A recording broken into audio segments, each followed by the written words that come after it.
Hey my Q watchers, how are you all? We won't waste any time on stupid intro, let's get straight to the video. Stella Marie Mason loved reading.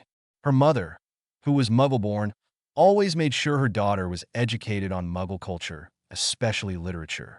Pride and Prejudice being her favorite. The imagery, the irony, the foreshadowing. Stella was sure she has read the book a million times and she is still touched by the ending. Seeing two unlikely and seemingly opposite people find their way to each other again and finally end up happy together sparks a flame in the girl. She didn't truly understand why she was here. She gazed around the many dusty corners of her room in number 12, Grimmauld Place, and sighed. She could hear the voices of Ronald Weasley and Hermione Granger from the room next to hers. In actuality, she was sharing that room with her and Ginny Weasley, but decided the room she was currently in was much more quiet, what she preferred. Her father was in the Order of the Phoenix. He was in it during his days in Hogwarts, and now it's like he never left. It made Stella nervous, though she would never admit it to her father. They had a strange relationship. She knew deep down he still held love for her, he just had a weird way of showing it. Stella believed her mother's death caused a strain on everything the woman left behind. Being a Muggle witch, Celine Mason lost her life to cancer, which was passed on from her mother's side. Stella was only 9 when the sunshine that was Celine dimmed. The star never gleamed as bright as it did when the sun went down. After her mother's death, Stella became quiet and always kept to herself. She willed herself to start a friendship with someone once she got to Hogwarts, and she did. The only person she would consider a friend is Hermione, seeing that they have been roommates since first year, and had always found friendship with a boy in her year, Neville Longbottom. The Mason knew Harry Potter would be here soon. Her father gave her the rundown as to why they had to go to Sirius Black's house so urgently. Stella always had faith in Black and was happy to know that he was innocent, even if he wasn't free of charge and was in hiding from the Ministry of Magic. Harry had been attacked by Dementors at his home in the Muggle world along with his cousin and was facing a pending trial for expulsion from Hogwarts for performing magic underage and in front of a Muggle. Both of her parents were good friends with the Marauders and made the Potters her godparents. It was a shame she didn't remember them, but she was gifted pictures from different people such as her parents, Sirius and Remus Lupin. Stella sighed as she bookmarked her novel. Her father had asked her to try to interact with the other kids in the house and decided that that was what she was going to try to do. She opened the door where the other 2 teens in her year were and widened her eyes when the 2 jumped and looked toward her urgently. She blinked. "It's just me. Sorry to scare you." "It's all right, Stella," the Granger sighed. "I'm just on edge is all. Harry will be furious. You guys couldn't write to him this summer, right?" "Yeah," Ron answered the girl who now sat on the bed in front of them. The Weasley didn't know the Mason well, but he knew she was nice and heard from Hermione that she was very kind and helped her through a lot, so Ron took a liking to her. "Well, if I were him, I would be angry." Seeing their expressions, she added quickly, "But I'm sure when he hears why you couldn't, it'll be fine." Just then, the 3 could hear footsteps coming their way, and it didn't take long for them to realize it was Harry. "Harry," Hermione reacted first. The curly-haired girl took her best friend in her arms in relief to see that he was in one piece. "Are you all right? We overheard about the Dementor attack. You must tell us everything." "Let the man breathe, Hermione." Ron was ignored in this hearing at the ministry. "It's just outrageous. We've looked it up. They simply can't expel you. It's completely unfair." "Yeah, there's a lot of that going round at the moment." The boy who lived paused as he set his eyes on the girl on the bed. "Stella Mason." He had heard her name from Hermione a couple times and knows the 2 girls sit together during classes, but had never had a conversation with her himself. "Hello, Stella." "Hi, Harry. How are you?" "I'm well, I guess. What are you doing here?" The girl smiled lightly and motioned around them. "This is headquarters for the Order of the Phoenix. It's a secret society," Hermione added swiftly. "Dumbledore formed it back when they first fought you-know-who." Seeing the confused look on the boy's face still, the Mason chuckled. "My dad's a part of the Order. One of the first members, actually." "Couldn't have put this in a letter, I suppose?" Harry questioned, turning serious again. "I've gone all summer without a scrap of news." The 3 teens exchanged nervous glances before Ron spoke, hesitantly. "We wanted to write, mate. Really, we did." Only what?" Only Dumbledore made us swear not to tell you anything. If it's any consolation, Harry, Stella spoke, her tone soft. Dumbledore has always tried to help you as much as he can. He has a reason for everything. Thank you, Stella. But why would he keep me in the dark? Maybe I could help. After all, I'm the one who saw Voldemort return. I'm the one who fought him. I'm the one who saw Cedric Diggory get killed. A loud crack ended Harry's rant as the two Weasley twins appeared in the room. Stella enjoyed the company of Fred and George during her stay and thought they were quite funny. They landed from their apparition in front of Stella and next to Harry on the bed. "Harry," George greeted with glee. "Thought we heard your dulcet tones. Don't bottle it up though, mate. Let it out. Now, if you're all done shouting, do you want to hear something a little more interesting?" Everyone in the room gazed upon a string with an ear attached to it. Stella knew the twins were coming up with new products every day for their business. And, might she just say, they're quite creative. The kids gathered around the top of the steps to listen in on the meeting. The Mason didn't really need to listen to it, knowing her father would give her a rundown afterwards. Her father, unlike the Weasleys, wanted his child to be in the know. Roland Mason wanted his daughter to be prepared for anything. After a couple of seconds of silence, the extendable ear started to pick up the voices downstairs. "If anyone has the right to know, it's Harry," Sirius's voice rang through. "If it wasn't for Harry, we wouldn't even know Voldemort was back. He's not a child, Molly. But he's not an adult either," Mrs. Weasley argued. "He's not James Sirius." "Well, he's not your son. He's as good as. Who else has he got?" "He's got me." Just then, a new voice sounded from the contraption. How touchingly paternal, Black. "Perhaps Potter will grow up to be a felon, just like his godfather. You stay out of this, Snivellis." Harry turned to his friends in a state of shock. "Snape's in the order?" Ron responded with a scoff. "Git." In all honesty, Stella didn't mind Snape. It seemed he had somewhat of a soft spot for her. She thought it had to do with the fact that her mother was a friend of Snape's during their days at Hogwarts. One thing she did remember about her mother was that she always wanted to make friends with everyone and make them happy. He didn't patronize her like he did with her fellow Gryffindors and always graded her assignments fairly. Her father once told her that if she needed anything at Hogwarts, Professor Snape would help with whatever she needed. She hadn't needed help for anything, but she was still open with asking for help when she did. The Mason broke from her thoughts when she heard a distant meow from below. It wasn't long before Hermione's cat, Crookshanks, scampered off with the extendable ear. Bad Crookshanks. The lot were now seated in the kitchen for dinner. One question that was in the back of Harry Potter's mind, on top of everything else, was who Stella Mason was to the adults in the order. Sirius and Lupin seemed to adore the girl like she were their own, greeting her with a kiss on the head as they passed her to get to her their seats as she sat next to her dad, who was sat next to Lupin. He made a mental note to ask someone, if not the girl herself, later. In all honesty, the two adults could see Celine and Stella Marie in everything the girl did.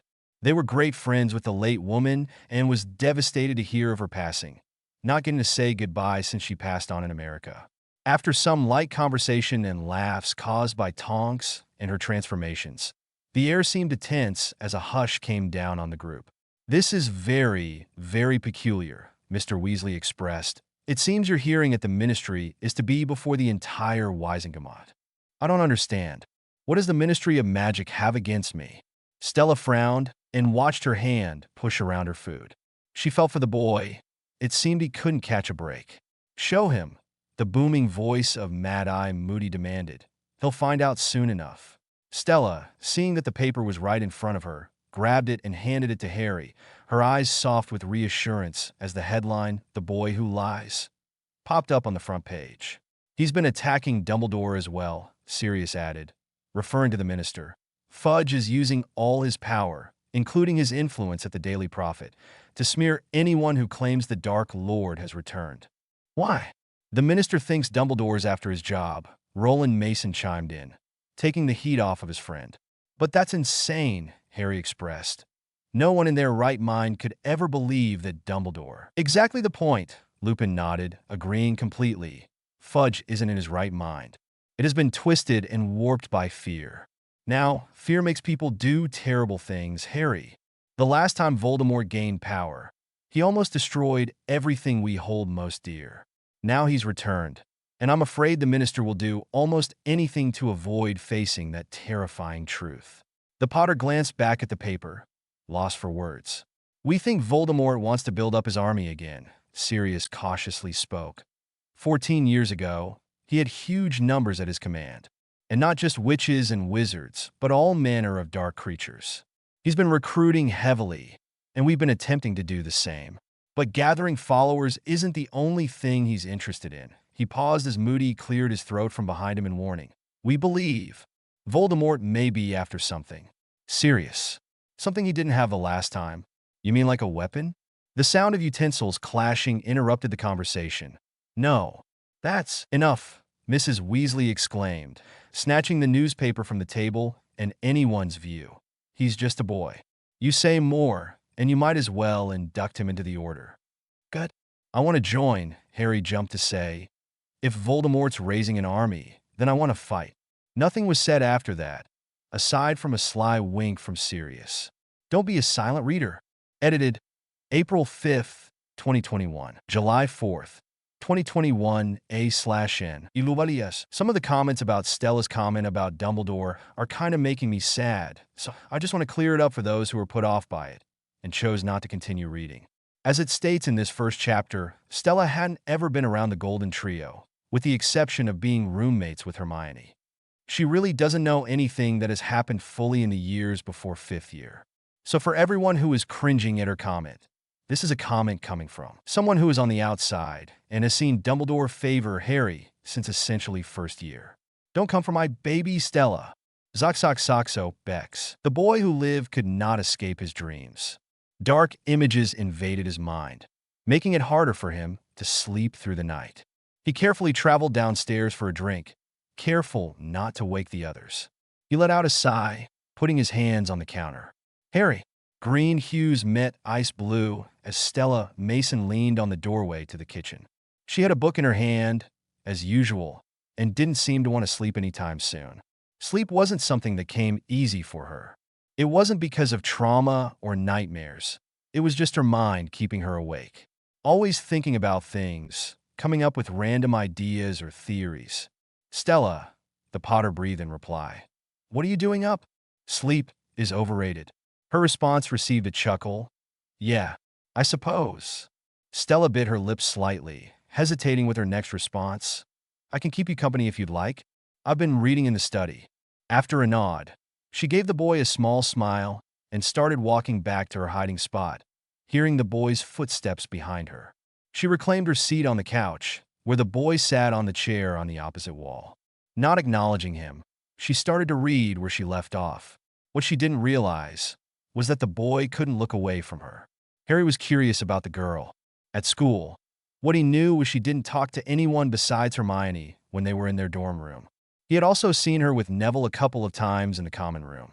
She didn't speak her mind in class, didn't raise her hand, though she did sit beside Hermione and contribute in conversations with her. She didn't really socialize with anyone in the Great Hall, more off to the side of the table, either by herself or with Neville. But this Stella, at Grimmauld Place, seemed to be completely different. Since arriving here, Harry had heard Stella talk more than the last 4 years of being classmates with her. He had so many questions for her, he just didn't know where to start or how. If you want to say something, go ahead. His gaze and thoughts were broken by the Mason who still had her, eyes on the pages in front of her. Harry cleared his throat and gave himself a mental note to not be so obvious. He started with a simple question. How does your dad know everyone? That was a question Stella didn't expect from him, but answered anyway, lifting her gaze to him. My parents were sorted into Gryffindor with your godfather, your parents, and Remus. They were good friends. However, my parents tended to be on the sidelines of all the mischief their friends caused. She chuckled along with the boy. So that's why Lupin and Sirius are so affectionate towards you? I suppose, she answered, still confused as to why he wanted to know. I don't think you know this, but your parents were made my godparents when I was born. My mom and dad told me Uncle James and Aunt Lily were over the moon and accepted. Her blue eyes seemed to dim a bit at the thought of her late family. My mom once told me that her being pregnant, the same time as Lily, was one of the best times of her life. Harry smiled sadly. His eyes held a sense of understanding. When's your birthday? June 21st. I'm a month older than you. She spoke in sort of a bragging tone. The boy let out a chuckle and moved on to a different subject. If you don't mind me asking, after a nod, he continued, why are you so quiet at school? Hermione has told me you're a good person and you talk a lot. Here, Stella thought for a moment. No one had ever asked her that before. And if she was being honest with herself, she didn't have an answer. I don't know. I guess I tend to keep to myself most of the time. And I guess that results in not having many friends. Seeing her discomfort, the Potter took some heat off of her. I can be your friend. Harry, she didn't want friends out of pity. He caught on her thoughts. No, not like that. I know what it's like to have people in your life as a sake of pity, and I don't like it either. Stella Mason, unknowingly, made a decision that would change her life forever. Okay, the train ride to Hogwarts was different from Stella's past years. This year, she sat with people. People being Ron, Hermione, and Harry.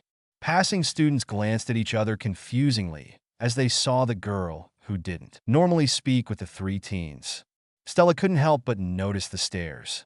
Not the stares toward her, but the stares towards Harry Potter.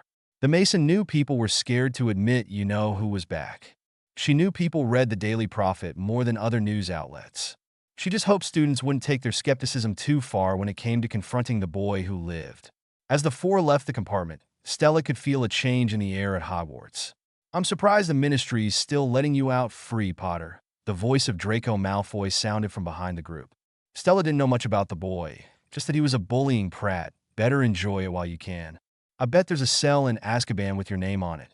Stella didn't have a particular problem with Draco. They had never crossed paths, but she observed what he did to her friend, now friends over the years. It seemed, in Stella's perspective, that Draco was very misunderstood.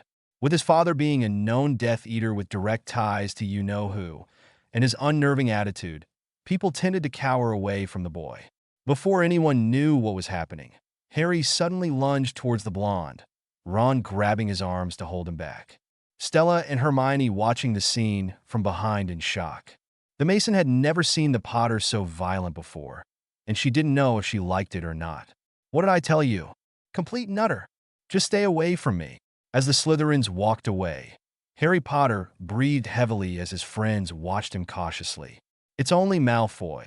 Ron spoke, looking at the girls for a moment. What did you expect? The green-eyed boy didn't respond as he just kept on walking, his friends following behind him all the way to the carriages. Stella couldn't help but notice Harry's gaze locked onto another fifth year, a girl named Cho Chang from Ravenclaw. Stella didn't know much about the girl, only how she was very close to the late Cedric Diggory. Weiss. Neville Longbottom joined the four as they waited for the carriage. Neville was a very nice boy, also a bit quiet like Stella, and had grown a lot since his first year. Stella enjoyed his company whenever he needed help in a subject in school and was always willing to help. The two had been acquaintances since first year when Stella found out she was rubbish at herbology and Neville was her desk partner. Neville still didn't know why Stella didn't sit with him or his friends more often, but respects her decision nonetheless. He was content with joining her in the library for study sessions. Nabila. Feeling a bit of a wind on the back of her neck, Stella turned around only to be met by a sort of snout. It seemed that Harry could see the creature as well as he asked, "What is it?" "What's what?" "That," Harry answered Ron, pointing in front of him. "Pulling the carriage." "Nothing's pulling the carriage, Harry. It's pulling itself like always." Hermione wearily side-eyed to her best friend. Harry disregarded her comment and started to walk to the carriage, keeping an eye on the creature. Stella Mason knew exactly what the creature was when she realized that not everyone could see it. She, however, didn't want everyone asking questions as to why she could see them, so she kept it to herself. "You're not going mad," the airy voice of Luna Lovegood sounded from the carriage. "I can see them, too. You're just as sane as I am." For some reason, that didn't make Harry or Stella feel any better. "I just want to clarify something before anyone comments about it. You can be an introvert like Stella and still have acquaintances like Stella has with Hermione and Neville. Also, she is not one of those brunette know-it-all bookworms that think they know everything. Some of these author notes are really intense, lol. Don't be a silent reader." Edited April 6th, 2021. The Great Hall was littered with students, new and returning of all ages, all coming down from their summer highs and excitingly asking each other what they did for their holiday. Out of habit, Stella Mason sat herself away from her other classmates, but was stopped by Hermione. "Stella, come sit with us." The Mason looked at her friend in surprise, but nodded nonetheless, ignoring the curious stares of the other Gryffindors. The four sat as such, Ron and Stella on one side of the bench, facing Hermione and Harry on the other. Stella observed Harry grit his teeth as he noticed the stares that were shot his way. The girl subtly and softly kicked his ankle from under the table, earning his attention. Green met blue as she gave a slight shake of her head, telling him to ignore the prying eyes of fellow students. Stella had noticed his temper start to increase as term started. She had talked to Hermione about it in their dorm before the welcoming feast and tried to come up with ways to help him, but they both knew they didn't understand what he was going through since he wouldn't open up to them. There was really nothing they could do to help if they didn't know what was truly going on in his head. The feast was always something that Stella looked forward to. The food was always more than satisfactory, and the girl liked seeing the familiar faces of her professors, seeing as they all had somewhat of a soft spot for her. Her mother used to tell stories of Professor McGonagall and how they used to have tea together once a week in her office. She didn't know why they used to occur, but she was glad that her mother had a good relationship with her professors. It made Stella's life easier, really.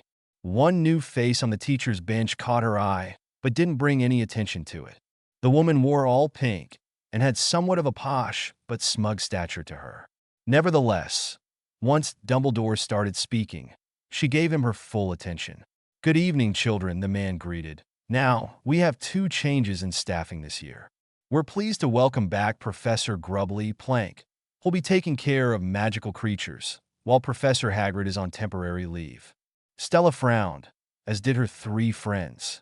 She took a liking to Hagrid and his class, and was saddened she couldn't be taught by him. She knew her other friends were much closer to Hagrid than she was, but by the way they reacted to the news of his absence, she knew they didn't have a clue as to why he wasn't there either. "We also wish to welcome our new defense against the dark arts teacher, Professor Dolores Umbridge," Dumbledore continued. The woman Stella was observing stood for recognition, but didn't receive as much applause as the woman seemed to have wanted. After a few moments, Dumbledore picked up where he left off, "And I'm sure you'll all join me in wishing the professor good luck. Now, as usual, our caretaker, Mr. Filch, has asked me to remind you." A sort of hum mixed with a laugh interrupted the headmaster. This shocked everyone in the room. No one dared to interrupt Dumbledore before. The new professor stood and made her way to the podium, her heels clicking, filling the silence of the Great Hall. Stella turned her head to Harry as he whispered, "She was at my hearing. She works for Fudge." Hermione and Stella made eye contact as they both seemed to put the pieces together at the same time. "Thank you, Headmaster, for those kind words of welcome." Professor Umbridge spoke. Not taking into consideration, she just interrupted him. Her voice was high-pitched and somewhat mouse-like, Stella observed. "And how lovely to see all your bright, happy faces smiling up at me. I'm sure we're all going to be very good friends." Stella took a chance to glance around the room, only to see no one was smiling up at her, some not even looking at her. The Ministry of Magic has always considered the education of young witches and wizards to be of vital importance. Although each headmaster has brought something new to this historic school, progress for the sake of progress must be discouraged. Let us preserve what must be preserved, perfect what can be perfected, and the prune practices that ought to be prohibited. The new professor ended her speech with a whisper and a giggle of some kind after that.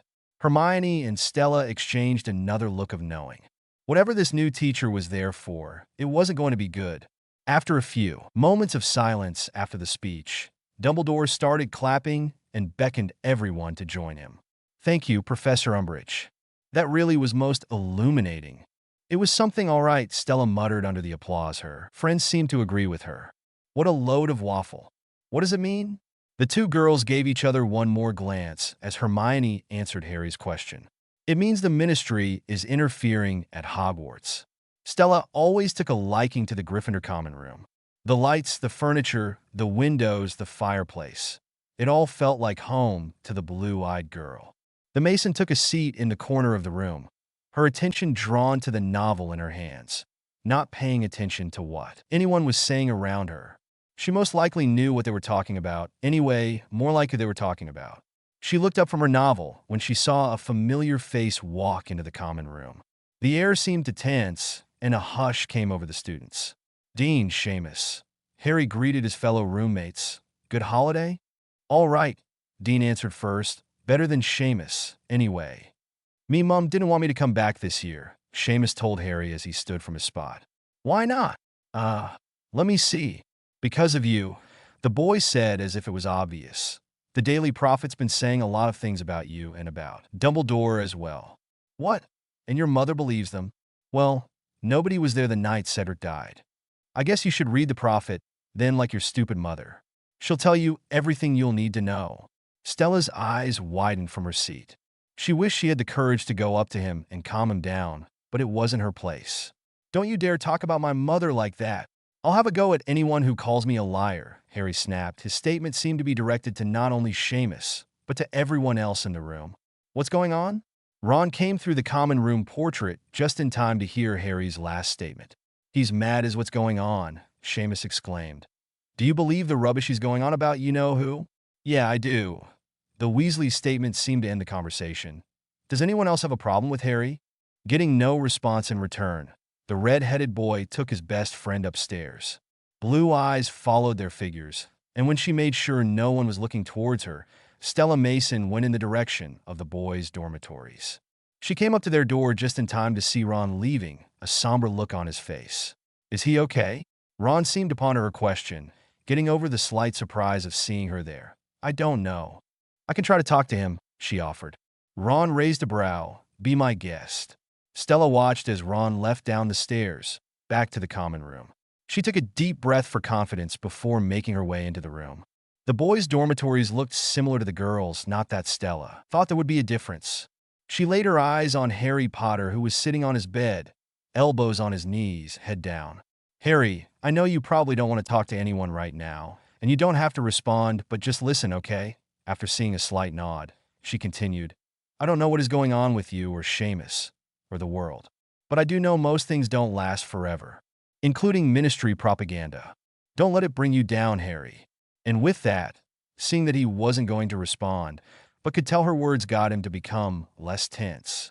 Satisfied with this, she left the room, closing the door behind her. The first day of classes were in full swing at Hogwarts, and Stella Mason couldn't help but feel wary when sitting in her first class of the day, Defense Against the Dark Arts. The subject always seemed to have a peculiar teacher teaching it. All except Lupin, of course. He was the best teacher she ever had in that subject. The Mason took her seat next to Hermione, where the two girls talked about Muggle things no one else would understand over all the talking and rowdiness of the classroom around them. Above them, a paper bird flew around the classroom, providing entertainment for the fifth years. However, all of a sudden, the paper bird erupted into flames and disappeared onto a desk that belonged to Parvati. The students looked behind them to see Professor Umbridge, wand in hand. "Good morning, children," the woman head to toe in pink greeted. Ordinary wizarding-level examinations. Her wand writing the words on the chalkboard in front of the class as she spoke. OWL. More commonly known as OWLs. Study hard, and you will be rewarded. Fail to do so, and the consequences may be severe. The class didn't respond to her words. They knew about the upcoming exams at the end of the year, but the professors seemed to make all of their nerves greater than before. "Your previous instruction in this subject has been disturbingly uneven, but you'll be pleased to know that from now on you will be following a carefully structured, ministry-approved course of defensive magic," Umbridge explained. From beside Stella, Hermione raised her hand. "Yes? There's nothing in here about using defensive spells?" And the girl was right. The cover read Dark Arts Defense, Basic for Beginners. This was made for first years, not fifth years who were preparing for exams and the real world. "Using spells," Umbridge scoffed, moving closer to the desk of the two girls. "Well, I can't imagine why you would need to use spells in my classroom. We're not going to use magic. You'll be learning about defense spells in a secure, risk-free way," Umbridge answered Ron, ignoring his bitter tone. "What use is that?" Harry started loudly. If we're attacked, it won't be risk-free. Students will raise their hands when they speak in my classroom. The Mason observed right away that their new professor already had it out for Harry, and she was worried about the outcome.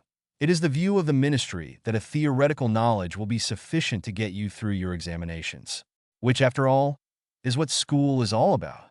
And how's theory supposed to prepare us for what's out there? There is nothing out there, dear.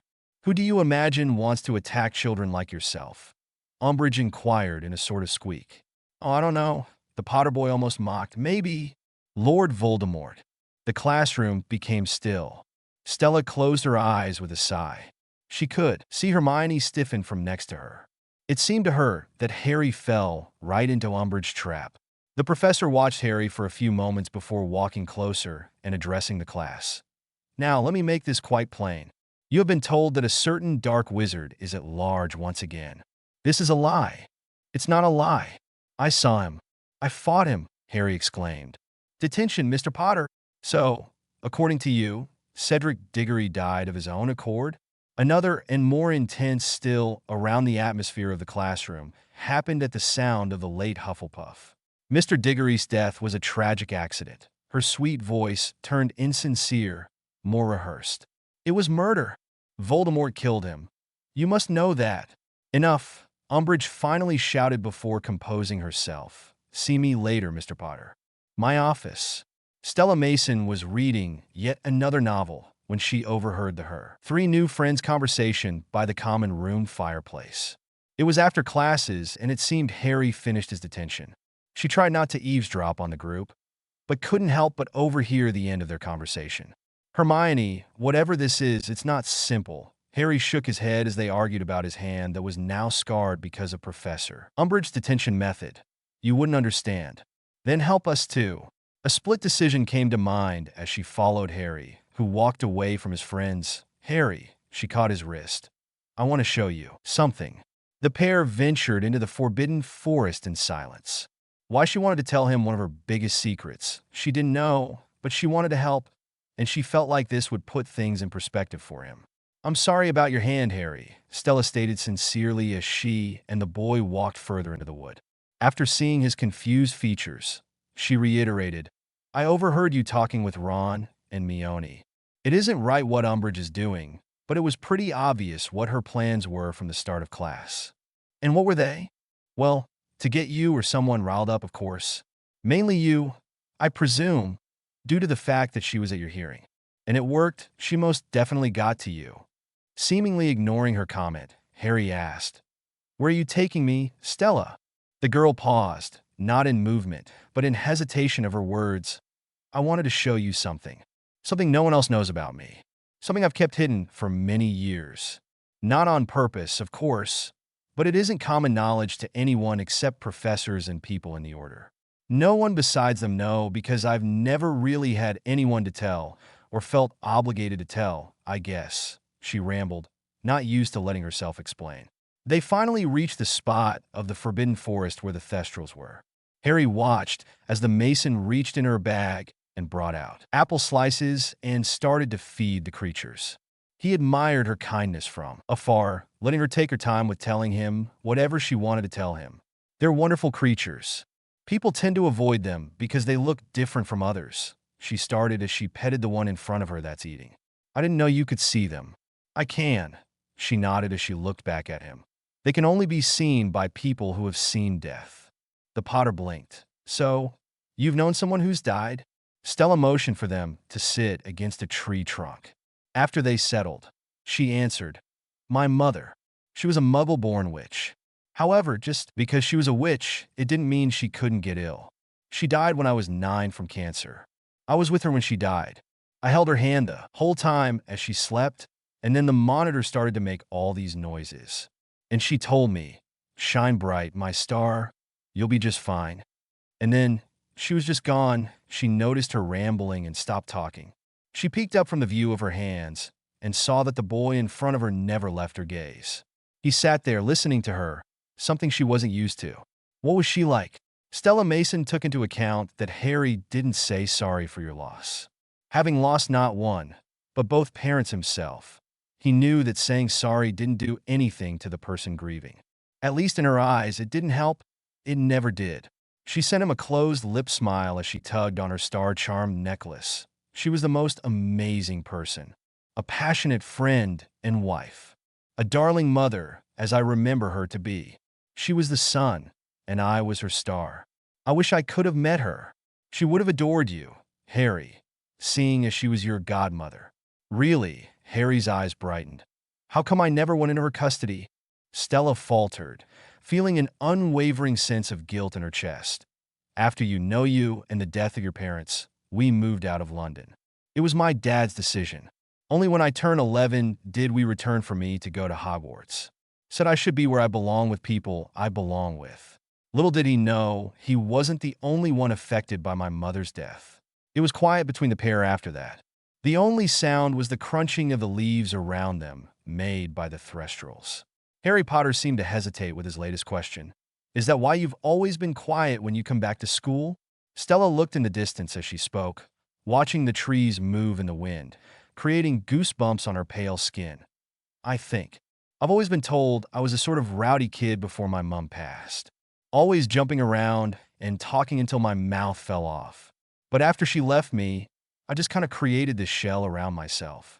People here like to speak their minds no matter who's around. I just never gravitated towards that idea. The sky seemed to darken a bit. Seeing this, Stella rose to her feet and beckoned for Harry to follow her. They fell in step with each other as Harry spoke again. Why did you bring me out here, Stella? I wanted to show you that you're not alone. No matter how many times you say you are. The girl stopped walking to face the boy. Harry, you have to remember that there are people in your corner. Don't give Umbridge, or you know who, the satisfaction of seeing you sulk because you're alone. That's how they want you to feel. In my perspective, you know who wants to isolate you to get to you easier. Strength is in numbers. Strength is in friendship. Because if it's just you alone, you're not as much of a threat to him. Harry Potter watched as Stella Mason reached in her bag, once again, to feed the thestrals in front of her with features of admiration. He didn't know why the blue-eyed girl came into his life so suddenly, but he's glad she did. Can y'all tell through my writing I've never been in a relationship? Haha, Liam Payne, but the Liam is silent. I'm still very single, LMAO. Don't be a silent reader. Edited April 6th, 2021. Stella Mason escorted Harry Potter back into the Great Hall after their forest adventure. They both agreed the first step for Harry to reconcile with their friends was for him to open up more and finally let them in. And that started with having a civil lunch with them. She walked with the Potter into the Great Hall and immediately spotted their friends. Giving him a reassuring look, they sauntered over to them. Harry, Hermione greeted in apprehension and surprise. The girl and Ron glanced at Stella, who gave them a slight nod and smile, silently telling them she got through to him. Can I? Harry paused and glanced at Stella. Can we join you? Before anyone could respond, an argument outside the hall caught the attention to most students. They all went to see what was going on and saw Professor McGonagall and Professor Umbridge talking on the staircase. Professor, but what exactly are you insinuating? I am merely requesting that when it comes to my students, you conform to the prescribed disciplinary practices, McGonagall exclaimed. Someone must have reported Umbridge's detention methods to Professor McGonagall. So silly of me, but it sounds as if you're questioning my authority in my own classroom. Umbridge stepped up on the staircase. Minerva. McGonagall wasn't far behind. Not at all, Dolores. Merely your medieval methods. Umbridge scoffed in disbelief. I am sorry, dear. But to question my practices is to question the ministry, and by extension the minister himself. I am a tolerant woman, but the one thing I will not stand for is disloyalty. She sternly spoke before turning to the students who were gathered around to watch. Things at Hogwarts are far worse than I feared. Cornelius will want to take immediate action. And take action she did. Over the next few weeks at Hogwarts, it seemed that Umbridge had taken over the entire establishment. Her favorite hobby was putting up educational decrees that limited everything the students did at Hogwarts. The woman put all of the teachers through examinations of their teaching skills and sucked all the fun out of life on campus. Some of her decrees were getting out of hand. All Weasley products will be banned. Immediately, no music is to be played during studying. Proper dress and decorum is to be maintained at all times. The only person that seemed to enjoy the woman's takeover was Mr. Filch, but that was expected, seeing that he hated the lot since he started working as caretaker. He was in charge of putting up the decrees. Every day, multiple times a day, he would hammer them into the walls of Hogwarts, ultimately needing a ladder to put them up. On a cold day in October, students gathered around the courtyard to see Professor Trelawney standing in the center of everyone around watching the scene unfold. Umbridge had made the decision to sack the divination teacher. Stella took pity for the woman as the girl watched her trip over her luggage as Umbridge approached her. She had taken her class in third year and never really believed in it, but enjoyed her class nonetheless. The Mason glanced next to her to see Harry looking at the scene with a clenched jaw.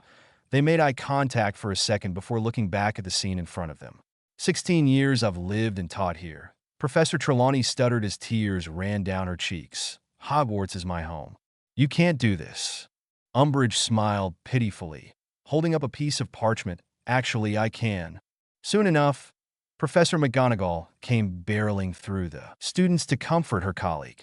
It was no secret McGonagall didn't like the new addition to the administration. She took the crying woman in her arms and patted her back gently, all while glaring at the woman dressed in pink in front of her. Something you'd like to say, dear? Oh, there are several things I would like to say, McGonagall nodded, before she shushed her weeping friend again.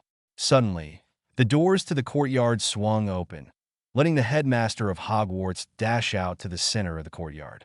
Every head turned to see Dumbledore in all his glory make an appearance.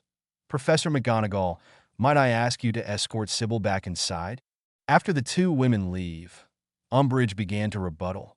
Dumbledore, may I remind you that under the terms of Educational Decree No. 23, as enacted by the Ministry, you have the right to dismiss my teachers, Dumbledore interrupted firmly.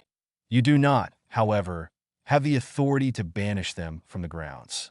That power remains with the headmaster. The woman clad with pink hummed, for now. Checkmate, Ron groaned, not believing he had lost once again when facing Stella in chess. The two had found a chess set back at headquarters and played whenever they had the chance. He reached over to his pieces to start another game. How do you always win? A winner never reveals her secrets. That foul, evil gargoyle, Hermione exclaimed out of the blue. It seemed watching the chess match only amused Harry out of the bunch. The other girl and boys watched their friend pace in front of the fireplace. We're not learning how to defend ourselves. We're not learning how to pass our owls. She's taken over the entire school. From behind them, the radio sounded, Fudge's voice coming through it. Security has been and will remain the Ministry's top priority. Furthermore, we have convincing evidence that these disappearances are the work of notorious mass murderer Sirius Black. Stella stood from her seat on the floor to turn the radio off and scoffed. What rubbish. Harry, a voice coming through from the fireplace caught their attention. After making sure the coast was clear, they huddled around the fire where Sirius Black made his appearance. Stella wasn't sure how Sirius got himself in that kind of line of communication, but didn't question it. That was definitely a serious thing to do. Sirius, the green-eyed boy grinned, seeing his godfather. What are you doing here? Answering your letter, the man answered, his face made of rubble. You said you were worried about Umbridge. What's she doing? Training you to kill half-breeds? Sirius, she's not letting us use magic at all. Well, I'm not surprised. The latest intelligence is that Fudge doesn't want you trained in combat. Combat? Ron asked, narrowing his eyes. What does he think? We're forming some sort of wizard army. That's exactly what he thinks, Sirius nodded from the fire. That Dumbledore is assembling his own forces to take on the Ministry. He's becoming more paranoid by the minute. The others wouldn't want me telling you this, Harry, but things aren't going at all well with the Order. Stella furrowed her brows. What's happening? Fudge is blocking the truth at every turn. And these disappearances are just how it started before. Voldemort is on the move. Well, what can we do? Harry asked. Before his question could be answered, a noise could be heard from Sirius' end. Someone's coming. I'm afraid I can't be of more help. But for now, at least, it looks like you're on your own. The fire vanished all too quickly as thunder sounded from outside. Stella watched Hermione walk toward the stained glass windows and thought, he really is out there, isn't he? We got to be able to defend ourselves. And if Umbridge refuses to teach us, we need someone who will." As thunder continued to crash, Stella couldn't help but feel excited to be taught how to defend herself with magic. Her father had always told her of his adventures when she was younger, how he and his friends in Hogwarts dueled in secret during their free periods, his time in the Order fighting Death Eaters just to come back to her mother afterwards, almost as if nothing had happened hours before. The Mason read every book on magic and spells as she could growing up. In America, she didn't have a lot of access to such things, but when she got back to London, she asked her father for as many books as possible. Hearing all the stories of Hogwarts and the magical adventures that come along with it, she wanted to be as prepared as she could be before she got her letter when she turned 11. Seeing as she started her Hogwarts career, known as the Quiet One, Stella couldn't help but feel discouraged. Will she be able to utter advanced spells when she needs to protect herself? Or will she chicken out and get herself killed? The world was changing, and she needed to be prepared for anything. Some would say she was being dramatic, but she knew firsthand what the First Wizarding War brought: loss and destruction. "Who?" Stella looked at Harry incredulously. "You, Harry. She's talking about you." "Yes," I added Stella, and Ron bit because I've had that stuck in my head for a while. Smiley face. Don't be a silent reader. Edited April 6th, 2021. The next trip to Hogsmeade was a cold one. It was the early stages of December. Snow stuck to the ground and the bottom of Stella Mason's shoes as she walked through the village with her 3 friends, her eyes watering as wind whistled around them as they traveled through the village that wasn't as busy as it normally was. "This is mad," Harry spoke as they neared their destination. "Who'd want to be taught by me? I'm a nutter, remember? Look on the bright side. You can't be any worse than old Toadface." "Thanks, Ron. I'm here for you, mate." The next question from Harry made the 2 girls in front of them meet eyes briefly. "Who's supposed to be meeting us, then?" "Just a couple of people." The Hogshead Bar was nothing like the 3 Broomsticks. The dingy, dusty pub was known for the bad management and the hosting of mice around the place. From their seats in the back of the pub, the 4 friends could see a crowd of people from all different houses coming in. Stella knew of most of them and counted roughly 25 people attending. As the chatter died down and everyone settled, Hermione took the chance to stand and speak. Hi," she spoke timidly. "So, you all know why we're here? We need a teacher. A proper teacher. One who has real experience defending themselves against the dark arts." "Why?" a kid in the front asked stubbornly. "Why?" "Because you know who's back. You tosspot," Ron defended. The boy nodded to Harry. "So he says. So Dumbledore says. So Dumbledore says because he says. The point is, where's the proof?" From next to the boy, Michael Corner spoke. "Potter could tell us more about how Cedric Diggory got killed." Having enough, Harry stood. "I'm not going to talk about Cedric, so if that's why you're here, you might as well clear out now." He turned to Hermione and whispered, "Come on, Hermione. They're just here because they think I'm some sort of freak." "Harry, is it true you can produce a Patronus charm?" The students turned their attention to Luna Lovegood, who didn't falter and kept her eyes on Harry. Since that the Potter wasn't going to respond, Hermione nodded. "Yes, I've seen it." "Blimey, Harry," Dean spoke, looking very impressed. "I didn't know you could do that." "And he killed a basilisk with the sword in Dumbledore's office." "It's true." "Third year, he fought off about 100 Dementors at once. And last year, he really did fight off you-know-who in the flesh." "Wait," the Potter halted the discussion. "Look, it all sounds great when you say it like that, but the truth is most of that was just luck. I didn't know what I was doing half the time. I nearly always had help." "He's just being modest." "No, Hermione, I'm not." Harry snapped slightly, making the girl falter and sit back down her seat. "Facing this stuff in real life is not like school. In school, if you make a mistake, you can just try again tomorrow. But out there, when you're a second away from being murdered or watching your friend die right before your eyes, you don't know what that's like." The students were quiet and held solemn faces as Harry and Hermione sat back down. His words seemed to make an impact on everyone in the room. "You're right, Harry, we don't," the Granger spoke. "That's why we need your help. Because if we have any chance at beating Voldemort, he's really back," Nigel almost whispered. Then, breaking her silence, was Stella. The students around the bar raised their brows. not expecting her to speak. She put her hand on Harry's shoulder and said softly, "Strength in numbers, Harry." And so, everyone got to signing the parchment. When the meeting came to an end, the small group of friends walked across the bridge and started to brainstorm for places to meet. Right. First, we need to find a place to practice where Umbridge won't find us, Harry said to his friends. The Shrieking Shack, Ginny suggested. Too small. Forbidden Forest? Not bloody likely. Harry, Stella started. What happens if Umbridge does find out? Who cares? Hermione broke out, the group looking at her in shock. I mean, it's sort of fun. Isn't it breaking the rules? Ron let out a laugh. Who are you, and what have you done with Hermione Granger? The group laughed with him as the bushy-haired girl spoke again with a smirk. Anyway, at least we know one positive thing that came from today. What's that? Cho couldn't take her eyes off you, could she? For some reason, Stella felt her stomach drop as her face faltered for a moment. She had only been friends with the boy since the summer there. Was no way she had feelings for him. She blamed her stomach clenching on hunger, wanting to be ignorant to her feelings. Over the next few weeks, Umbridge turned the school upside down, completely taking control over everything. It was as if Dumbledore was gone. One night, Neville bursted into the common room, claiming to have found the perfect place for future meetings. Stella had heard about the room of requirement from readings on Hogwarts, but never witnessed the room herself. The door opened for the group and was mesmerized when they started to look around. The walls were covered with glass, and the floor was covered with cushions. You've done it, Neville, Hermione breathed. You found the room of requirement. The what? It's also known as the come-and-go room, Stella answered Ron, still looking around the room.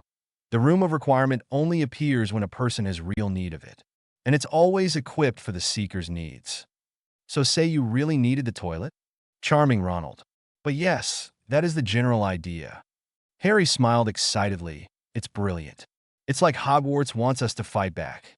When the group filed out of the room of requirement, Stella pulled Neville aside and asked him for one of their study session. The Longbottom was surprised she asked, not having had a session in a while, but agreed wholeheartedly. The two could be seen in the library, homework and text, books covering the table. They were working on herbology, a subject that Stella detested, but a subject Neville succeeded in. After a few minutes of silence between the two, due to reading and reviewing the reading due the next day, the Mason broke her silence. Are you excited for Harry's lessons? Neville glanced up at her from the gaze of his textbook. I am. Just don't want to look stupid. How on earth could you look stupid, Nev? The girl almost scoffed, but made her statement more gentle. Well, the Longbottom started, shifting in his seat. I've never really been advanced when it came to spells or simple tasks. No one is advanced, Nev. I know. Guess I'm just nervous. Neville. The use of his full name got him to look up at her completely.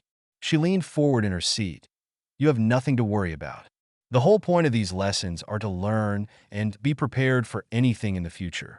And if you're really nervous once we're there, you can always come to me. I'd love to be your partner. Neville perked in his seat, his eyes lighter than before. Really? Really? Yes, me developing another friendship for Stella. Don't be a silent reader. Edited April 6th, 2021. The room of requirement was filled with students eager to learn. After partnering up and practicing disarming spells, the students got in a line to go one-on-one with a disarming dummy, with Harry overlooking and helping.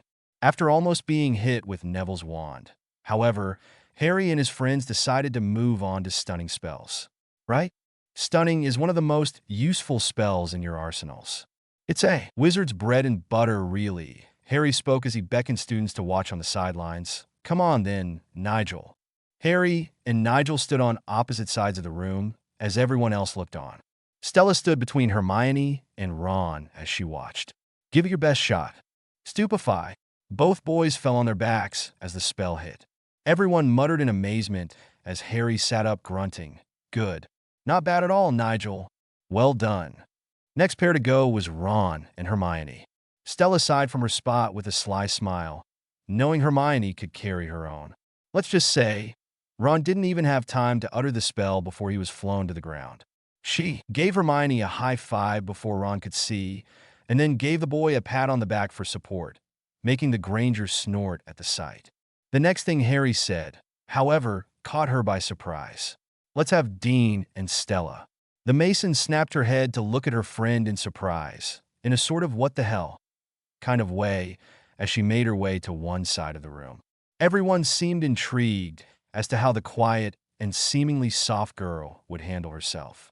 The pair was silent as they made eye contact, and before Dean could raise his wand, Stella sharply raised her own and spoke clearly, "Stupefy."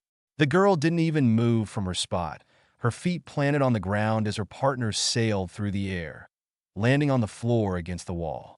The hall was still until everyone cheered for the girl. Stella, not used to the attention, shyly looked away and went back to her place in between her friends, who gave her a high five. She looked across the room to lock eyes with Harry, who had a proud smile on his face.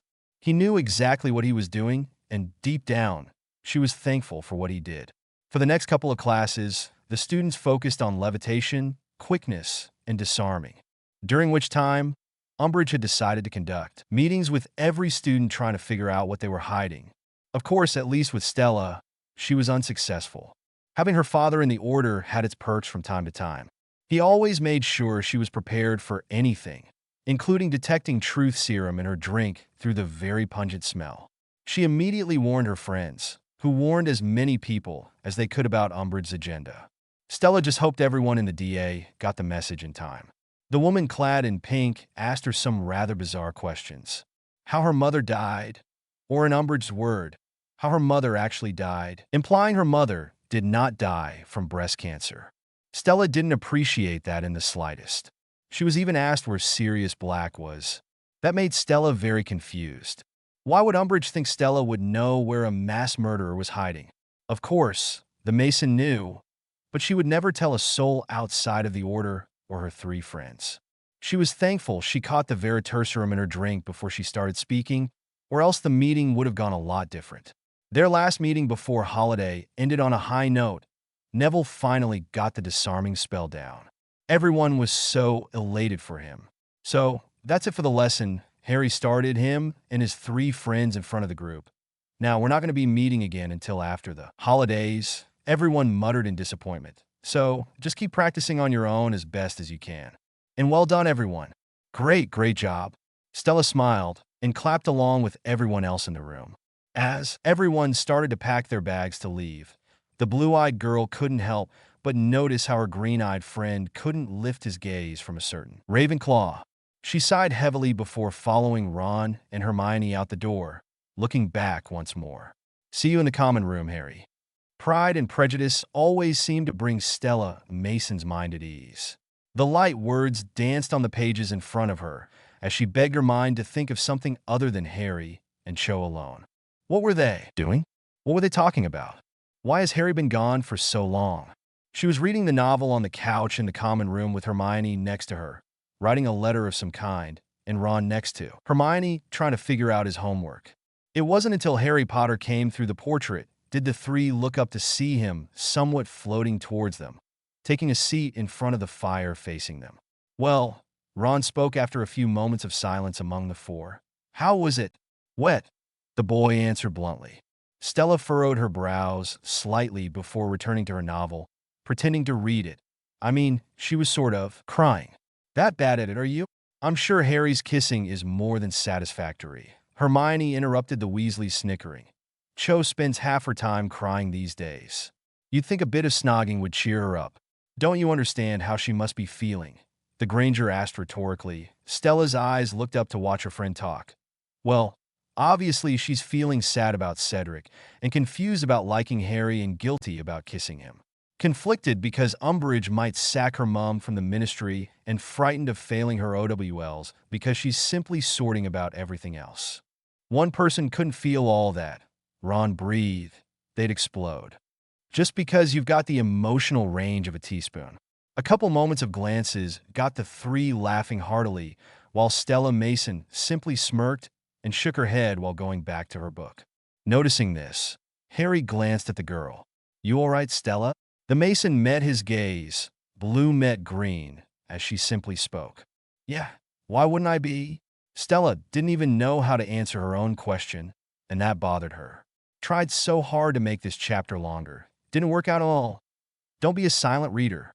Edited April 6th, 2021. Stella loved when the common room was empty.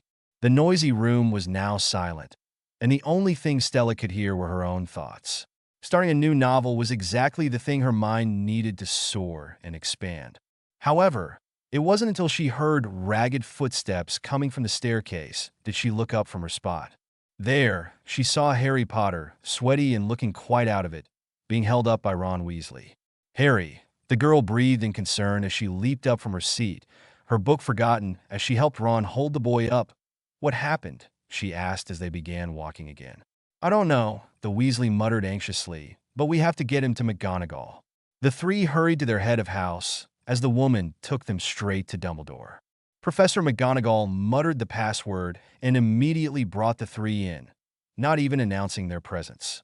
After quickly explaining to the headmaster that Arthur Weasley was attacked, the man dove into action, getting the rest of the Weasleys in his office before barking orders at his portraits. Through the whole thing, Stella noticed how Dumbledore never glanced in Harry's direction, which was quite odd. Stella Mason glanced around from her spot against the wall nervously from her place next to Ginny, her arm around the younger girl. Every couple of seconds, she would look at Harry, only seeing him breathe heavily and tremble. She wasn't even sure she was allowed to be there still. Truthfully, this event had nothing to do with her. She just came out of concern for Harry and was willing to stay in case he needed her for anything. Finally, Dumbledore addressed Harry directly, but still did not look at him. "In the dream, were you standing next to the victim or standing down at the scene?" "Neither. It was like Harry paused his explanation. "Professor, will you please just tell me what's happening?" Harry didn't get a response. Everard, the headmaster, addressed a painting sharply.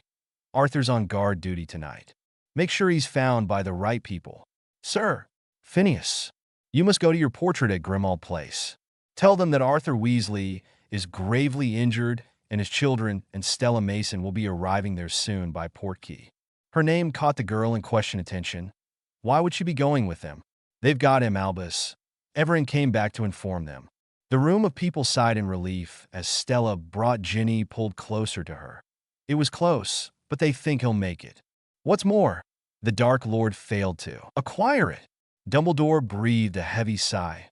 "Oh, thank goodness. Next we need to look at me." The room stilled once again as Dumbledore met Harry's eyes for the first time. "What's happening to me?" It seems Stella Mason was taken to Grimmauld Place at the request of her father. Why he couldn't wait until break started, she didn't know, and she wasn't going to ask.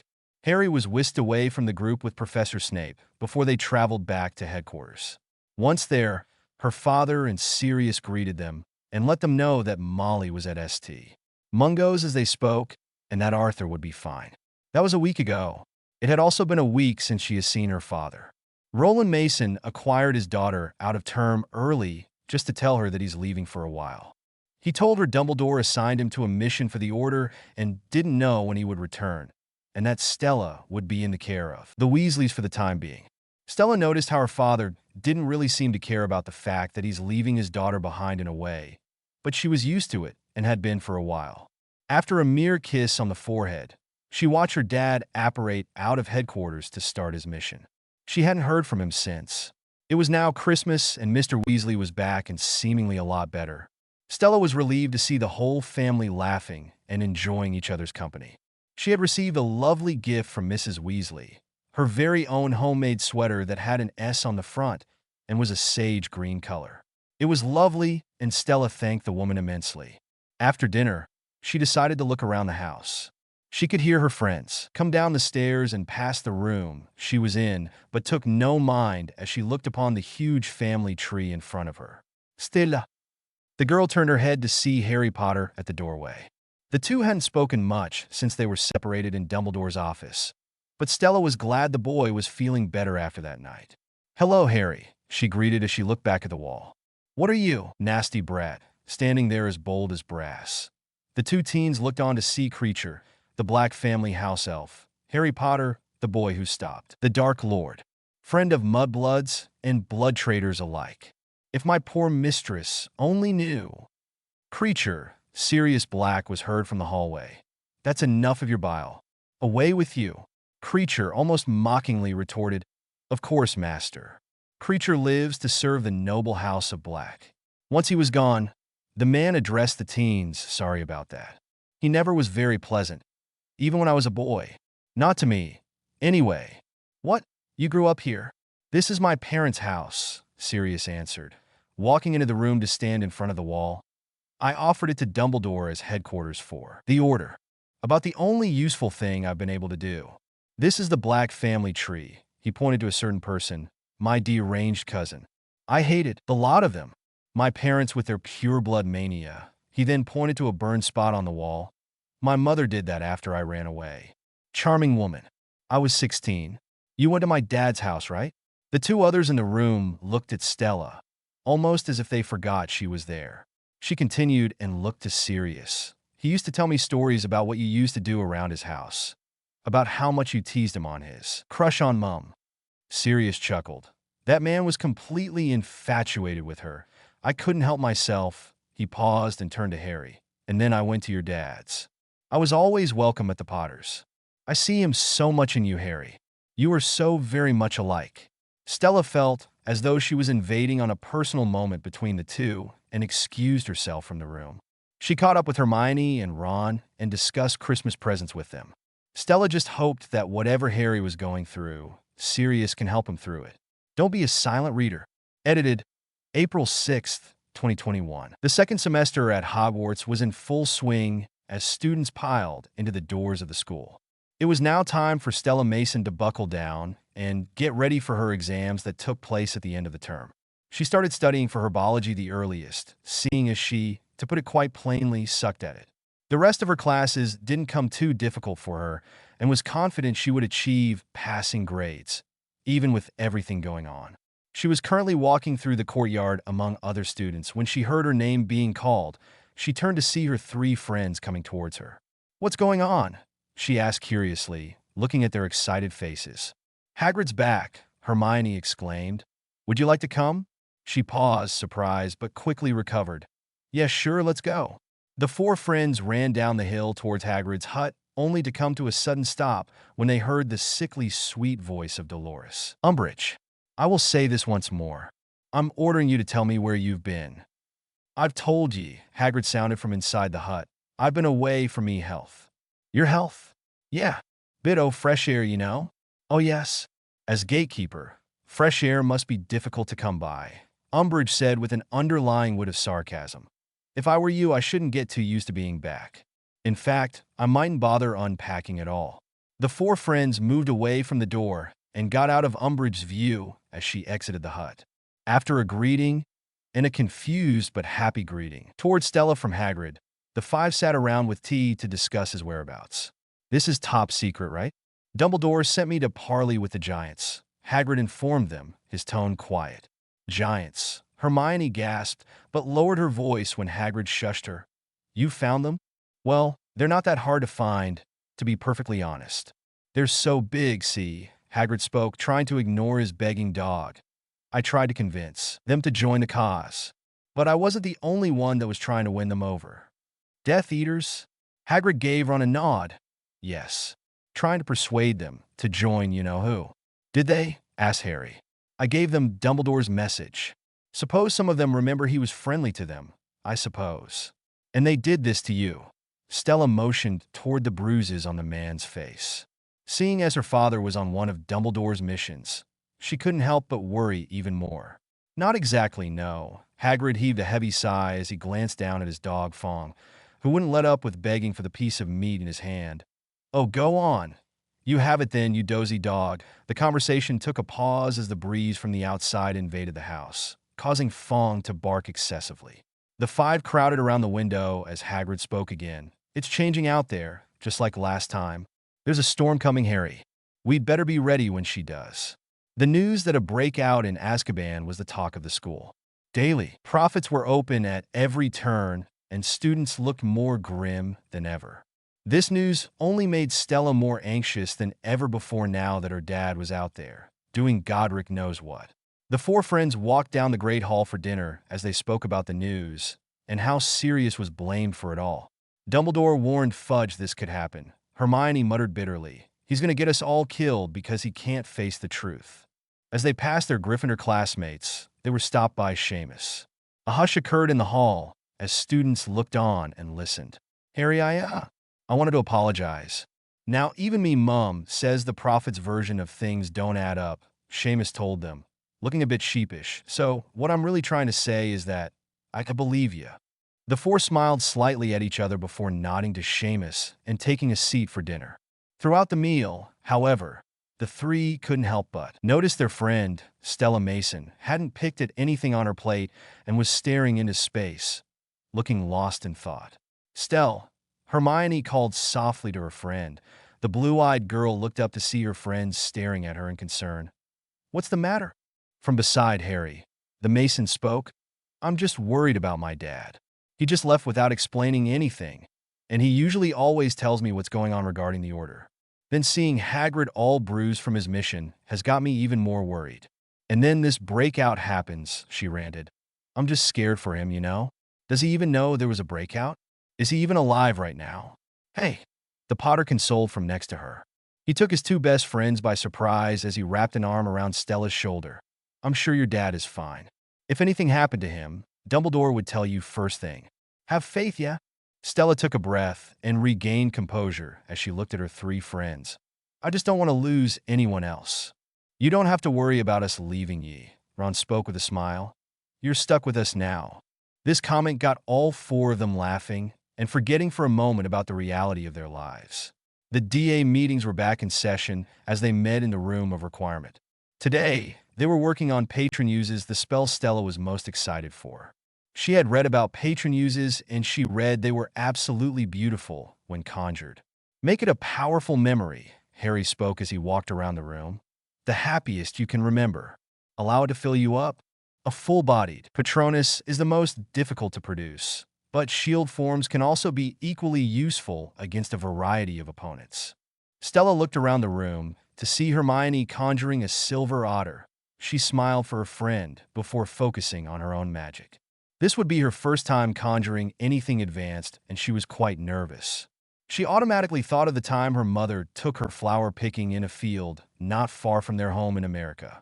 She closed her eyes and focused only on the memory, and neglected to feel a certain pair of green eyes looking at her. Flowers and her mother's smile invaded her mind as she spoke. "Expecto Patronum." A white mist shot out from the end of her wand as a dolphin spurred out of her wand and flapped around the girl. Dolphins have been told to represent trust, loyalty, and the spirit of friendship. "Brilliant, Stell," Harry exclaimed as he watched on. "Thanks, Harry." The blue-eyed girl's cheeks burned slightly when she realized he had watched the whole thing. "Just remember, your Patronus can only protect you for as long as you stay focused."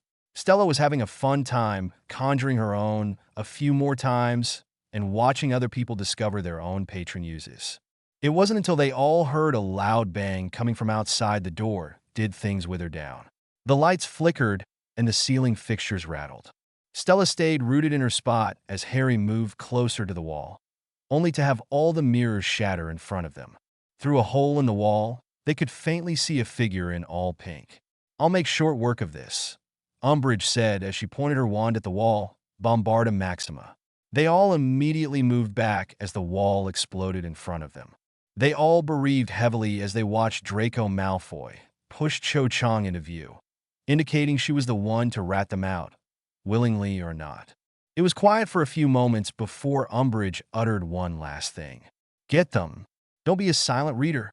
Edited, April 6th, 2021. The pain in Stella Mason's hand was something she had never felt before.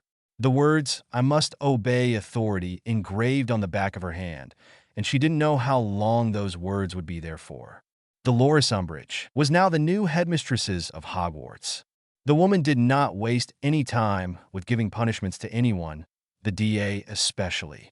The new headmistress had all the members of the DA in the Great Hall, desks in a multiple rows, as they wrote lines with the blood quill she used for her detentions. Now that Dumbledore was gone, the four friends felt more vulnerable than ever. Stella now couldn't get any update on her father now that the man who had her father on said mission had taken flight. The members of the DA spent their afternoon in detention with Umbridge watching over them with a smug expression upon her features. When they were all dismissed, the four friends got together and separated from the group. After changing out of their uniforms, the four friends walked along the wooden bridge. They all tried to ignore the stinging in their hand. "You did everything you could," Ron tried to reassure his best friend. "No one could win against that old hag." "Even Dumbledore didn't see this coming," Stella chimed in. She felt bad for her friend, seeing that he blamed himself for the whole thing. "Harry, if it's anyone's fault, it's ours." Ron nodded at Hermione as they stopped on the bridge. "Yeah, we talked you into it." "But I agreed." The Potter shook his head curtly.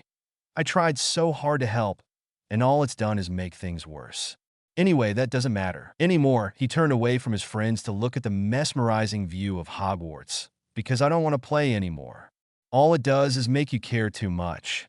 And the more you care, the more you have to lose. So, maybe it's just better to..." "To what?" "To go at it alone." Green met blue as the boy answered her question. Stella felt disheartened by the boy's words, seeing as they contradicted what she talked about with him all those months ago. Before she could rebuttal, however, they heard a voice from the archway of the bridge. "PST." The four turned to see Hagrid peeking his head through and beckoning them to come with him. And so they did. He started to lead them through the Forbidden Forest and was silent as to why he was leading them through in the first place. After Harry asked why he was being so secretive, the five turned their heads at the sound of hooves hitting the ground. Stella held her breath and grabbed onto the nearest arm as they all watched a herd of centaurs run by. As they left, Stella realized the arm she grabbed belonged to Green Eyes. She immediately let go and uttered an apology, and was met with a small head shake and smile.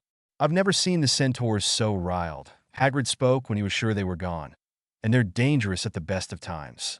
The Ministry restricts their territory much more. They'll have a full uprising on their hands." "Hagrid, what's going on?" Hermione asked anxiously. "I'm sorry to be so mysterious with you four.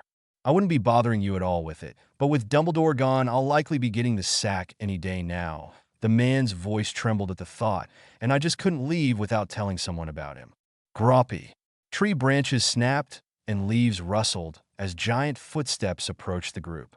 The four friends backed away slightly at the sight in front of them. They saw Gropp coming closer to them, so on instinct, they ran backwards away from him. They instantly ducked when they saw his giant hands swoop down to their level to grab them. They rose, terrified, and watched his every move. "Groppy, I brought you some company." The giant smiled and ran excitingly toward the four, who backed away as fast as they could, but stopped when they realized that the giant was tied to a tree, limiting his movement. "I couldn't just leave him, because he's my brother," Hagrid revealed. "Blimey. Well, half-brother really. He's completely harmless, just like I said. Little high-spirited is all." Gropp's hand suddenly shot out and grabbed hold of Hermione, who let out a scream as she was lifted high in the air. Stella immediately tried to help, but was held back by Harry. "Mione!" "Groppy, that is not polite," Hagrid scolded calmly, almost like he expected this to happen. "We talked about this." "You do not grab, do you? That's your new friend, Hermione." Ron then picked up bark from a nearby tree and slammed it into Gropp's leg, who scoffed and pushed Ron to the ground. Seeing that she would have to get down herself, Hermione started firmly. "Gropp, put me down now." The giant paused for a moment before gently placing Hermione back on the ground. The curly-haired girl wrapped her arm around herself as she backed away into line with her friends. "Are you all right?" "I'm fine," she answered Ron. "Just needs a firm hand is all. I think you've got an admirer." They watched as Gropp picked through his pile of trash and came back with a bicycle handle, playing with the bell. He offered it to Hermione, who took it hesitantly, and rang it for him, the giant smiling with glee at the noise. "He gets his own food and all," Hagrid said as Gropp rang the bell again. "It's company he'll be needing when I'm gone. You will look after him, won't you? I'm the only family he's got." A nod from Harry solidified the deal. "So sorry that this chapter is still so short. Don't be a silent reader." Edited April 6th, 2021. Soon, it was time for OWLs to commence at Hogwarts. The other upperclassmen had exams to study for as well, such as Newt's for the 7th years. Stella Mason had studied as much as she could given everything that came her way this year. She made sure to remember to thank Hermione for helping her focus on studying and not on anything else. Their last exam took place in the Great Hall, with Umbridge watching over them. It was silent. The only noise that could be heard were pencils writing and erasing. Stella, luckily for her, was mostly writing. About halfway through the exam, however, did a bang sound from outside of the hall. Many students, including Stella, looked up and around to see where the noise had come from. The girl made eye contact with her friends, only to receive shrugs in response. After the third and loudest bang, Umbridge started to walk toward the doors, only to be stopped by blue fireworks bursting through the Great Hall doors and around the room. Then, breaking the silence, Fred and George Weasley came flying through the Great Hall and began to wreak havoc. The students jumped from their seats and laughed and cheered as more fireworks boomed around them.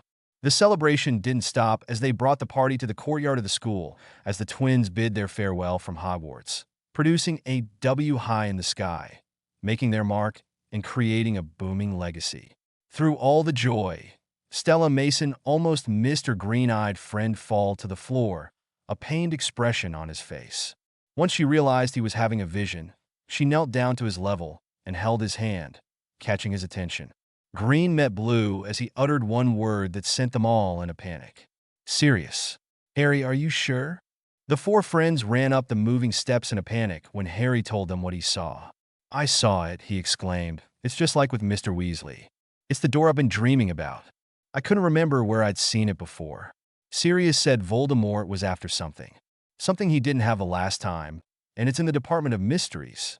Harry, please, just listen. Hermione's, please put a pause on the group's movements. What if Voldemort meant for you to see this? What if he's only hurting Sirius because he's trying to get to you? What if he is? I'm supposed to just let him die, Harry asked incredulously. Hermione, he's the only family I've got left. What do we do? Ron asked after glancing at the girls. We'll have to use the Flynn network. Umbridge has the chimneys under surveillance. Green eyes met blue as Harry shook his head. Not all of them. The four quickly changed out of their robes and headed straight for Umbridge's office. With a quick opening spell, the four entered the office, not trying to listen to the cats on the walls going mad at the unexpected visitors. They crouched down to the green fire as Harry stated, "Alert the order if you can." "Are you mental?" Ron asked. "We're going with you." "It's too dangerous." Stella grabbed Harry's shoulder from their crouched position. "When are you going to get it through your head? We're in this together." "That you are." Moments later, the four and their other friends were held by Slytherins as Harry was placed in a chair in front of them. Stella was held by Goyle, who smelled like sweat and day-old pumpkin juice. Not a fun time. "You were going to Dumbledore, weren't you?" Umbridge spoke softly. "No, liar." The woman sneered at the boy as she slapped him in the face. His friends flinched at the contact as they watched on anxiously. Suddenly, the door of her office opened. "You sent for me, headmistress?" Professor Snape looked around after he asked to survey the situation in front of him. He made brief eye contact with Stella, who knew he was in the order, and gave the man a pleading look, using his soft spot for her advantage for the first time in her life. "Snape, yes." Umbridge didn't notice his wandering eyes and smiled. "The time has come for answers, whether he wants to give it to me or not. Have you brought the Veritasrum?" "I'm afraid you've used up all my stores interrogating students," the man dully stated. "The last of it on Miss Chong. Unless you wish to poison him, and I assure you, I would have the greatest sympathy if you did. I cannot help you." Snape made his turn to leave before stopping to hear what Harry had to say. "He's got Padfoot." The boy stuttered to find the right words. "He's got Padfoot at the place where it's hidden." At the silence of the room, Umbridge filled it. "Padfoot? What is Padfoot? Or what is hidden? What is he talking about, Snape?" The potions professor turned around one more time, glanced at Stella subtly, where the girl gave the smallest head nod. He then looked at Harry, and his cold features returned. "No idea." As he left and shut the door behind him, Umbridge sighed and took out her wand. "Very well. You give me no choice, Potter. As this is an issue of ministry security, you leave me with no alternative. The Cruciatus Curse ought to loosen your tongue." "That's illegal." Stella sneered as her and her friends struggled to get out of their hold. "What Cornelius doesn't know won't hurt him." Just as the woman was about to utter the spell, Hermione bursted from her place. "Tell her, Harry." Everyone stilled as Umbridge spoke. "Tell me what?" The bushy-haired girl continued, ignoring the woman. Well, if you won't tell her where it is, I will. Where what is? Dumbledore's secret weapon. The group of friends reunited on the wooden bridge. Behind Stella and Ron was Luna, Ginny, and Neville, wearing proud smiles on their faces. How'd you get away? Hermione exclaimed as they met in the middle. Puking pastilles, Ginny answered. It wasn't pretty. Told them I was hungry, wanted some sweets. Ron explained as he handed his friends their wands. They told me to bugger off and ate the lot themselves. It was brilliant, Stella added before turning to Harry. So, how are we getting to London? Harry sighed, starting to walk away from his friends. Look, it's not that I don't appreciate everything you've done, all of you. But I've got you into enough trouble as it is. Dumbledore's army's supposed to be about doing something real. Neville called, stopping Harry in his tracks. Or was that all just words to you? Stella, feeling bowled off the adrenaline coursing through her, stepped forward and grabbed Harry's hand. Green eyes met blue as she spoke. Remember what I told you, Harry. Strength in numbers. Strength in friends. We're in this together. After giving her hand a squeeze, but not letting go, he turned his attention to everyone else, with a smile. So, how are we getting to London? The airy voice of Luna Lovegood spoke the obvious. We fly, of course. Can y'all tell I wrote part 1 in one day, lol? Don't be a silent reader. Edited, April 6th, 2021. The wind burned Stella Mason's eyes as she tried to keep them open on their way to London. The Thestrals moved fast and with purpose as they soared through the air. The Mason looked around to see her friends in the same predicament, some of them not even seeing the creature at all. Stella could only imagine that experience. The group finally made their way into the ministry without detection as it grew darker and darker outside the building. They sprinted down the halls of the ministry and made their way to the elevators, which was a trip on its own. Coming to a stop, the group reached their destination, Department of Mysteries. Once it was announced, the doors slammed open and the group of teens hesitantly filed out of the elevator. The machine left as soon as the last person came off it. They looked forward, the hall so quiet they could hear each other breathing. Harry spoke. This is it. Stella held her wand tightly as she looked around, her friends doing the same. They continued to walk, now seeing shelves and shelves of orbs. They were bright when contrasted with the walls of the building. Stella gave a shaky breath as her wand gave her more light to work with when walking deeper and deeper into the hallway. He should be here. Harry walked through the room frantically.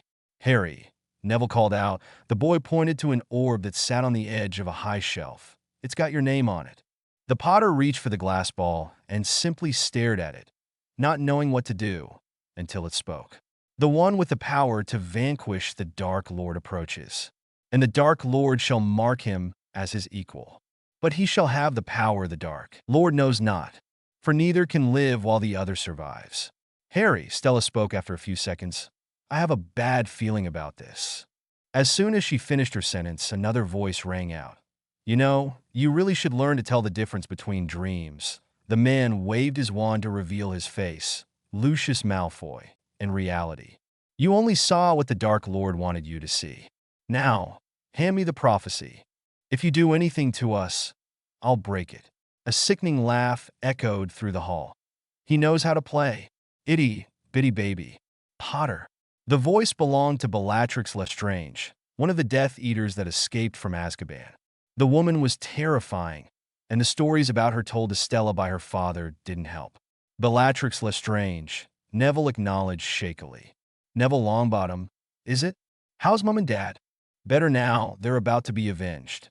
Stella shot out without thinking as Neville raised his wand, causing the Death Eater to do the same. Neville, no. Now let's everybody just calm down, shall we? Lucius calmly put his hands up. All we want is that prophecy. Why did Voldemort need me to come and get this? Harry asked without hesitation. You dare speak his name, Bellatrix sneered. You filthy half-blood. Her voice echoed around the room as Lucius spoke again. It's all right. He's just a curious lad, aren't you? Prophecies can only be retrieved by those about whom they are made, which is lucky for you. Black forms of figures moved from out of the shadows, blocking any exit for the teens as they raised their wands defensively, Haven't you always wondered the reason for the connection between you and the Dark Lord? Why he was unable to kill you when you were just an infant? Don't you want to know the secret behind your scar? All the answers are there, Potter, in your hand. All you have to do is give it to me. Then I can show you everything. Harry sighed as he looked down at the prophecy. I've waited 14 years. Lucius sympathized with him in a fake manner. I know. I guess I can wait a little longer. Now! At his yell, the teens all casted, stupefied, before running down the halls, looking for a way out. Stella's lungs burned as she ran with all her might, fighting off Death Eaters who dared to come her way. She let out a small scream as she bumped into her friends, who regrouped and looked around frantically for a threat or a way out. As the Death Eaters grew closer, the lot started to push the orbs on shelves down to the floor to create a diversion. The voices of the Death Eaters sounded, making everyone antsy as the teens shot spells every which way. In the chows, they heard Harry yell, "Get back to the door!" The group started running again, never looking back as they reached the door. Harry wrenched it open, only to fall into another room. Before they could smash to the ground, they all stopped a couple feet above before they landed with a thud. Department of Mysteries, Ron muttered as he and his friends got up from the ground. Got that bit right, didn't they? Stella, still with her wand out, looked around the room. They were placed on a stone of some kind where an archway was standing in front of them. The mason furrowed her brows as she started to hear mere voices sound from the archway, and it appeared she wasn't the only one to hear them. The voices. Harry moved closer to the archway. Can you hear what they're saying? There aren't any voices, Harry, Hermione stated as she watched not only Harry walk toward the archway, but Stella and Luna as well. Let's get out of here. I can hear them too, Stella nodded, somewhat in a trance.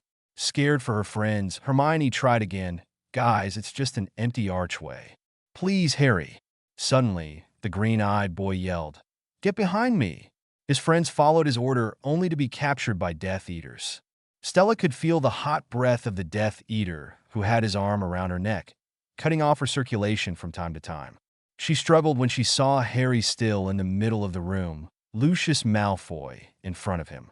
Did you actually believe, or were you truly naive enough to think, that children stood a chance against us? The man drawled as he drew closer to Harry. I'll make this simple for you, Potter. Give me the prophecy now, or watch your friends die. Don't give it to him, Harry. Green met blue as he looked at his friend being held tighter by her neck as she yelled at him. After some deliberation, the Potter sighed as he began to place the orb into Lucius' hands. The man took in a deep breath as he observed the prophecy, before he was interrupted by a glow coming from the archway. Stella and her friends smiled in relief to see who it was. Get away from my godson. After that, all hell broke loose. After punching Lucius to the ground, causing the prophecy to smash to pieces, Sirius and the rest of the Order began to fight as they hurled the teens into safety, hiding them against the stone. As they were watching the fighting from below, Stella couldn't help but look around for her father, but came up short when she couldn't find him. The duel between Sirius Black and Lucius Malfoy was the last duel standing. Everyone watched in anticipation as to what was going to happen. It wasn't until Bellatrix Lestrange came out of nowhere and shouted for everyone to hear. It all happened in slow motion. Sirius Black floated into the archway after sending a smile toward his godson for the last time. Stella felt tears streaming down her bruised face as she watched a family friend leave the earth. She watched her friend, Harry Potter, hold on to Remus Lupin for dear life as he struggled and screamed for his godfather to come back. She watched as Harry ran after his godfather's murderer in a fit of rage. And before her or her friends could follow him, the Order got to them first. The members started to check everyone and asked them what happened, but Stella wasn't paying attention. The Mason kept her gaze forward, not muttering a word about anything to anyone. Don't be a silent reader. Edited, April 6th, 2021. Everyone was left in uncomfortable silence once Harry Potter ran out of the room. No one knew what to do. They ran out to the main floor to see Harry Potter writhing on the ground with Dumbledore kneeling beside him. The boy looked to be in severe pain, screaming and moving uncontrollably. Stella held tightly to Ron and Hermione's hands as she saw Harry talking, but couldn't decipher what he was saying. Green met blue as Harry spoke. One last thing before whatever was inside him shot out of his chest, leaving him breathless. Stella couldn't believe her eyes. Lord Voldemort in the flesh was in front of her. As soon as he appeared, he disappeared just as fast, just as the Minister of Magic uttered the words he neglected to say since the beginning. He's back. Dear Father, a lot of things have occurred since your departure. I hope you are safe and have received this letter with no problem. I can only guess since you're on a mission, you cannot write back to me, and I don't expect you to. I don't know if you've heard or have been informed, but there was an event that occurred, many people calling it the Battle of the Department of Mysteries. And I want you to know that I was in attendance. I stood proudly next to my friends and fought Death Eaters alongside the Order. I hope I made you proud by standing up to the enemy and doing what's right. You and Mum always taught me that. I don't know if you know, but Sirius is dead. He was killed by Bellatrix Lestrange, his own cousin. I am so sorry for your loss, Dad. I know he was one of your best friends. I couldn't imagine losing the friends I've made this year, and I think I have you to thank for that. Bringing me to Grimmauld Place, telling me to make friends, got me the people I have in my life now.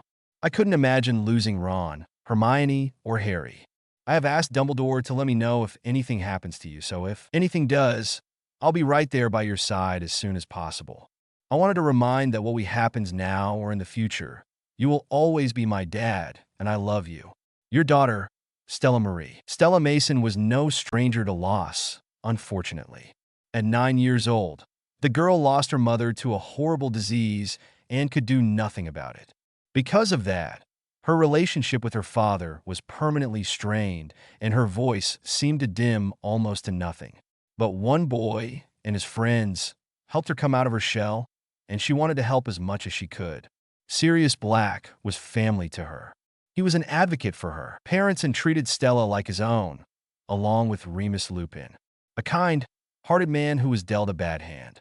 The blue-eyed girl paused for a moment before, hesitantly, knocking on Harry Potter's door in the dorms. It was when she heard a faint come in did she enter. The boy was sitting on his bed, lost in thought. He didn't even look up to see who had come in. Only when the person sat down next to him did Green meet Blue. The Mason didn't say much, only started with holding his hand and sitting silently. After a few minutes of squeezing hands back and forth, she spoke. If you want me to say I'm sorry, I will. I know how it feels to hear it over and over. She didn't get a response as she kept going, making up her mind as to what to say. I'm sorry for your loss, Harry. Sirius was a great, great man, who I considered as family. The boy only nodded. You know, when my mom died, I shut the world out, Stella shared, gazing around the room. I didn't speak for months, and I didn't have any friends to help me crawl out of it. And on top of that, my dad completely changed. He went from this light-hearted, loving guy to this cold and distant father. Our relationship was never the same after that. Most of the time he addresses me more like a business partner and less like his daughter. She gave a humorless chuckle as she heard the boy next to her give off one as well. My reason for telling you all of this is, Harry, don't distance yourself. Not from me, not from Hermione or Ron, not from anyone. If we're going to have any chance at achieving anything in the future, it's only going to happen if we all stand together. A moment passed. Harry, I want you to do something for me. The girl turned to face him more on the bed as they looked at each other. Harry let out a, what? She stuck up her pinky finger and spoke. Promise me, no matter what happens, you'll come to me if you're feeling down or just need to vent about anything. It's not healthy to bottle everything up inside. I should know. Harry Potter smiled lightly, his first smile in a while, as he linked his pink with hers. I promise. Stella beamed. Great. You won't regret it. I've been told I'm a great listener. She got up from her seat at the bed to leave. I'll leave you to finish packing. Stella. The Mason turned to face him again, only to see the boy standing. Yes? Have you heard anything about your dad? Her stomach dropped at the question, and it seemed the question was answered by her reaction. The girl shook her head and looked down at her hands. No. No, I haven't heard anything. I sent him a letter. Ron let me borrow his owl, but he hasn't written back, which is understandable. I talked to Dumbledore, and he assured me he would let me know as soon as anything happens. But I'm not as anxious as I was a while ago. And why is that? With a smile she spoke. Because someone close to me told me to have faith. And with that, she left the room, not sticking around to see Harry Potter, the boy who lived, smiling in her wake. The four friends were packed and were walking toward the Hogwarts Express on their last day of term. This year was interesting to say the least. Stella Mason earned 3 great best friends and others, and went on the adventure of a lifetime. She was both scared and excited to see what came next for her. Walking next to Harry, she looked at him as he spoke. I've been thinking about something Dumbledore said to me. And what's that? Ron asked as he walked next to Stella. That even though we've got a fight ahead of us, he started, we've got one thing that Voldemort doesn't have. Something worth fighting for. With smiles on their faces, the group of friends walked to the train with smiles on their faces. They knew, when they had each other, they could do anything. End of Act 1. That starry scene was so soft. Don't be a silent reader. Edited, April 6th, 2021. Harry Potter trudged through the Burrow with heavy feet. He was soaked and landed with a splash as Dumbledore sent him to the Burrow. He looked ahead to see the silhouette of the Burrow in its crooked form. Trudging forward, he couldn't help but have his spirits lift at the thought of seeing Ron, Hermione, Mrs. Weasley, and Ginny. Coming closer to the Burrow, he couldn't help but notice a figure in the window on the top floor. A girl, fair-skinned with hazel hair, reading a novel on the windowsill. Her brows could be seen to furrow every once and while she concentrated on the pages in front of her. Stella Mazon. The two friends sent letters back and forth, a brief summary of the person's day. Nothing more, nothing less. It was still nice to hear from one another. He told her about his travels, which she would admit was quite reckless of him to do given the climate of the wizarding world. And she told him of her time at the Burrow, what books she's read, and what crazy things Ron had her try. It was nice for both of them to forget their troubles when reading the letters they had sent each other and writing to one another. Stella had been quieter than usual. She was still the same Stella she had always been, especially in the safe and comforting home of the Weasleys. However, there was something that was weighing her down. Her dad had yet to be found. She received a letter from Dumbledore, explaining how her father gave back a report, saying he was fine and was expected to return soon. But something didn't feel right. Her new favorite novel obsession is To Kill a Mockingbird by Harper Lee. The mystery mixed with the love Atticus Finch holds for his children while he was fighting for what was right was truly inspiring. She got it from Hermione for Christmas, and she thanked the girl every chance she got, raving about the book and how it's one of her new favorites. She once told Harry he would enjoy the book in one of her letters she sent him. Her thoughts and reading were broken when she heard the youngest Weasley yell for her mom. Ginny, what is it? I was only wondering when Harry got here. What? Harry? Harry who? Harry Potter, of course. Mrs. Weasley scoffed as she walked downstairs. I think I'd know if Harry Potter was in my house, wouldn't I? His trunk's in the kitchen, and his owl. No, dear, I seriously doubt that. Harry. Ron Weasley popped his head out on the second floor. Did someone say Harry? Me nosy. Is he up there with you? Of course not. I know my best friend was in my room, wouldn't I? Hedwig let out a chirp, alerting another person in the house. Is that an owl I heard? Hermione Granger popped her head out from the third floor. You haven't seen him, have you? Ginny asked. Apparently he's wandering around the house. Really? Really? The familiar voice rang out, causing everyone to stir with excitement. Harry! Everyone came downstairs to greet the boy. Ginny went first, then Hermione with her toothbrush in hand. Then, Ron clambered into his best friend and wrapped his arms around him. The green-eyed boy couldn't help but look around for one last person he knew was in the house. What a lovely surprise! Mrs. Weasley beamed as she cupped the boy's cheek. Why didn't you let us know you were coming? I didn't know. Dumbledore. Harry smiled at the woman with a shrug. Oh, that man. The woman laughed. But then, what would we do without him? After getting settled in Ron's room, where Harry and Ron shared whenever the former came to the Burrow, the three friends sat around a flaming Daily Prophet and discussed the year ahead of them. Harry couldn't help but feel like a part of their group was missing without a certain brunette. He wondered why she hadn't gone to see him, or at least greet him. So, when did you get here? Harry asked Hermione. A few days ago, she answered her best friend, looking weary, though for a while, I wasn't sure I was coming. After the confusion of Harry was displayed, Ron reiterated, "Mum sort of lost it last week. Said Ginny and I, and Stella for that matter, had no business going back to Hogwarts. That it's too dangerous." "Oh, come on. She's not alone." The curly-haired girl shook her head at her best friend, who scoffed. "Even my parents and their muggles know something bad is happening." Anyway, Dad stepped in, told her she was being barmy, and it took a few days, but she came around. The boy who lived sighed, "But this is Hogwarts we're talking about. It's Dumbledore. What could be safer?" The two others looked at each other before the girl spoke. "There's been a lot of talk recently that Dumbledore's got a bit old." "Rubbish," Harry scoffed again, but then looked and thought, "Well, he's only, what is he, 150? Give or take a few." The three were quiet after Ron's comment, but soon burst into laughter. That apparently caught the attention of someone else in the house. "I thought I heard you from the other room." The teens looked at the doorway to see their friend Stella Mason, leaning against the doorframe, giving them a soft smile, book in hand. Harry had noticed a growth in the girl, not just in looks because she was already growing into her unique features, but in stature, the way she carried herself. Though one difference that was clearer, her eyes were dimmer than usual. Not knowing the whereabouts of her father has taken a toll on her in some ways. Some ways were easier to hide from others, but Harry knew better. Harry had yet to respond, so Stella kept going. "How are you, Harry?" The green-eyed boy seemed to snap out of his trance-like state to respond to her. "Oh, I'm well, Stella. Thank you. How are you?" Okay," the girl shared, looking down at the book in her hand. "Sorry I didn't greet you with the others. I got to the best part of this book, and I couldn't put it down." The three chuckled at her explanation as Harry said, "I wouldn't expect anything less from you, Stella."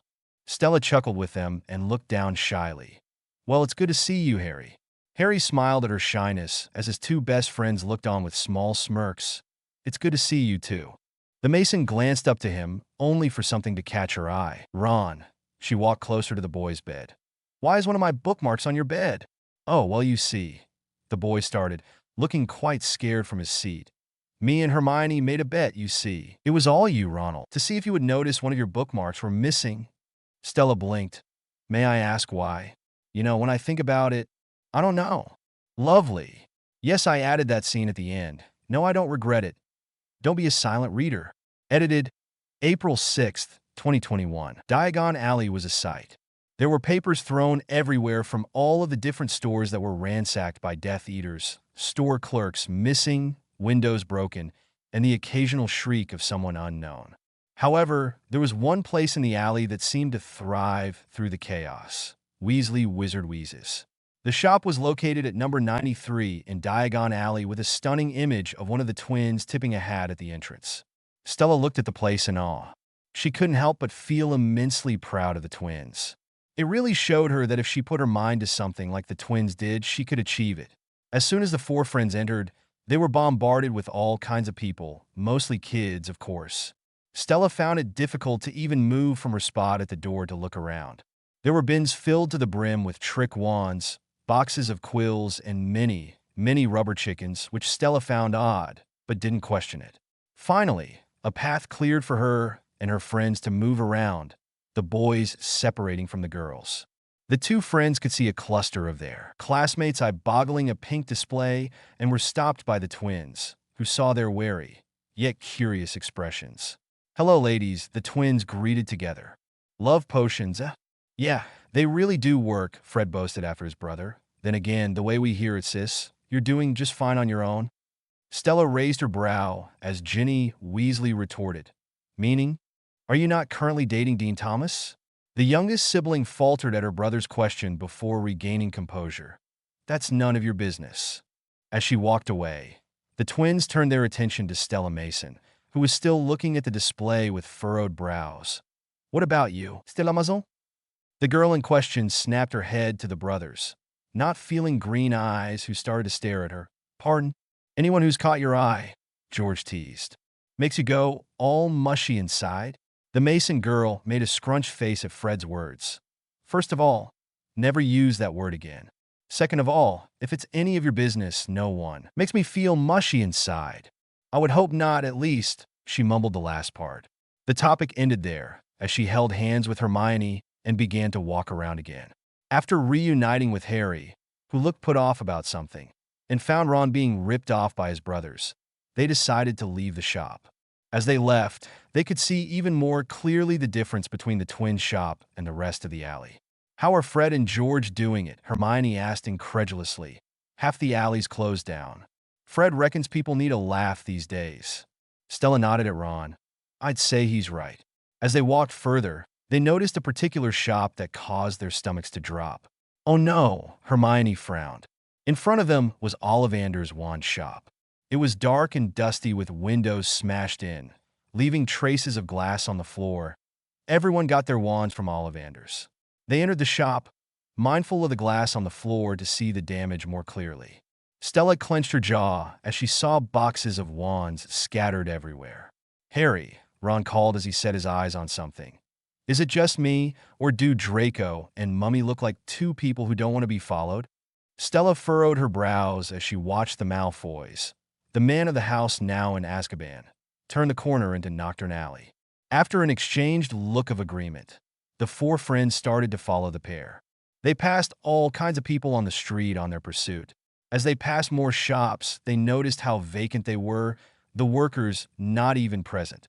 They had stopped when they realized they followed the Malfoys all the way to the last shop on the block, Borgin and Burke's, the store that was dedicated to selling all kinds of dark artifacts. Without thinking, the friends started to climb the roof to get a better look inside. Stella, where she was in between Hermione and Harry, could see the back of Draco in front of a black cabinet. She could also see the store owner, Mr. Borgin, looking quite frightened with whatever Draco was telling him. Or maybe the man was frightened that Death Eaters were in his shop. Greyback, a werewolf Death Eater, who was the one who bit Remus Lupin all those years ago, was one Death Eater in particular that Stella noticed. It wasn't until Greyback turned around toward where the four were did they duck their heads. A moment later, they looked back to see the curtains of the shop drop to shut. The time had come for the four friends to start their 6th year at Hogwarts. Everyone in the Burrow was getting ready for the departure to King's Cross Station. However, there was one thing Stella Mason wanted to do before she left. She was nervous. Her hands fiddled with the wrist whereas she walked towards Ron's bedroom, where she knew Harry was packing. With the bit of courage she had, she knocked. Not waiting for a response, she opened the door to see the Potter packing his suitcase. Green met blue as he turned to see who was at the door. Her nerves got to her as they stared at each other for a few moments before she mentally kicked herself and uttered one word, "Hi." Hi, Stella." Clearly seeing she was nervous about something, he smiled lightly. He had grown to learn her tells pretty quickly. The wringing of the hands, the biting of her cheek, her downcast eyes. Snapping out of her nervousness, though she didn't know how, she walked forward and got to the point. "I wanted to give you something." Outstretched toward him was a bracelet. It was a simple black bracelet, made out of wax nylon with a gold ring around it with one simple word, "Stella." When seeing his confused but grateful features, she explained, "I remember saying on the last day of term that you can come to me whenever you need me for anything. With this you can tap it 3 times and I'll know you need me." She spoke, not making eye contact as she was afraid of rejection. "I have one as well." She held up her own bracelet that read Harry on it. "I worked on them over the summer a lot. Mrs. Weasley, help me since I can't use magic out of school yet. When you tap it, it sends a frequency to mine to let me know you need me and where you are.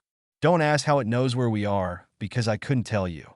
Harry didn't speak for a moment as she chuckled softly, and that made Stella quite nervous. Did he like it? Did he think it was weird of her to give him this? They had only been friends for a year, so maybe Stella overstepped. Her thoughts were interrupted when she was suddenly pulled into a hug. She made a sound of surprise, and she wrapped her arms around the boy's neck while her arms were around her waist. They stood there a few moments before Harry pulled away, his hands in hers as he spoke. "No one has ever done anything like this for me. Thank you, Stella, really." The Mason could feel her cheeks flamed with heat as she looked in his eyes. Still caught off guard by the sudden affection, she stuttered, No problem, Harry."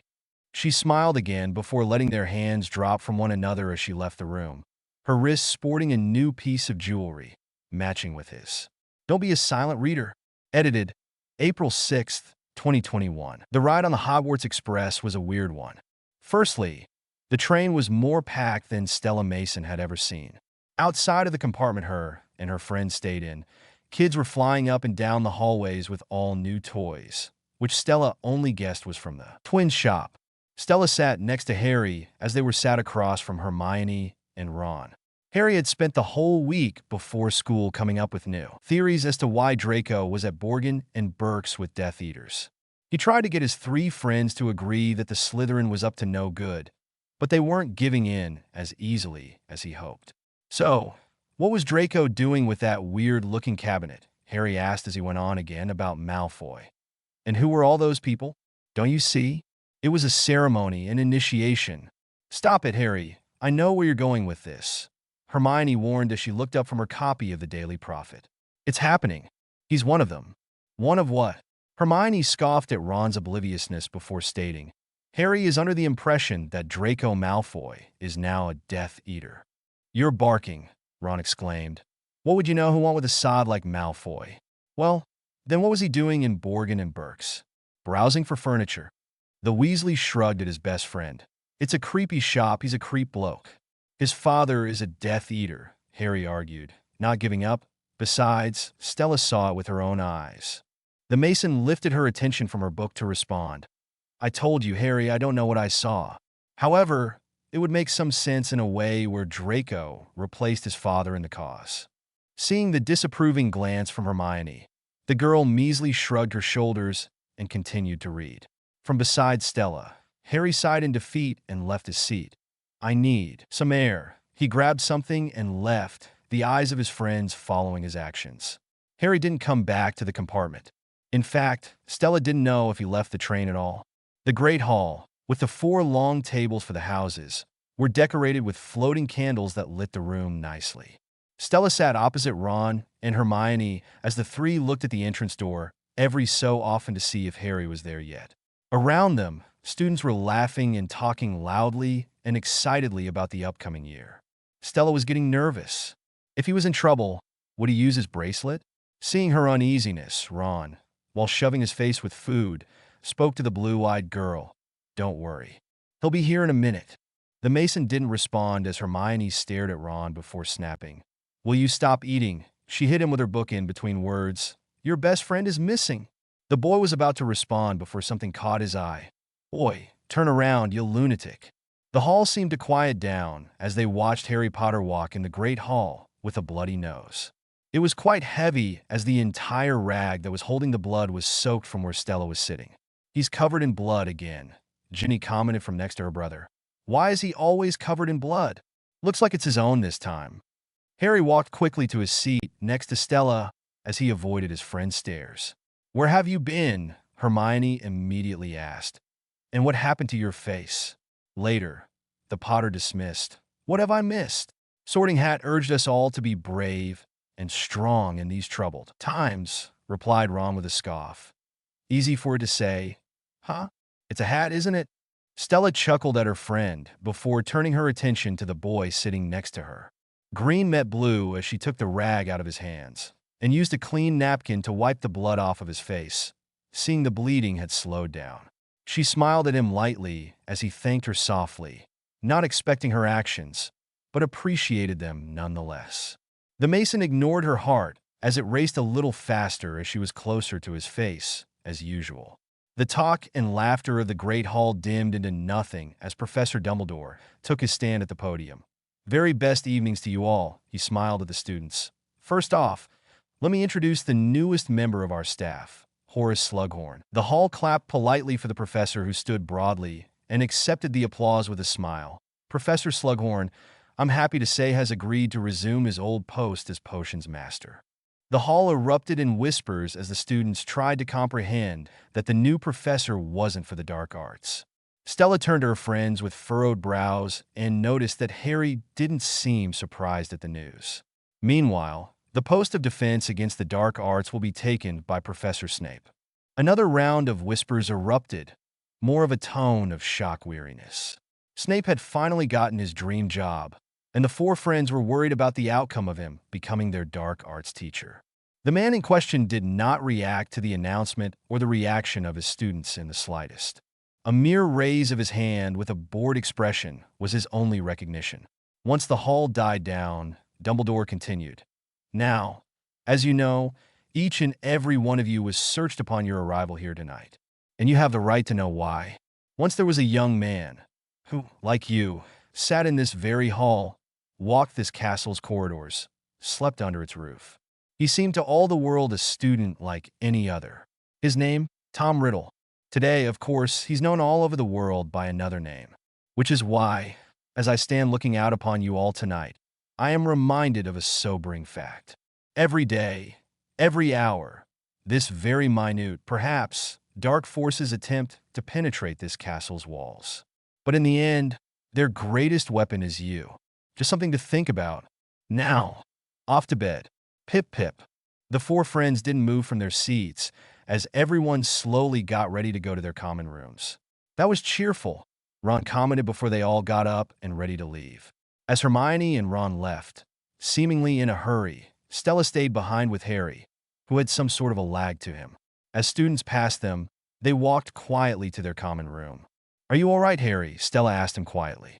"I'm fine, Stella, thank you." The girl smiled at him, close-lipped, and tapped her bracelet. Always here, green eyes. They laughed smallly at her choice of nickname, and Harry seemed to like it. Stella Mason made a mental note to use it more often. Stella loved her dorm room. Her and Hermione had their beds next to each other and usually kept to themselves and each other with the other girls in the room across from them. As Hermione got ready for bed, Stella was reading her latest favorite, To Kill a Mockingbird, for the second time. Rereading books was a common thing Stella did. She liked to have every detail ingrained in her mind before she could invest in a new novel. The rest of her roommates were down in the common room, chatting away with other students, while the two best friends liked to get some extra sleep before the first day of classes. Hermione sat down on her bed and watched her best friend, entranced by her book in her hands. A burning question was on the tip of her tongue, and it finally came out. "What's going on with you and Harry?" The name made Stella snap her head up. She furrowed her brows when she pondered her friend's question. "Why would you ask that?" "Oh, come on," the Granger groaned and plopped herself on Stella's bed. "You guys have been giving each other googly eyes since the end of last term, and I know you two wrote letters back and forth." When Stella opened her mouth to rebuttal, Hermione didn't let her. "And you made him a bracelet with your name on it. I mean, I've known him for 5 years, and I've never done anything like that for him." Stella scoffed as she tried to defend her actions and explain herself. "I just didn't want him to feel alone. I know what that feels like, especially after the death of a loved one." Her eyes turned away as she felt herself ranting nervously. "I mean, do I think he's brave and kind even after all he's been through? Absolutely. Do I like talking with him or just listening as he rants to me about things on his mind? Yes. But I don't have feelings for him." "No way," she trailed off in thought. "There's no way." Hermione smirked as she left the conversation at that. Her work was done for the night. Don't be a silent reader. Edited April 6th, 2021. The first day of classes were always hectic. Students, old and new, were navigating around the castle to try to get to their newly appointed classes on time. Stella Mason and Hermione Granger seemed to put their conversation the night before in the back of their minds as they walked to their first class of the day potions. They made their way to the dungeons where the classroom is located and found they were one of the first people there. Not that they minded. The dungeons were always cold and dark, sending a shiver down Stella's spine. She picked an empty table with Hermione as she reserved the 2 other seats for Ron and Harry, knowing fully well they would be forced to take this class. Stella stood with her Advanced Potions textbook next to Hermione as the class filled and moved in a huddle around Professor Slughorn's desk. Attention to detail in the preparation is the prerequisite of all planning, Professor Slughorn told the class. He was about to continue before 2 figures at the door caught his attention. "Ah, Harry, my boy, I was beginning to worry. We brought someone with us, I see." "Ron Weasley, sir," the boy introduced, "but I'm dead awful at potions, a menace, actually. So, I'm probably just gonna—" "Nonsense," the professor stopped Ron from leaving. "Any friend of Harry is a friend of mine. Get your books out." Harry stuttered. "I'm sorry, sir. I haven't got my books yet, and neither does Ron." Stella smirked. She knew they were forced into this class. "Not to worry. Get what you want from the cupboard." Professor Slughorn pointed to the cupboard and continued his opening lesson. Now, as I was saying, I prepared some concoctions this morning. As the professor continued to talk, Stella couldn't help but be distracted by the boys in the front of class, or in her case, the back of the class. She watched the boys wrestle for a book before coming to the group. She shook her head at them before tuning back into the lesson. Any ideas what these may be? Professor Slughorn motioned to different vials next to him. Yes, miss. Granger, sir. After he called on her raised hand. That one there is. Veritaserum, she said while she pointed at the vial. It's a truth-telling serum. And that would be Polyjuice potion. It's terribly tricky to make. After praising Hermione on her knowledge, Slughorn continued, pointed towards the third vial. What about this one? Yes, miss. Mason, sir, Stella answered. That is Amortentia, the most powerful love potion in the world. It's rumored to smell differently to each person according to what attracts them. For example, I smell broomstick polish, new parchment, and cologne. Stella seemed to snap out of it as her cheeks turned pink. She looked down in embarrassment, as that was the most she had ever talked in class. She didn't know what came over her. Yes, Professor Slughorn drawled. Amortentia doesn't create actual love. That would be impossible. But it does cause a power infatuation or obversion.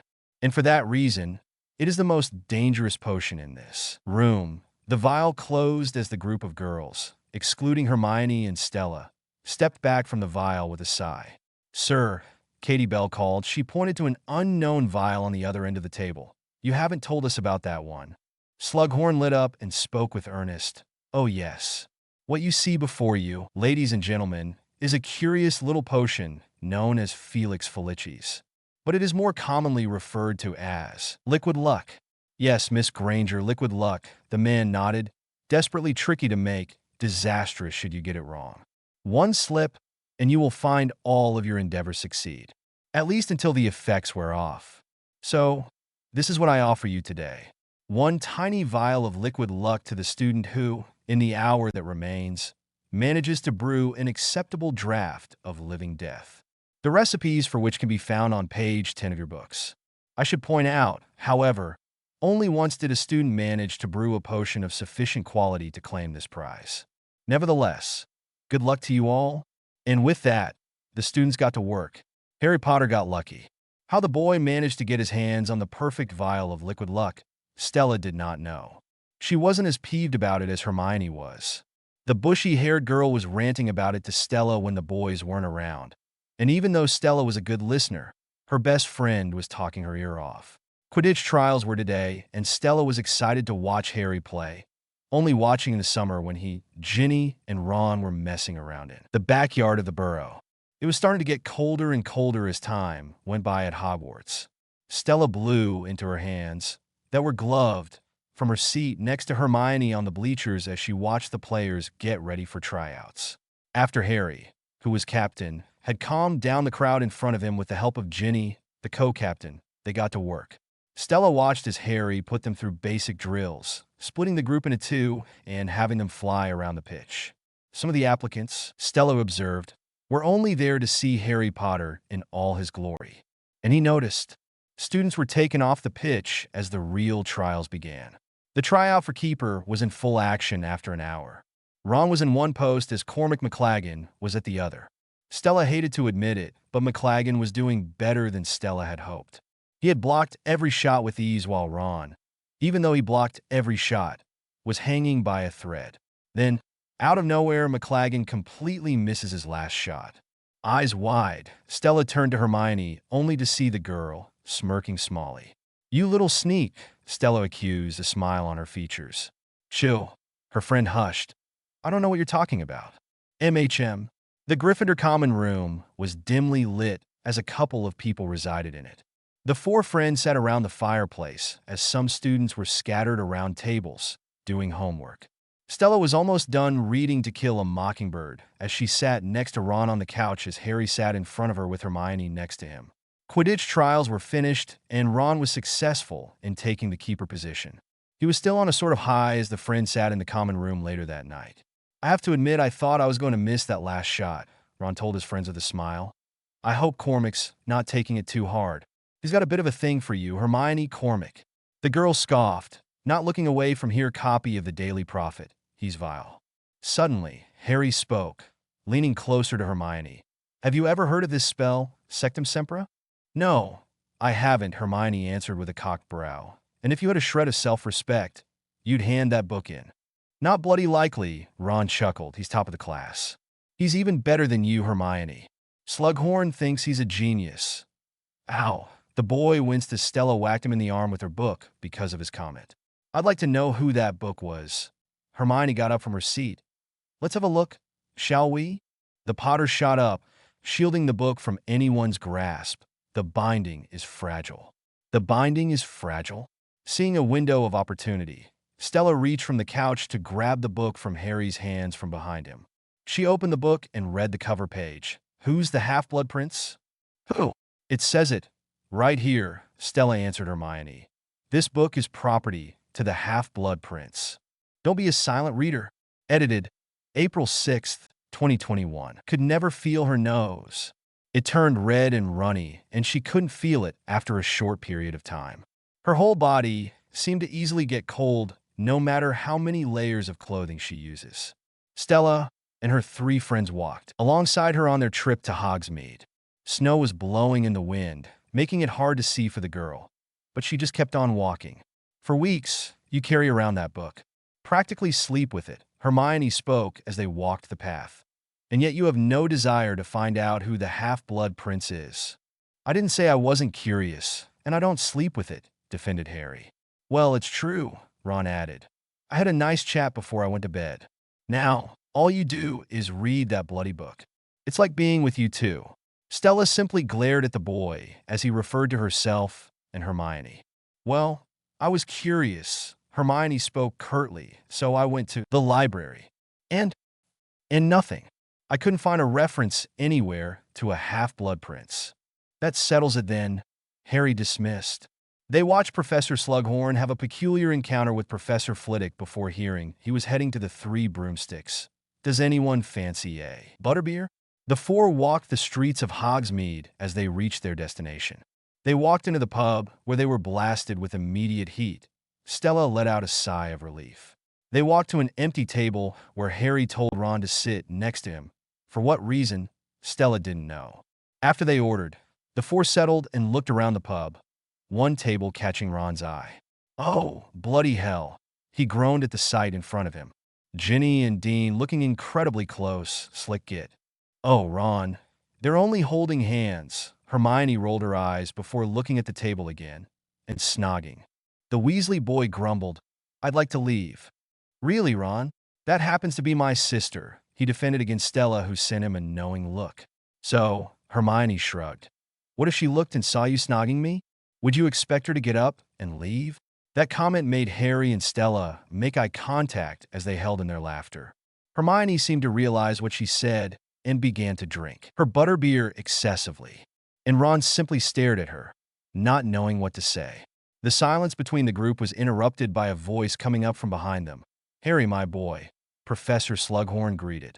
Stella watched as Harry stood to greet the professor with immense enthusiasm, something he normally wouldn't do. So wonderful to see you, and you. 3. You too, sir. Harry smiled while shaking Slughorn's hand. So, what brings you to the 3 Broomsticks? Oh, the 3 Broomsticks, and I go way back further than I care to admit, the man shared, chuckling to himself. I could remember when it was 1 broomstick. He then accidentally spilt his drink on both Stella and Hermione, who jumped. All hands on deck, girls. They dismissed him politely. Listen, my boy, in the old days, I used to throw together the occasional supper party. I select a student or 2. Would you be game? Harry nodded extensively. I consider it an honor, sir. You'd be welcome too, Granger Mason. Stella smiled at the man. We'd be delighted, sir. Splendid. Look for my owl, Slughorn expressed. He then turned to Ron. Good to see you, Wallenby. Stella laughed softly as the professor took his leave. Ron's expression, however, turned sour. What are you playing at? Harry looked around the pub before he answered his best friend.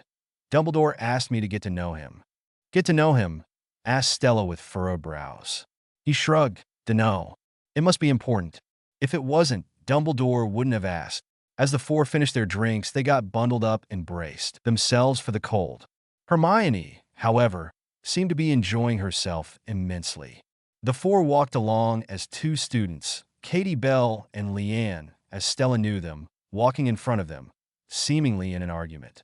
It wasn't until they heard a scream did they stop in their tracks. "I warned her." Leanne shook as she spoke to the four over the wind. "I warned her not to touch it." Suddenly, Katie rose into the air, her mouth and arms wide open, her hair whipping from the storm. Stella gasped in horror as Katie dropped to the ground with a thud as she was dragged through the snow. "Don't get any closer." The four jumped when they heard Hagrid's booming voice come up from behind them. He rushed to the girl as the others watched on. Stella noticed Harry drew closer to the object and grabbed his hand. "Don't touch it, Harry," just as Hagrid told them not to touch anything but the wrappings it came in. "Why is it when something bad happens, it is always you three?" Professor McGonagall said to the four students in front of her. Katie Bell was transported out of Hogwarts and taken to St. Mungo's for proper treatment. Now, they were in the woman's office, seeing as they were witnesses. Leanne had just explained to the professor what had happened and was dismissed. Now it was their turn. Stella Mason was standing in front of her head of house with her head down and her hand behind her back. She had never gotten in trouble before. If you didn't count the DA, she didn't at least. Of course, I'm not counting Miss Mason, as this is the first time she has been sent to this office. "Believe me, Professor," Ron spoke timidly, "I've been asking myself that for 6 years."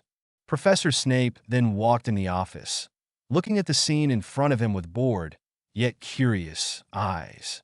After he greeted his colleague, he picked up the necklace with his wand and observed it. "What do you think?" "I think Miss Bell is lucky to be alive," the man answered his fellow teacher. "She was cursed, wasn't she?" asked Harry from next to Stella. "I know, Katie. Off the Quidditch pitch, she wouldn't hurt a fly. If she was delivering that to Professor Dumbledore, she wasn't doing it willingly." "Yes, she was cursed," McGonagall nodded. "It was Malfoy." The other three students all showed, not with their mouths, but with their expressions, how they thought their friend shouldn't have said that. "That is a very serious accusation, Potter," McGonagall said in shock. "Indeed," Snape agreed slowly. "Your evidence?" "I just know." "You just know," Snape mockingly repeated. "Once again, I'm astonished with your gifts, Potter. Gifts mere mortals can only dream of possessing. How grand it must be to be the chosen one." No one responded to Snape's comment. The stare match between the student and the professor was jarring. Professor McGonagall finally cleared the tense air and dismissed the four friends from her office. The four walked back to the Gryffindor common room in silence. Don't be a silent reader. Edited April 6th, 2021. The next night was Slughorn's dinner party, and Stella Mason didn't know what to expect. She dressed in a simple long-sleeve, fitted black dress and small heels, but they still flattered her figure. Not used to makeup, she decided against it. As she was looking over herself in the mirror, her charm around her necklace caught her attention. It seemed in Stella's eyes that the charm had dimmed a bit. After all, the star was never the same when the sun set forever. She didn't realize her eyes had welled until a tear fell on her hand as she held her necklace. Her lip quivered as she thought about her dad. No news. Nothing since Dumbledore told her he would tell her if anything happened. Stella didn't know if the silence on the headmaster's side was a good thing or a bad thing. Pulling herself together, she took deep breaths before walking alone to the dinner. She knew she was late. She just hoped she wasn't too late. She walked up the marble staircase to Slughorn's office as her heart raced with anxiety. The last thing wanted was to be the center of attention.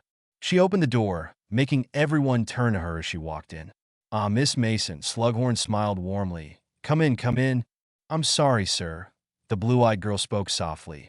"I'm not usually late." She approached the empty seat next to Harry as the boy in question stood up abruptly. He knew immediately there was something wrong. She looked down at her feet as she sat down, her cheeks burning from the attention. "No matter," Slughorn assured. "You're just in time for dessert. That is, if Belby's left you any." He chuckled to himself before turning the attention back to Stella. "We were just going around talking about my past students. Both of your parents are. In fact, how is your mother?" Stella's heart stopped. Surely the professor knew of her mother's passing. She cleared her throat and admitted something in front of anyone only her closest friends and family knew. Actually, sir, my mother passed away when I was 9. The table turned quiet. Any side conversation stopped when they heard the girl. No one knew anything about her, just that she made friends with Harry Potter and his 2 friends randomly at the start of their 5th year. Professor Slughorn's face dropped completely. Oh, I wasn't aware. I'm deeply sorry, my dear. She was a lovely woman. Thank you, sir. Stella wasn't asked any more questions after that. The only thing she paid attention to was the hand that was holding hers under the table. Harry didn't need her to tap her bracelet for him to know she needed him. Breakfast was more eventful than usual. It was the big Quidditch match between Gryffindor and Slytherin. The latter was not holding back when it came to the hisses and boos that were aimed toward the former. Stella paid no mind to what was happening around her. She was still thinking about last night. Aside from the obvious embarrassment that took place during the dinner, the Mason couldn't help but think about the feeling of Harry's hand in her own. The comfort she didn't know she needed. It seemed he just knew. Ron, on the other hand, was a puddle of nerves. His face was paler than usual, and he looked queasy at the sight of his eggs and toast shaped like the Quidditch pitch. He sat next to Stella as he faced Harry, who was on the other side of the bench, sitting next to Hermione, who was reading the Daily Prophet. So, how was it then? The Weasley grumbled, almost as if he didn't want to ask in the first place. How was what? Hermione asked, glancing up from her paper. Your dinner party? Hermione set down her newspaper and shrugged. Pretty boring, actually. Though I think Harry enjoyed dessert. Well, I surely didn't, Stella spoke for the first time that morning. It was awful. It was bad enough I was late, let alone having to tell him my mum died. Hey, the Granger grabbed her best friend's hand. It wasn't your fault. You and your family were in America at the time, and when you came back to London, Slughorn had already retired. It was just a bad situation. Don't dwell on it. Stella smiled at her best friend as she gave her hand a squeeze before letting go. She looked to her left and made eye contact with Harry, who was already looking at her. She sent him a smile and mouthed thank you before turning her attention back to her book. You know, Ron, Hermione started, Harry smiling to himself next to her, Slughorn's having a Christmas do. And we're meant to bring someone.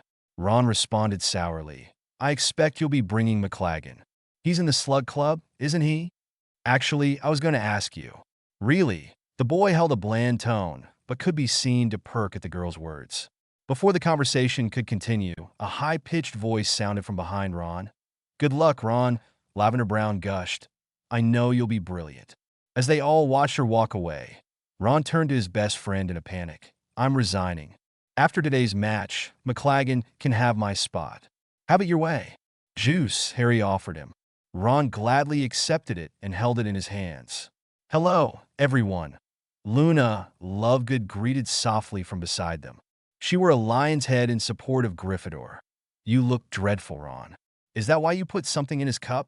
Stella snapped her head toward Harry as he subtly pushed a vial back in his pocket. Liquid luck, she muttered with wide eyes. Hermione mirrored her expression.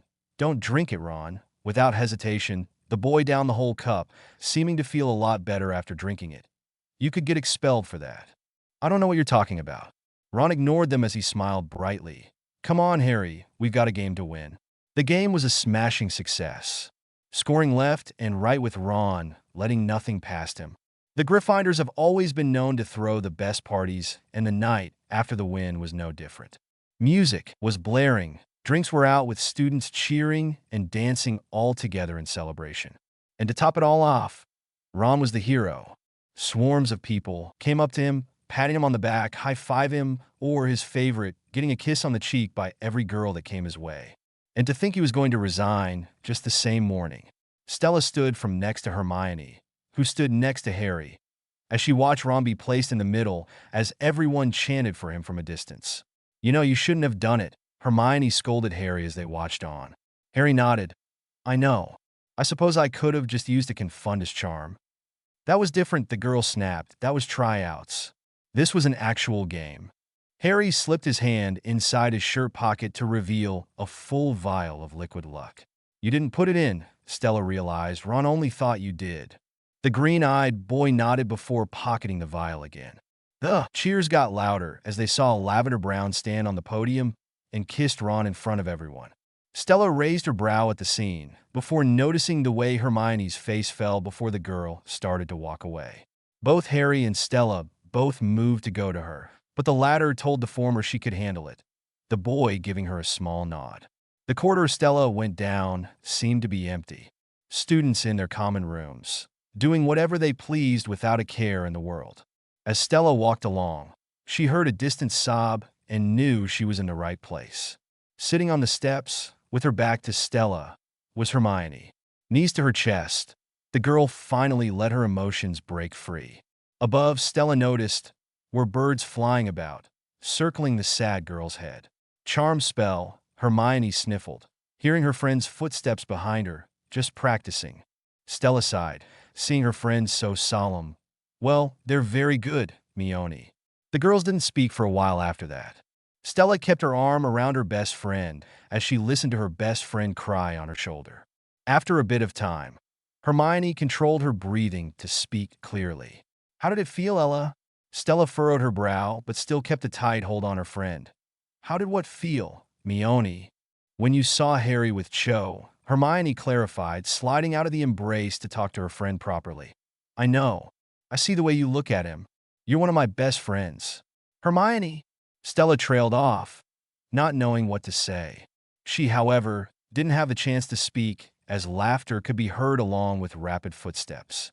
The two girls turned to look in the direction of the noise, only to see Ron and Lavender stop in front of them. Oops, Lavender spoke, not looking sorry at all. I think this room's taken. Ron didn't follow her as she left the room with a giggle. What's with the birds? Hermione didn't respond. She only stood and chanted, Appunio. The boy's eyes widened in panic as the birds, flying over top of Hermione's head, shot out to Ron and followed him as they smashed into the wall next to him as he ran. He didn't say anything before he ran away with wide eyes back to Lavender.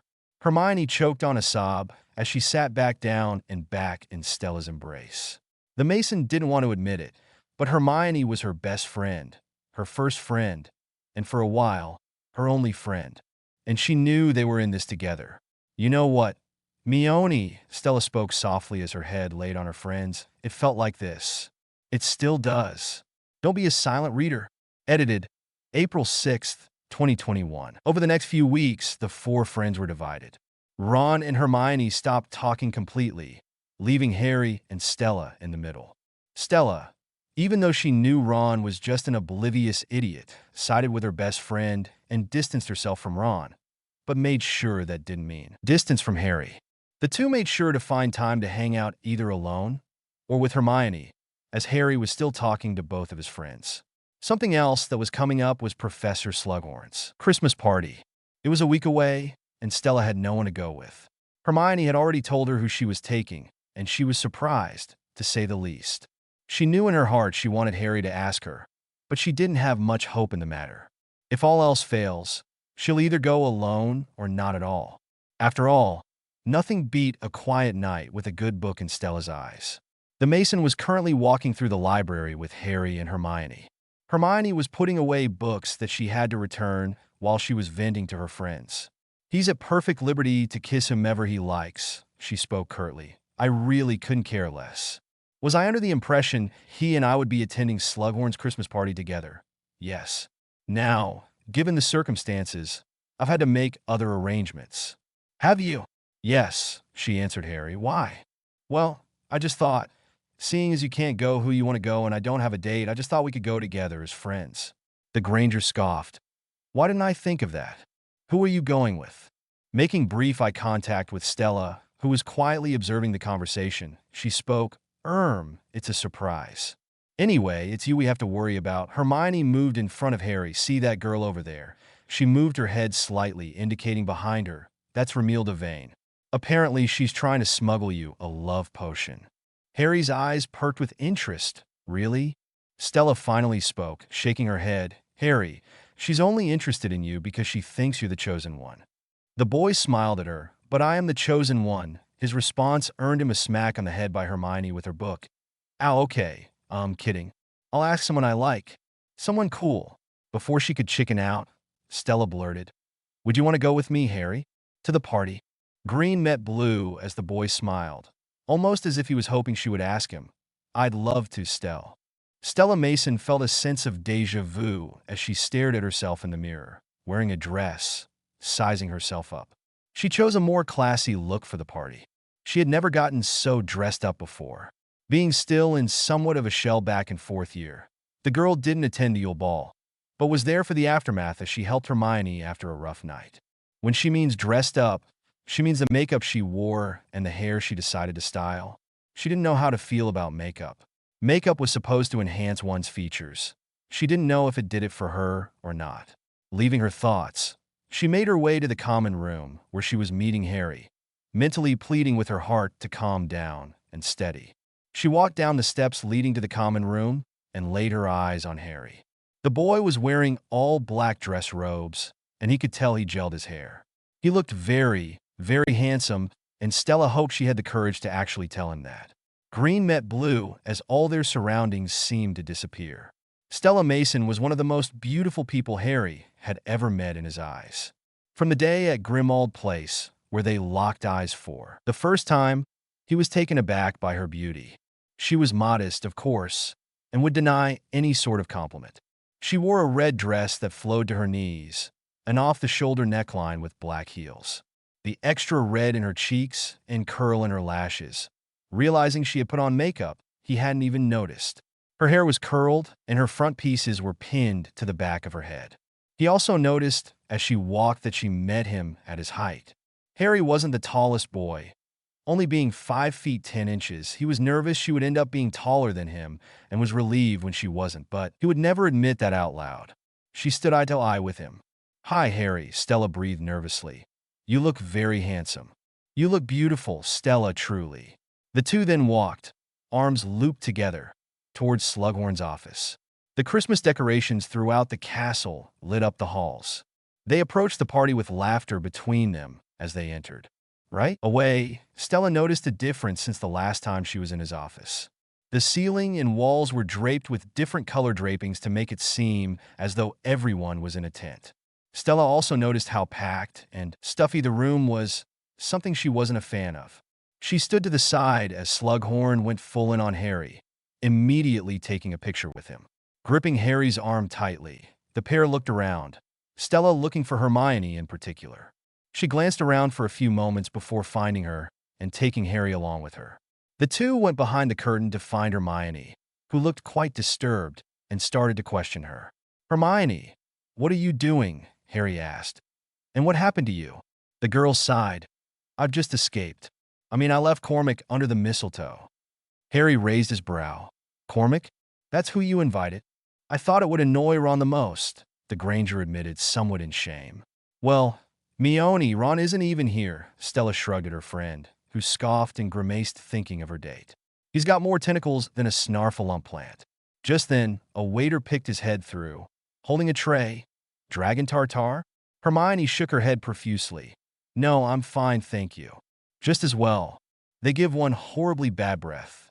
On second thought, Hermione started, grabbing the tray. "Might keep Cormac at bay." "Oh God, here he comes." She passed the tray to Stella, before escaping the tent just as Cormac came in.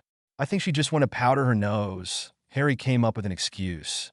"Slippery little mix, you friend. Likes to work her mouth too, doesn't she?" Cormac commented before shoving his face in Dragon Balls. Stella raised her brows at the boy's comment. Why she thought he would think making a comment like that about her best friend in front of her was beyond her. "What is this I'm eating, by the way?" "Dragon Balls," Stella answered. A smirk graced on her features. Just then, Snape burst through the curtain right as Cormac bent over and threw up all over the shoes of the professor. Stella quickly covered her mouth to hide her laughter as she was dragged away with Harry. "Not so quick, Potter." Stella gave her date an apologetic smile as she walked away to look for Hermione. She found her hiding in the back, having a conversation with Luna. Stella had also thought the fifth-year Ravenclaw was lovely to be around and talk to. Other students seemed to keep their distance just because she was different. Suddenly, a disturbance disrupted the party. Stella looked to see Mr. Filch drag Draco Malfoy into the middle of the room. "Professor Slughorn, sir. I just discovered this boy lurking in an upstairs corridor. He claims to have been invited to your party." Okay. I was gate crashing, the Malfoy boy snapped. Before anyone can interject, Snape stepped forward. I'll escort him out. Certainly, Professor. Everyone watched as the two left. No one knew what to do. The party only got back to normal when Slughorn took control and assured everyone that everything was fine. Stella was growing tired of the party, and her heels for that matter, and went to search for Harry to see if he wanted to go as well, not wanting to leave her date without an explanation or invitation. Only problem is, she couldn't find Harry anywhere. It had seemed to Stella Mason that Harry Potter had ditched her for something more interesting. Stella Mason found out where Harry had gone fairly quickly. The lot was going back to the Burrow for a much-needed Christmas holiday. Hermione would not be joining Stella and the two boys, as she promised her parents she would spend the holiday with them. The three were in their compartment with the Granger, using the loo. Harry disclosed to his friends what he heard when he followed Snape and Draco when they left Slughorn's party a few days before. Stella was a little mad that Harry ditched her to eavesdrop on the two, but with the obsession he's had with Draco since the start of term, she honestly wasn't surprised that it didn't cross Harry's mind that he had a date to get back to. He had bigger things on his mind. He always did. Unbreakable vow. Ron muttered in thought. You're sure that's what Snape said? Positive. Why? Well, it's just you can't break an unbreakable vow. Stella's shoulders sank at Ron's explanation. She took over. Harry, an unbreakable vow is a bond between two wizards that make a deal that cannot be broken under any circumstances. My father used to warn me about them. They're incredibly serious and shouldn't be used unless it's absolutely dire. Just then, Lavender Brown stood in front of their compartment door, breathing on it to make a heart with her and Ron's initials in it. She then mouthed, I miss you before, rather reluctantly, walking away. Lovely, Harry commented once the girl was gone. Stella just stared ahead, thinking about how bizarre the whole thing was. Ron leaned closer to the two on the opposite seat. All she wants to do is snog me. My lips are getting chapped. Look, we'll take your word for it. The Potter boy leaned away, the girl next to him doing the same. Hermione then returned to the compartment, however, not coming inside, because there in front of her was the artwork Lavender left behind. She made brief eye contact with Stella before she whisked herself away from the doors, not looking back. So, what happens to you? Harry asked after things settled down. What happens when you break an unbreakable vow? Ron and Stella exchanged a wary look before the former responded. You die. There was something happening at the Burrow. Order members were present, and there was something they weren't telling Stella. She was sure of it. Whenever she walked in a room, the conversations seemed to dim and decrease in volume or stop altogether. It wasn't until Christmas Eve she decided she had enough. She marched downstairs to give everyone at the breakfast table a piece of her mind, and no one was going to stand in her way and stop her. Okay, I've had enough of the secrecy, the girl called out as she made her way to the kitchen. What is going on around here? She trailed off as she looked at the sight in front of her. There in all his glory was Roland Mason. It had been a year since she had seen him, heard from him, and there he was. Bruises here and there with terribly noticeable bags under his eyes. However, even with their time apart, he doesn't appear to look at her any different. Dad! The others in the room watched the scene in front of them. The room consisted of Harry, Ron, the rest of the Weasley family, Lupin, and Tonks. Now plus, not one, but two Masons. Hello, Stella. The man greeted his daughter, looking down at his copy of the Daily Prophet. The man had been without news for a year. He had to catch up to what he missed.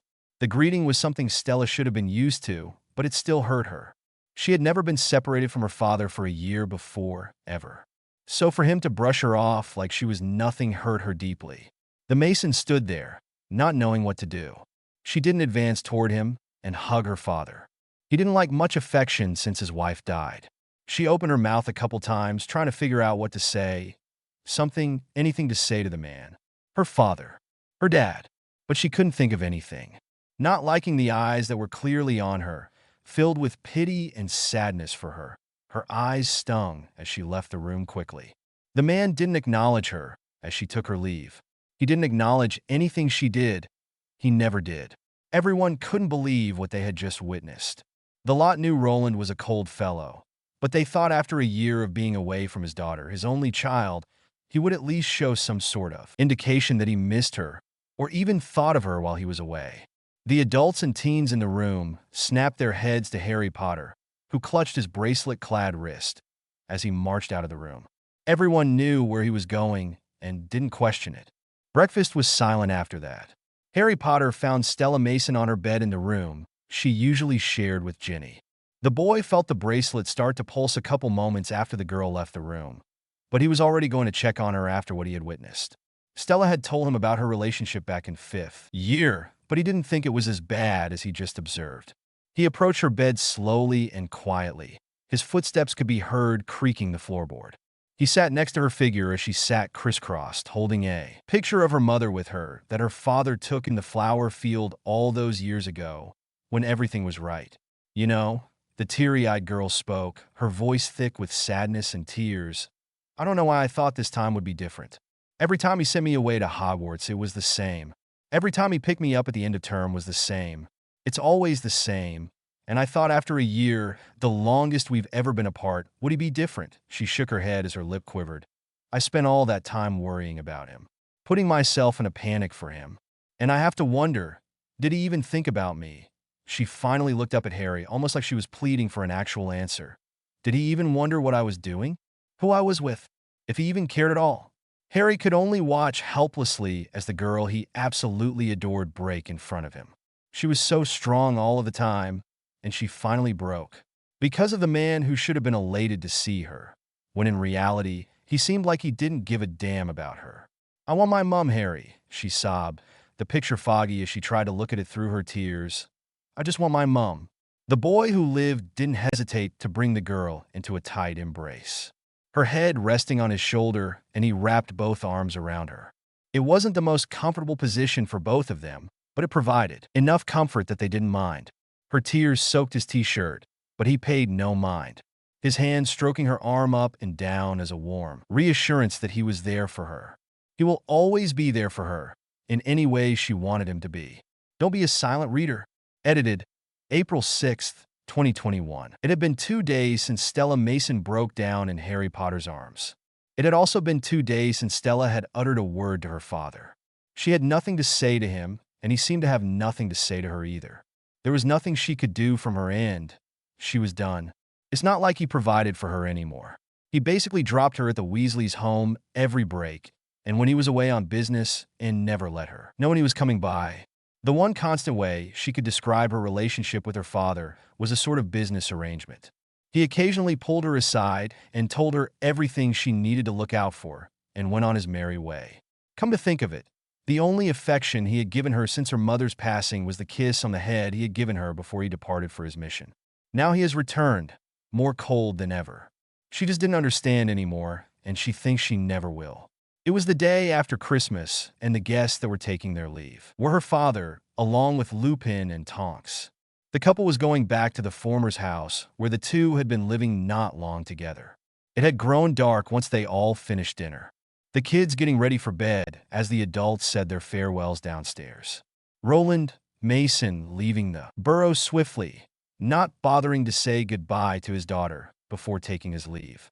Stella had her pajamas on, heading to her shared bedroom when she bumped into Harry on the top of the steps, both not looking away from each other as they didn't know what to do with themselves. The two had grown incredibly close since her breakdown, and they didn't know how to go about it, whatever it is sometimes. Not knowing how to start a simple conversation with the boy, the Mason blurted, "How was your conversation with Remus?" Harry let out a sigh and took a seat on the steps. "Not well. It seems I'm the only one who's even remotely suspicious of Malfoy and Snape, and I don't know what to do." Well, the girl took a seat next to him. "I think Remus is more about looking at the bigger picture. He's known Professor Snape for years and has been in order meetings with him. Of course, Professor Snape isn't the best person, but his loyalty to Dumbledore has never wavered from what I can see. So, what do you suppose I do? Stick to your gut. Don't let anyone's opinion, no matter whose it is, cloud how you feel. Because in the end, you can always count on yourself no matter what." "Stella," Harry spoke after another few moments of silence between the pair. "Yes, Harry?" A bright light coming from outside interrupted the boy as the two glanced outside curiously. There, In a ring of fire was Bellatrix Lestrange, who appeared with a wickedly evil smile. Without hesitation, Harry Potter shot up from his seat and ran downstairs, ignoring Stella yelling for him. The girl didn't have time to think before running after him. Worry and fear coursed through her veins as she passed the group of adults and ran toward the fire. Stella,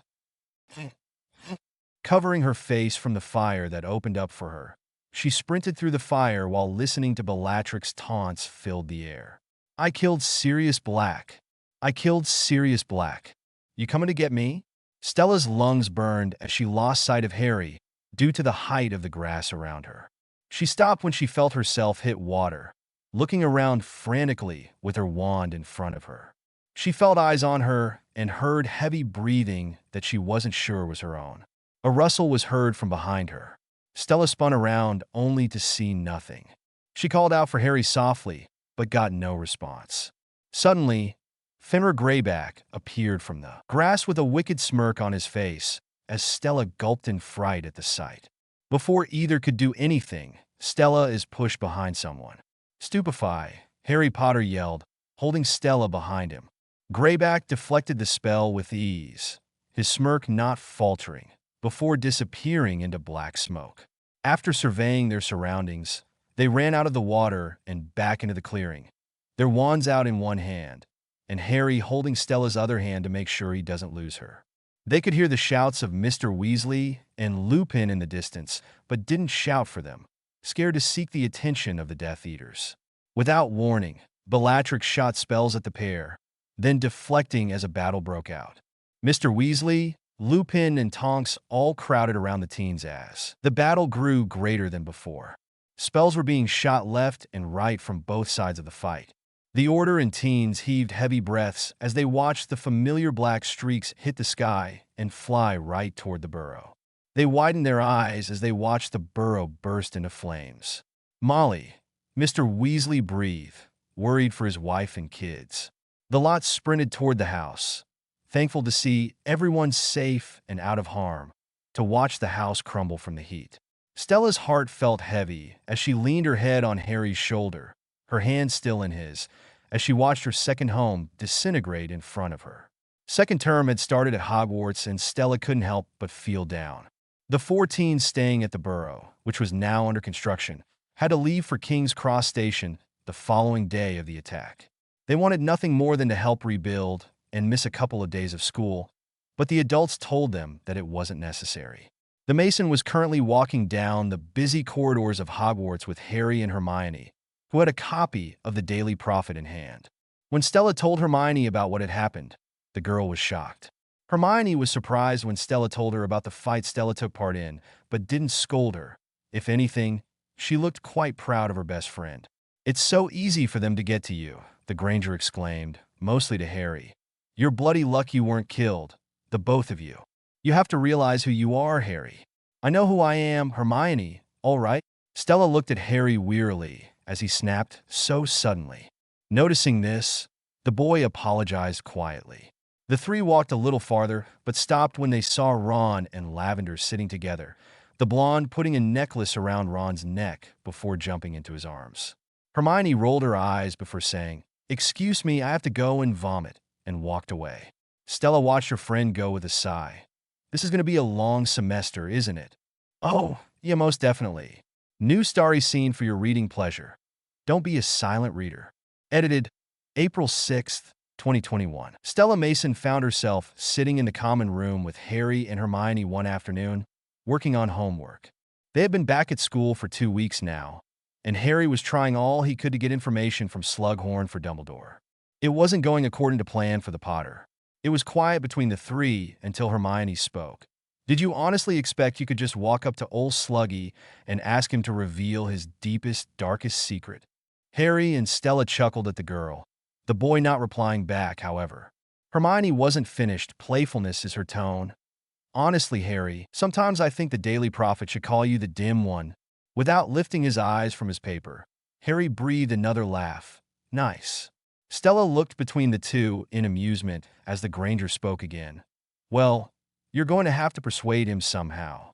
"Now, you've made it even harder." Not getting a response from the boy, She got up from her seat. I'm going to bed. Stella, are you coming? Stella shook her head with a soft smile.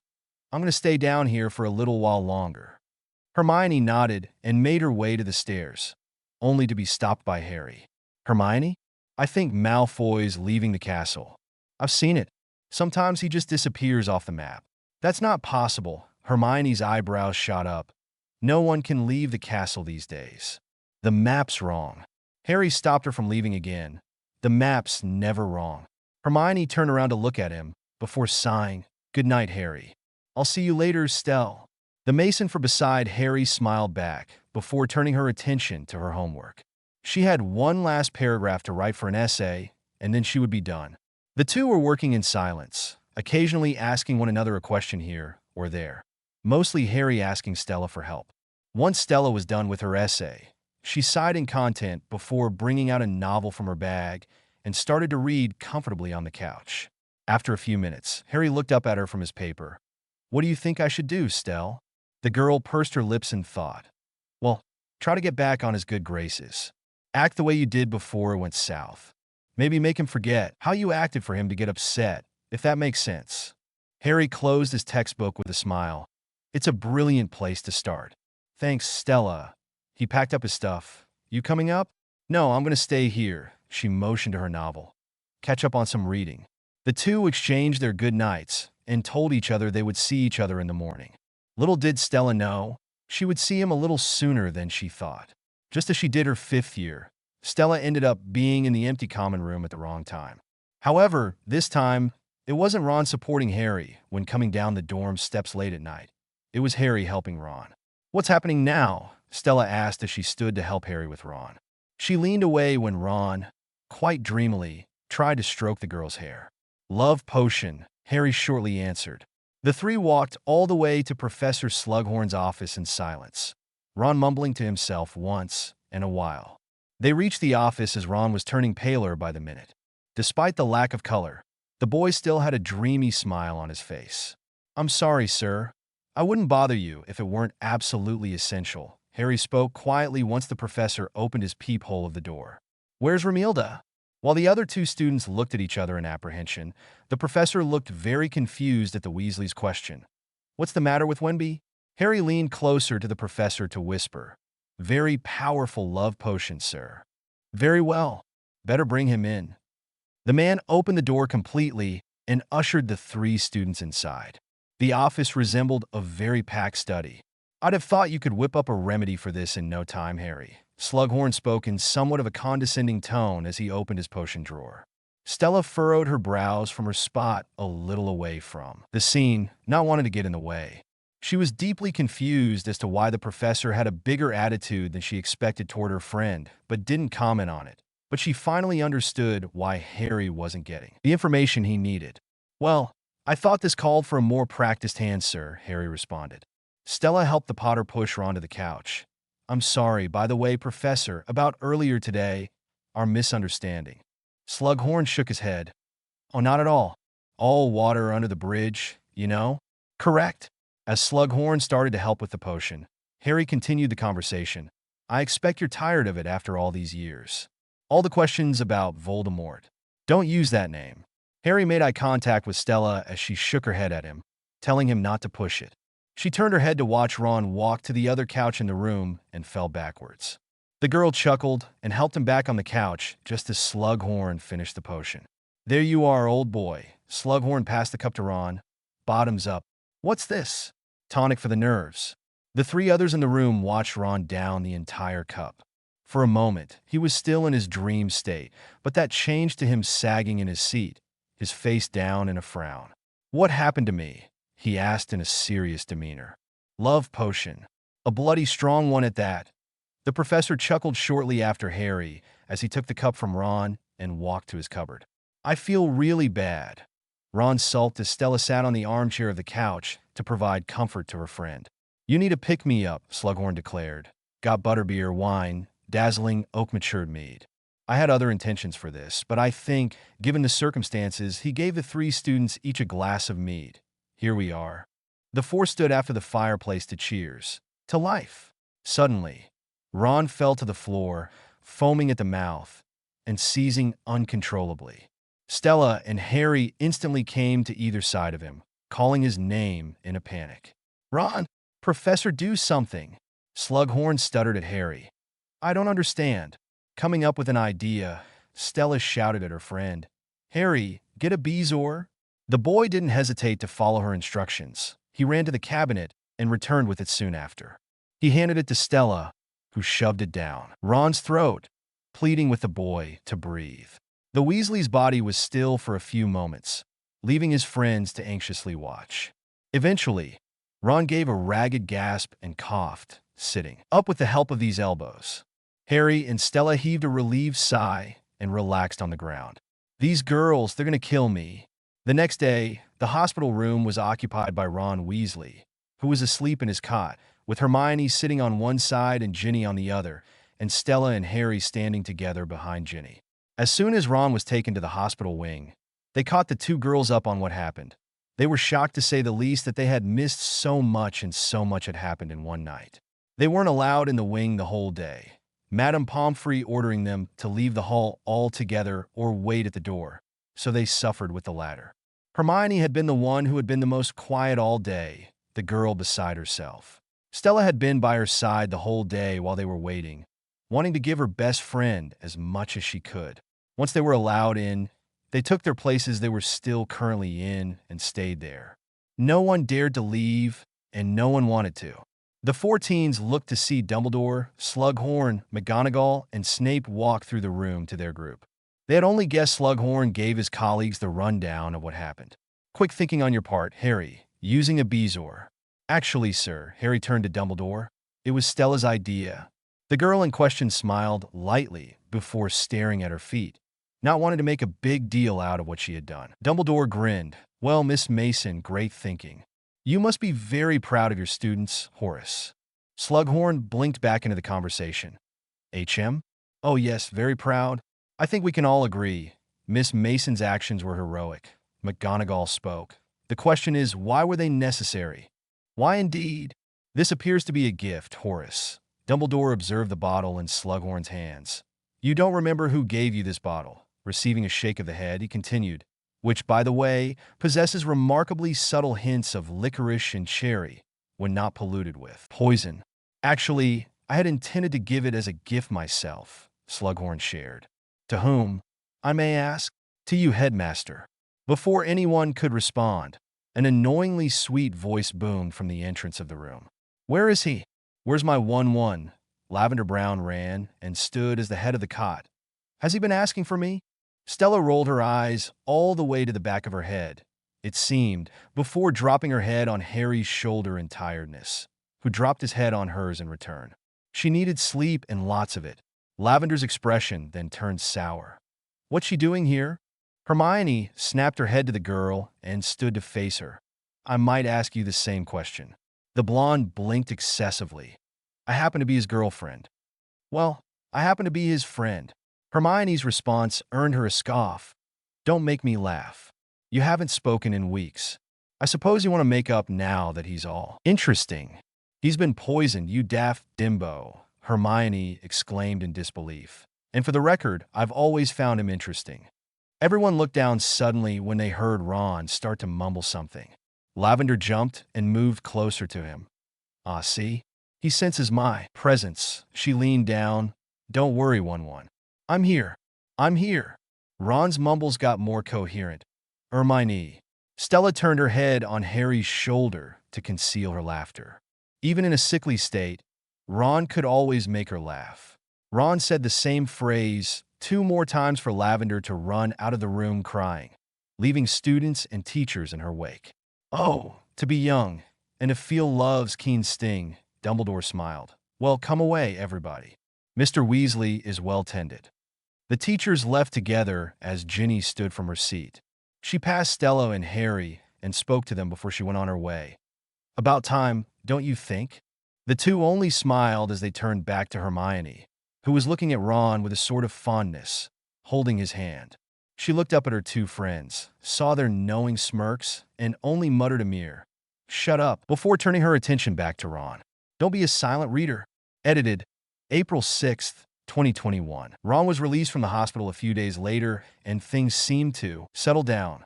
The Weasley was out of his relationship with Lavender, and the four friends were back to being a group again. Ron still didn't have a clue how his breakup went down, but he didn't seem bothered by it. The four friends sat in the Great Hall during lunch hour. Hermione, reading her copy of the Daily Prophet as usual, sat next to Ron, who was waving his wand carelessly around. On the other side of the bench, Stella, Mason, and Harry Potter sat together. Stella turned her attention away from her novel, which she felt as if she never got the chance to read anymore, and looked up as snow hit her face. "Stop it, Ron," Hermione spoke gently, redirecting his wand away from the sky. "You're making it snow." After the snow had settled, Ron turned the conversation topic. "Tell me how I broke up with Lavender again." Hermione blinked, sparing looks to her friends opposite her. Well, she came to visit you in the hospital. And you talked. I don't believe it was a particularly long conversation. Don't get me wrong, I'm bloody thrilled to be shot of her, Ron admitted. It's just she seemed a bit put out. They all glanced to the table where Lavender sat, and to say the least, she looked dreadful. Her under eyes were clad with bags. Her hair was frizzy and unkempt, and she continually stabbed her food with her fork as she glared heavily towards the table the four were sitting at. Stella couldn't help but feel bad for the girl. Even though she was very possessive of her friend and was a part of the problem that almost ruined Hermione and Ron's friendship, the girl deserved a better breakup than a mumble of another girl's name. Even though Stella took humor in the situation. "Yes, she does, doesn't she?" Hermione hummed, taking her eyes off the girl. "You say you don't remember anything from that night? Anything at all?" "There is something." The boy furrowed his brow, missing the way the girl next to him hitched her breath. "But it can't be. I was completely boggled, wasn't I?" The Granger deflated in her seat, turning her eyes to her paper. "Right. Boggled." Stella watched on and gave her best friend a sympathetic glance as something caught her eye. A group of seventh years entered the hall, a familiar face appearing for the first time in months. "Harry," she called quietly to the boy next to her. "That's Katie. Katie Bell." Harry quickly got up from his seat to talk to the girl, but not before taking his potions book with him. She watched as he caught up to Katie and talked to her, not being able to hear anything. After a minute or so, their conversation ended as something or someone caught Harry's attention. Stella turned her head to the entrance and saw Draco Malfoy standing there. His face almost matched the paleness of his hair. Without thought, Harry followed Malfoy out of the hall, not sparing a look at his friends. Stella immediately stood to follow but was brought back down to sit, but Hermione. "Stella, you don't want to get involved." "But Hermione." "No, Stella," the Granger eyed her best friend sternly.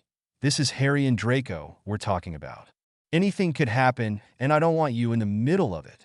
Stella eventually sagged in her seat, her eyes on the entrance hall door. "Fine. Mione, fine." Turns out, Hermione telling her not to get involved was a good idea. Harry and Draco had dulled each other in the bathroom, resulting in Draco getting seriously injured. Turns out, Harry used a spell from his potions book, and he didn't know what the spell would do. The Potter sat on the couch of the Gryffindor common room, while his friends stared at him worriedly. Stella, Hermione, and Ron watched him stare down the potions book on the table in front of him. Stella felt for the boy, but even she knew he had gone too far and was becoming reckless because of the book. Stella sighed as she sat next to Harry, the boy not giving her a second glance. "You have to get rid of it. Today." Harry nodded silently as he followed Stella out of the common room. He frowned when the girl stopped outside of the portrait. Stella only smiled as she gently took Harry's hand in hers and guided him towards the room of requirement. It was the best place to hide anything from anyone in the castle, and Stella was sure she could find somewhere to hide the book from Harry. They walked through the corridors in silence. That was until Stella found the courage to speak, the silence intimidating her. "I'm sorry I didn't come to help, Harry." The Mason spoke quietly, their hands still together. "As soon as I saw you follow Draco, I went to help, but Hermione held me back, said anything could happen with you too, and I guess she was right." Harry was shocked at the fact that she was apologizing because in his eyes, there was no need for her to be apologizing for anything. "Stell, I wouldn't be able to cope with even the thought of you getting hurt, especially if it was done by my wand. Don't apologize because there's nothing for you to say sorry for." She nodded and continued to walk with him. Finally, they stopped outside of a familiar wall and stepped inside once the door appeared. They walked inside to stand in the room that was the size of a cathedral. High windows brought in a natural light that dawned the tall walls of the room. There were things everywhere. Boxes and damaged furniture piled on each other. Thousands of books and the occasional potion bottle and different kinds of jewels scattered around. The room of requirement, Harry breathed while looking around the place.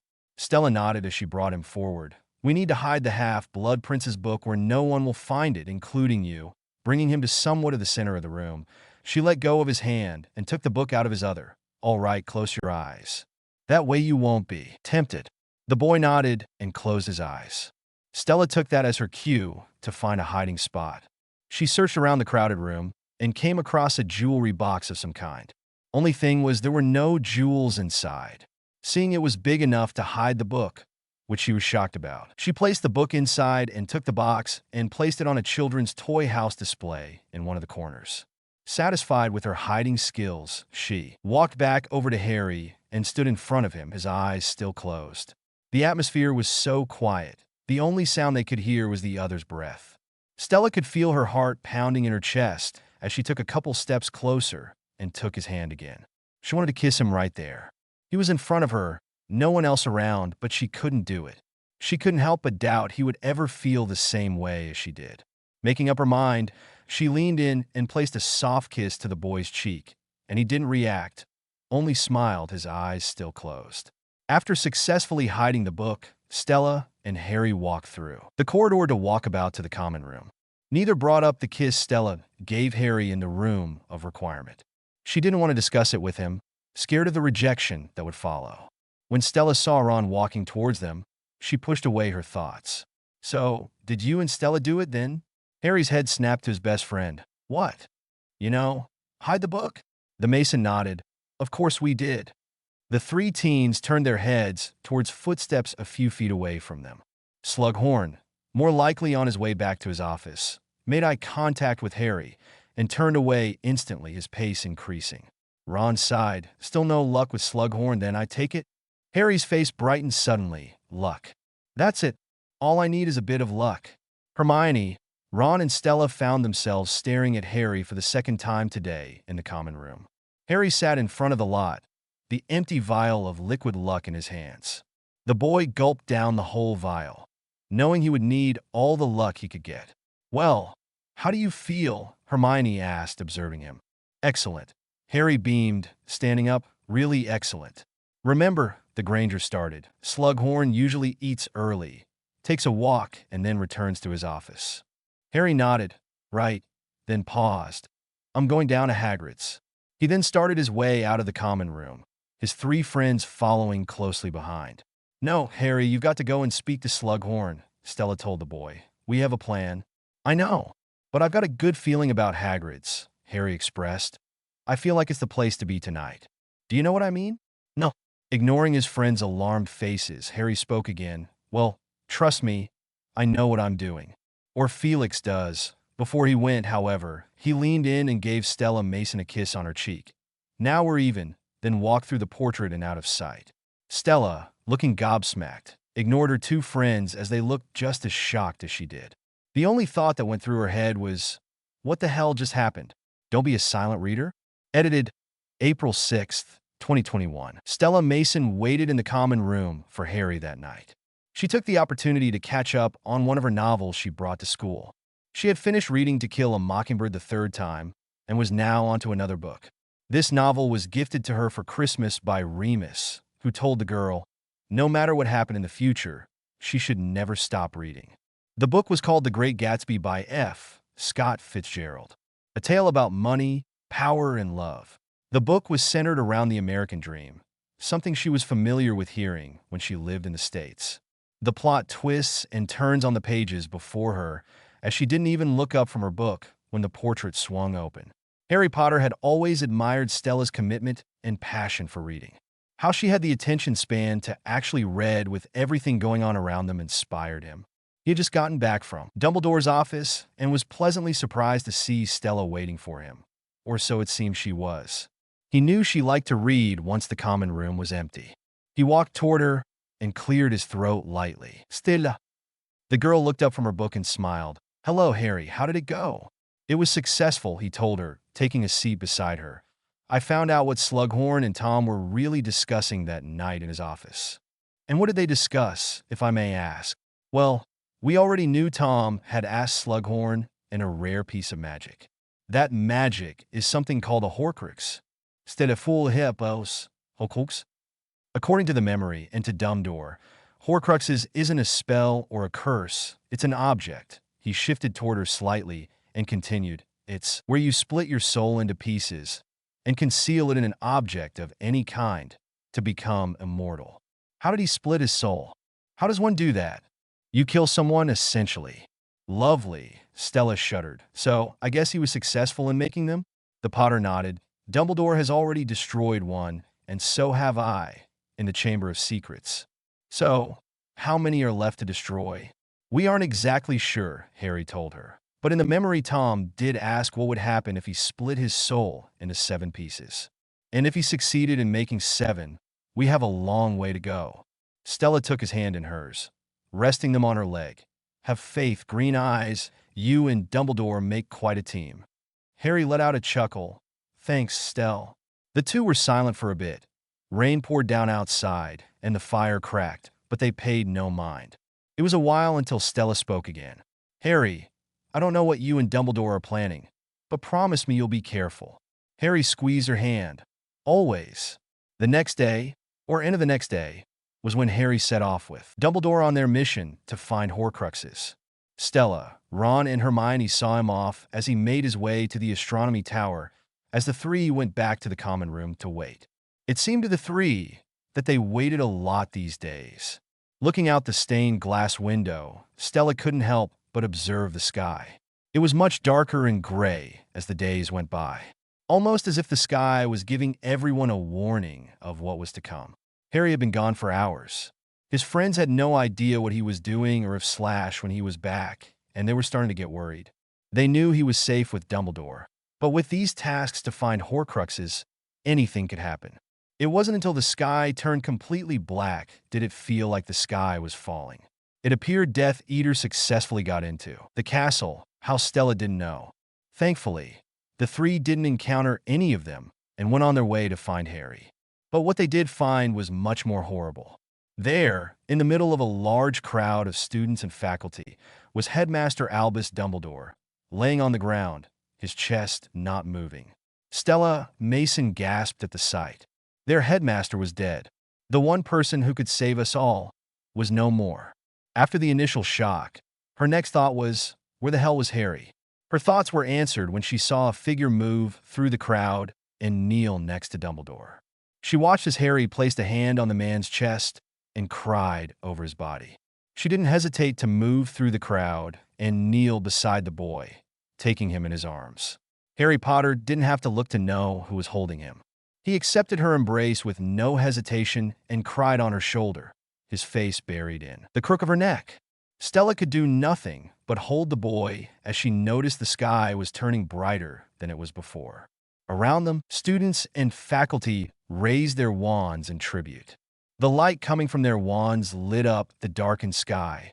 Distraught faces still shone all around. As tears went down everyone's faces, Stella looked up to see the Death Eater symbol disappear from the sky. She could only do one thing, and that was to stay strong for Harry and the rest of the wizarding world, for she knew a war had started around them.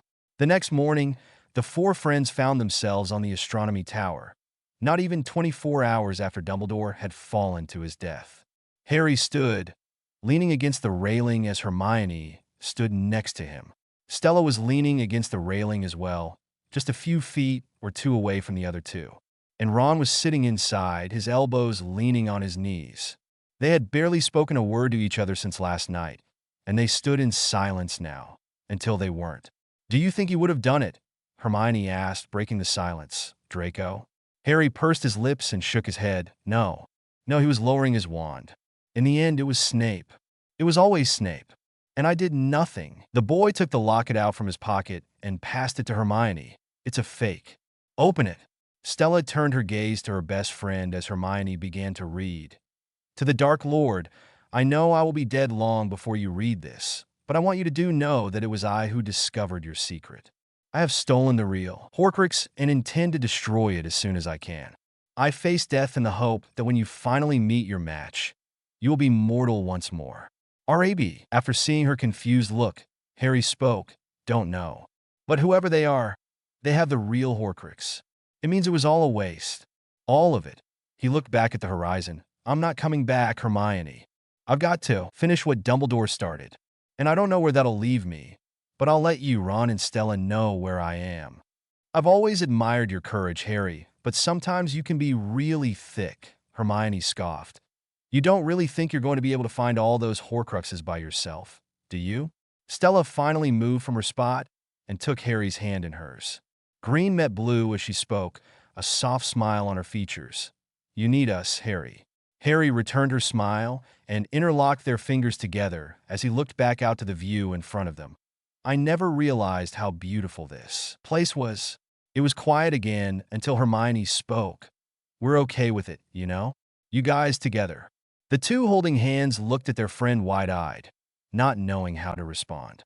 Hermione smirked, grabbed Ron, and told them to meet them in the common room later. Stella and Harry were alone once more. The former was the first to speak. You know, I can't imagine what my life would be like if you weren't in it, if you three weren't in it. I always think to myself, what would I be doing right now? You know? I can't imagine my life without you either, Harry admitted. You've helped me in so many ways in the year that I've known you. And I can never thank you enough, Stella. Looking down at their still conjoined hands, Stella sighed. Harry, I don't know what the future will bring, but I know I want you in mine for a really, really long time. And I've felt this way for a while, and it's okay if you don't feel the same. Stella Mason was cut off by lips coming down on her own. After the initial shock, she relaxed and placed a hand on his cheek as the boy rested his hands on her waist. The two broke for air as their noses touched from how close they were. What was that? Stella whispered. I just kissed you, Stella Mason. Wrapping her arms around his neck, she smiled. Do you think you could do that again, Harry Potter? And so the boy did.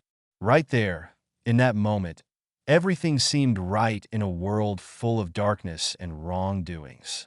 Their lips touched, and everything around them slowed.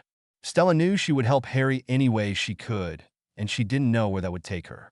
But she knew, with Harry and her friends by her side, she could do anything and was ready for whatever adventure that was to come. You were the one I wanted most to stay, but time could not be kept at bay.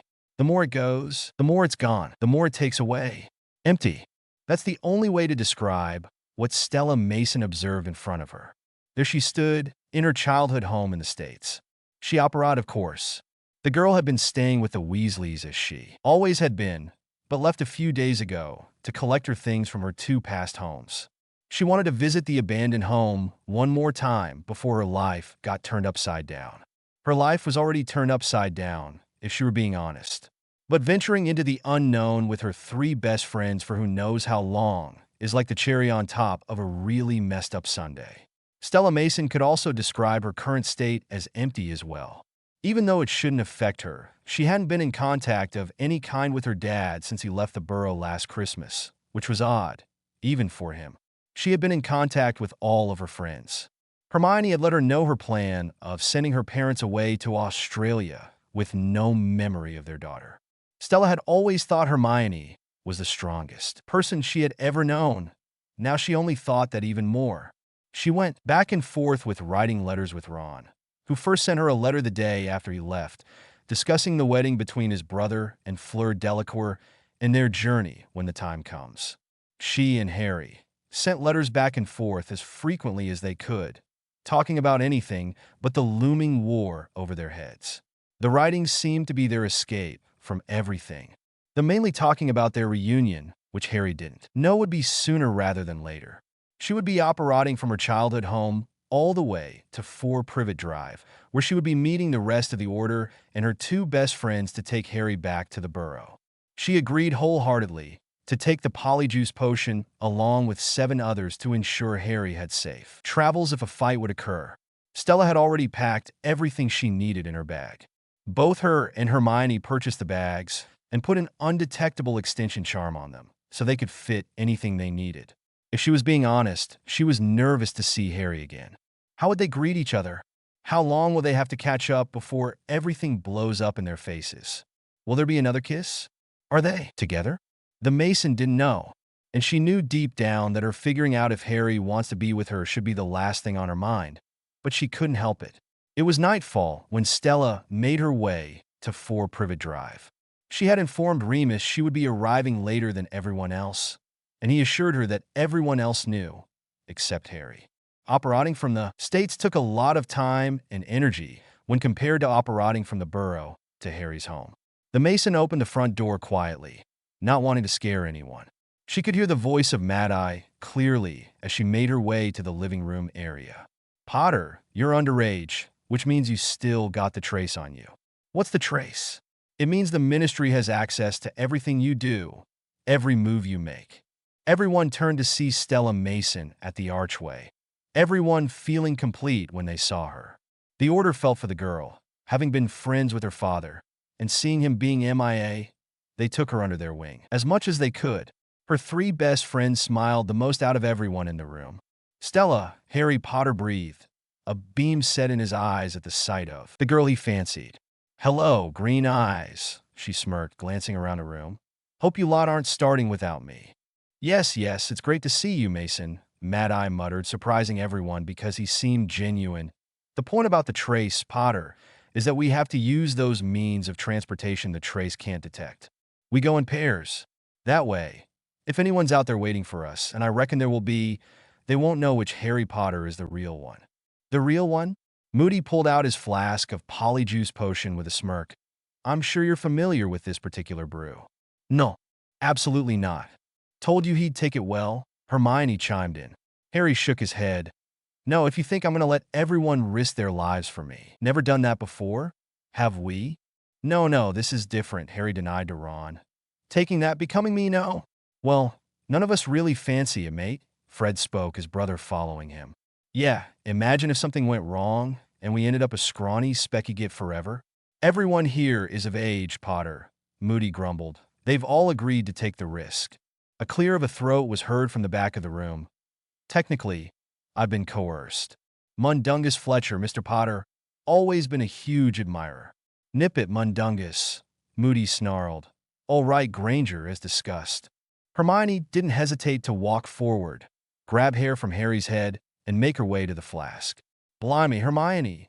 Watching the hair disappear into the flask, the 7 out of 8 volunteers lined up. Hesitating to join them, Stella walked slowly to the line, not wanting Harry to catch on, but it was too late. "Stella, absolutely not." "Harry, Estella, no." Everyone watched the two go back and forth as Stella had the final say. "Stella, yes. I'm not having this argument with you. I've told you I'm with you 100%, and I'm living up to that." She took the flask with no hesitation and took a swig, passing it to the next person in line. She shuddered at the taste. Right away, Stella could feel herself growing taller and her eyes get blurry. Her features began to change as her hair changed from her brown long hair to short and black. Soon, everyone had transformed and began to change. "Haven't got anything a bit more sporting, have you?" "Yeah, I don't really fancy this color." "Well, fancy this, you're not you, so shove it and strip." Mad-Eye snapped at the twins. "You'll need to change too, Potter." "Bill, look away. I'm hideous." "Harry, your eyesight really is awful." Once everyone was ready, Moody instructed, "Right then, we'll be pairing off. Each Potter will have a protector. Mundungus, stick tight to me. I want to keep an eye on you." As for Harry, yes. Moody blinked at the sound of all 8 Harrys in the room. The real one. "Where the devil are you, anyway?" "Here." Harry raised his hand, zipping up his jeans. "You'll ride with Hagrid." They all walked outside and got into position. Stella was one of the last people to leave the house and saw Harry standing in the doorway, letting Hedwig fly from his finger. She sighed, walking up and grabbing his hand, snapping his head to her. "I'm not going to kiss you, cause that's just weird." Harry chuckled at the Mason's comment in agreement. "Everything will be fine. Green eyes, I promise." He squeezed her hand. "Just come back to me, as long as you do the same." She then walked to her broom next to Remus and George. Stella was glad Harry didn't know she was technically going by herself, but Moody did tell her to stick with Remus and George just in case. Since spending most of her summers with the Weasleys and holiday breaks, the family taught Stella how to ride a broom, which she was very thankful for. "Head for the Burrow," Moody commanded from the ground. "We'll rendezvous there. On the count of 3. 1, 2, 3. Immediately, everyone was on their way to the sky. Stella gripped her wand tightly as she kept her gaze forward, riding next to Remus. Out of nowhere, it seemed they were surrounded. Death Eaters roared through the sky, shooting spell after spell at the order. Stella pulled her wand out and started to deflect and shoot spells back. Screams and shooting green lights were seen and heard all around her, but she didn't pay any mind to it, trying to focus on any threats coming her way. By then, she lost sight of Remus and George and hoped they were okay and headed to the Burrow. Seeing a window of a clear path out of the line of fire, she went straight for it, wand still tightly held. She looked around as she flew, where something or someone caught her eye. "It can't be," she muttered.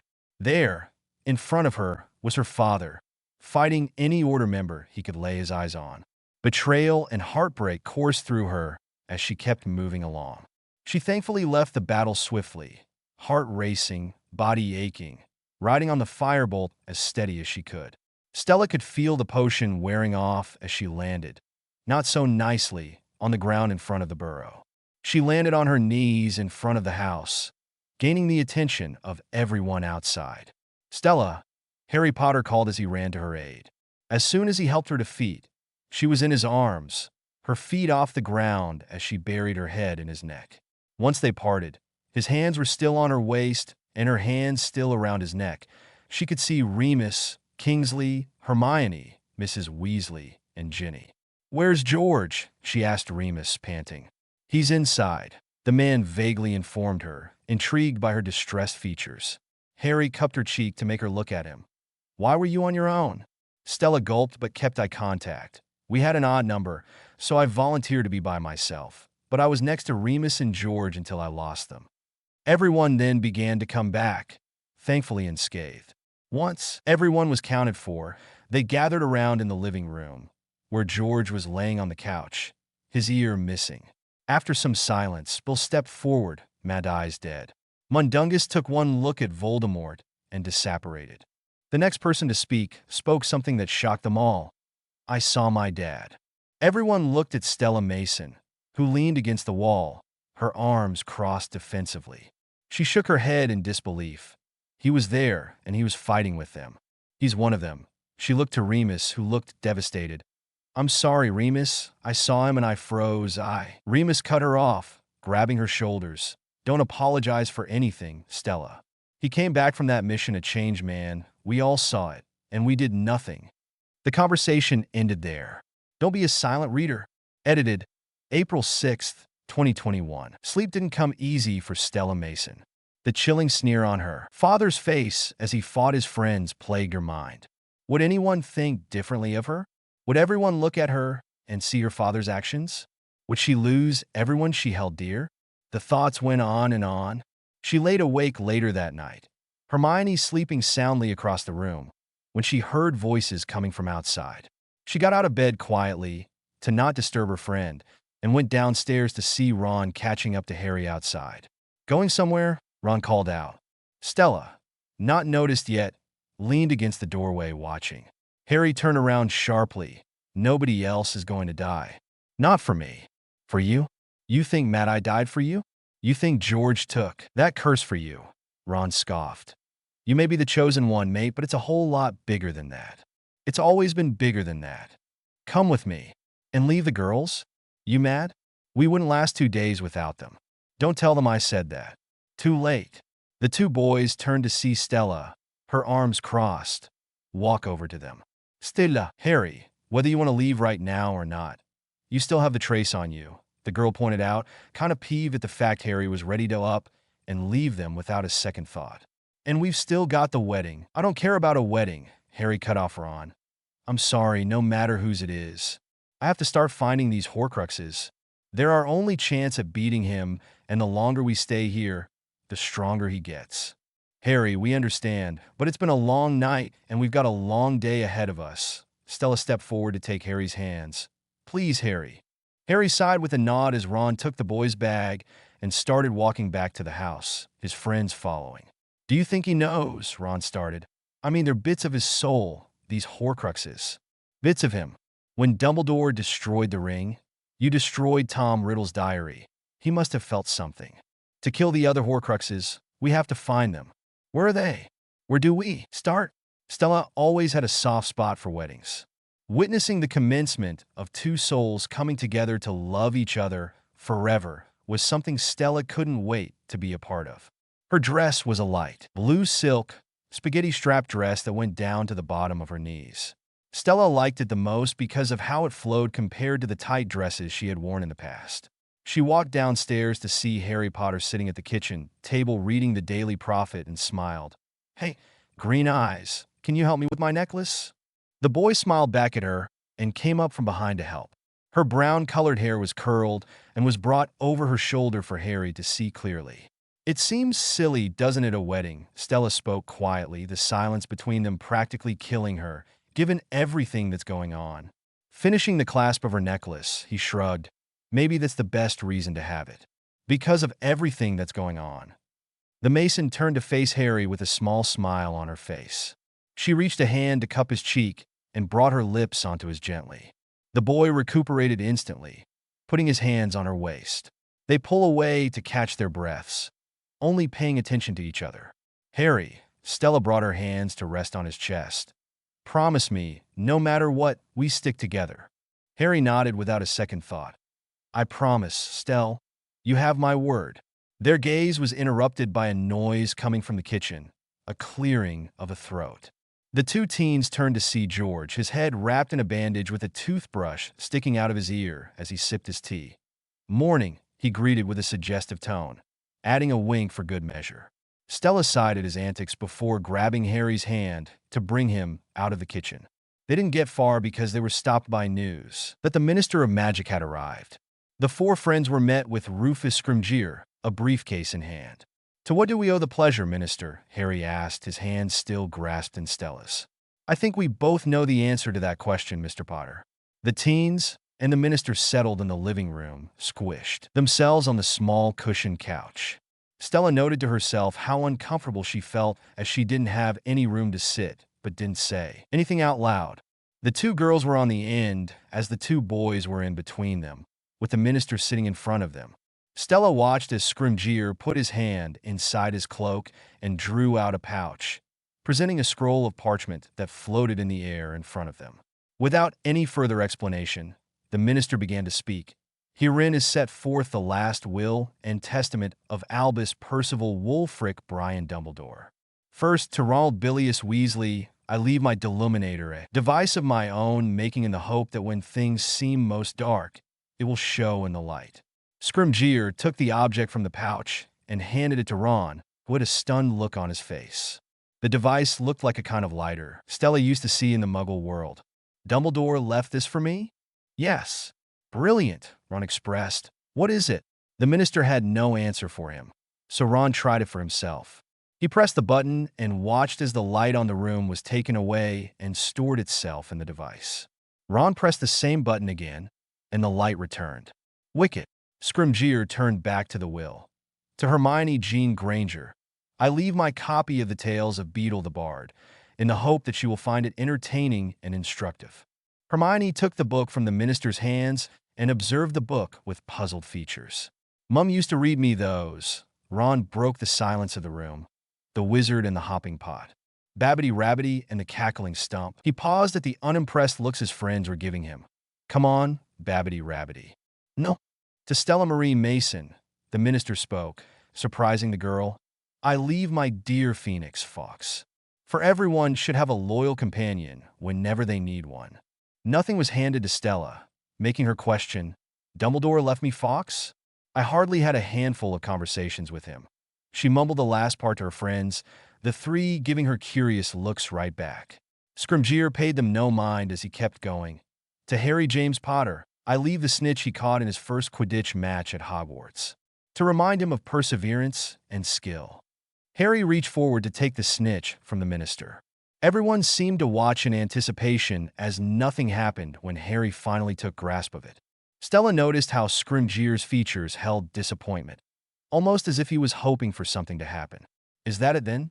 "Not quite," the man answered Harry, his eyes looking toward the teens and not the parchment. "Dumbledore left you a second bequest, the Sword of Godric Gryffindor. Unfortunately, the Sword of Gryffindor was not Dumbledore's to give away. As an important historical artifact, it belongs to Harry," Hermione interrupted confidently. The looks around the room got her to elaborate. "It belongs to Harry. It came to him when he most needed it in the Chamber of Secrets. The sword may present itself to any worthy Gryffindor, Ms. Granger, but that does not make it that wizard's property. And in any event, the current whereabouts of the sword are unknown." "Excuse me?" "The sword is missing," Scrimgeour disclosed before leaning into the group slightly. "I don't know what you're up to, Mr. Potter, but you can't fight this war on your own. He's too strong. Don't be a silent reader." Edited April 6th, 2021. Stella Mason grew up a romantic. Her favorite part of the novels she read were the pages where two people come together and simply love each other. They savor every feature of one another and bask in each other's presence and breathe the other in pure bliss. And that was how Stella could describe Bill and Fleur's wedding. The ceremony was beautiful, the vows bringing tears to Stella's eyes, which didn't go unteased by Harry, who sat next to her. One of the many things the Potter admired about her was her openness to feel and her love for romance and flourishing affection. The reception was held outside the Burrow in a tent that the Weasleys set up earlier in the day. With her arm linked with Hermione's, Stella looked around and smiled at the familiar faces she saw in the crowd. Seeing someone in particular, Stella leaned in to whisper to her best friend. "Now, I might be wrong, but Ron is looking at you like you are the sun, the moon, and the stars," the Mason chuckled. Hermione scoffed playfully and bumped her hip against Stella's. "Oh, please, he is not." Yeah, keep telling yourself that." With one final smirk, Stella left Hermione's side in pursuit of Harry. She didn't exactly know what to label him as in her life. Was he her boyfriend? Or was he just a special friend? She wanted it to be the former, but she knew it wasn't the best time to talk to Harry about it. At least, tonight wasn't the best time. Stella greeted people as she passed, being twirled by the Weasley twins on her way past them. She exchanged pleasantries with Luna Lovegood and her father, Xenophilius Lovegood, who was a little odd but nonetheless lovely to speak to, as Luna always was with Stella. Finally finding the person she was looking for, Stella found Harry speaking to elders at one of the tables. Once they made eye contact, the boy widened his eyes and quickly finished his conversation. Stella chuckled at his frazzled expression before meeting him in the middle. "Everything all right?" Harry took her hands and nodded efficiently. Yeah, those people knew Dumbledore. I was just asking them a few questions." The girl nodded but didn't respond back. "You look absolutely beautiful, Stella." "Thank you, handsome." Their moment was cut short when a large shade of blue invaded the festivities and started speaking. "The Ministry has fallen. The Minister of Magic is dead. They are coming." It echoed before chaos ensued. Heart racing, Stella drew out her wand as she made sure to stick tight to Harry. This is it, she thought. This is when we leave. Soon, black smoke appeared, Death Eaters shooting spells at anyone in sight. "Harry, we need to find the others." Only nodding at Stella, Harry guided her through the screaming crowd, looking for Ron and Hermione. The Mason looked frantically around her, ready for anything to come her way, only to meet eyes with her once father. The man smirked and immediately shot a spell at the girl. She deflected with wide eyes, taken aback at his ability to shoot a spell at his daughter without a second thought. As soon as they found their friends, they all held onto each other and apparat where Hermione was taking them. A loud bus horn was the first thing Stella could decipher as she landed in the new location. Bright lights covered her vision as her friends helped each other out of the bus's way. "That would have been bad," Stella breathed. The four immediately started to walk, following Hermione's lead on the crowded sidewalk. Stella figured they were somewhere in the busy streets of London. Stores and fairy lights everywhere, people with shopping bags and sampler workers by the doors. Stella was used to the streets of London, but even she was a bit overwhelmed. She held tightly onto Harry's hand, making sure not to lose them as Hermione quickened her pace. "Where are we?" "Shaftesbury Avenue," Hermione answered Ron, not looking back. "I used to come to the theater here with Mom and Dad. I don't know why I thought of it. It just popped into my head." "This way." She led them to an alleyway, carrying a small beaded bag. "We need to change." "Stella?" The Mason nodded, taking out her bag as well. The girls agreed to carry their own belongings along with the boys. Hermione held Ron's things and Stella held Harry's. It wasn't hard for them to decide who was going to handle who. The two boys watched in amazement as the girls started to take out clothing out of their bags for the boys. Stella gave Harry a small, reassuring smile as she handed him his clothes, the boy giving her one back. "How the ruddy?" Pulling out more clothes, Hermione explained, "Undetectable extension charm." Ron smiled. "You're amazing, you are." Always the tone of surprise. The four of them walked into a small 24-hour cafe. No one was inside except for one worker, which was for the best. The place looked like it hadn't been cleaned in a while, but it would do for the time being.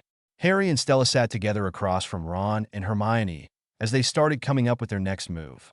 They had all changed into regular clothes, all of them sporting their own jeans, shirts, and jackets. "What about all the people at the wedding?" Harry questioned. "Do you think we should go back?" "They were after you, Harry." Stella shook her head, a hand on his shoulder. "We put everyone in danger by going back." Hermione sighed.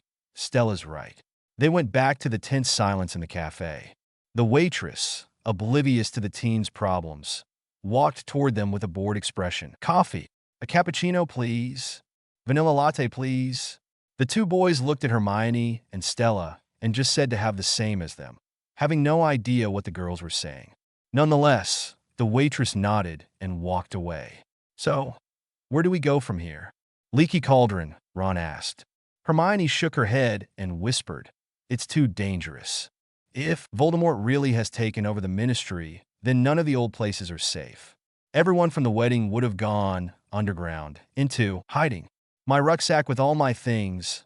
I've left it at the Burrow." Harry panicked before catching Hermione's expression. The Granger looked toward Stella with apprehension as the boy finally caught on. He pointed to Stella's bag. "Are you joking?" The bell to the door rang as two mechanics came inside. Stella sighed. "Hermione and I have had all the essentials packed for days, just in case. By the way, these jeans, not my favorite." "Down!" Stella was pulled down by Harry behind the chairs as spells were shot their way.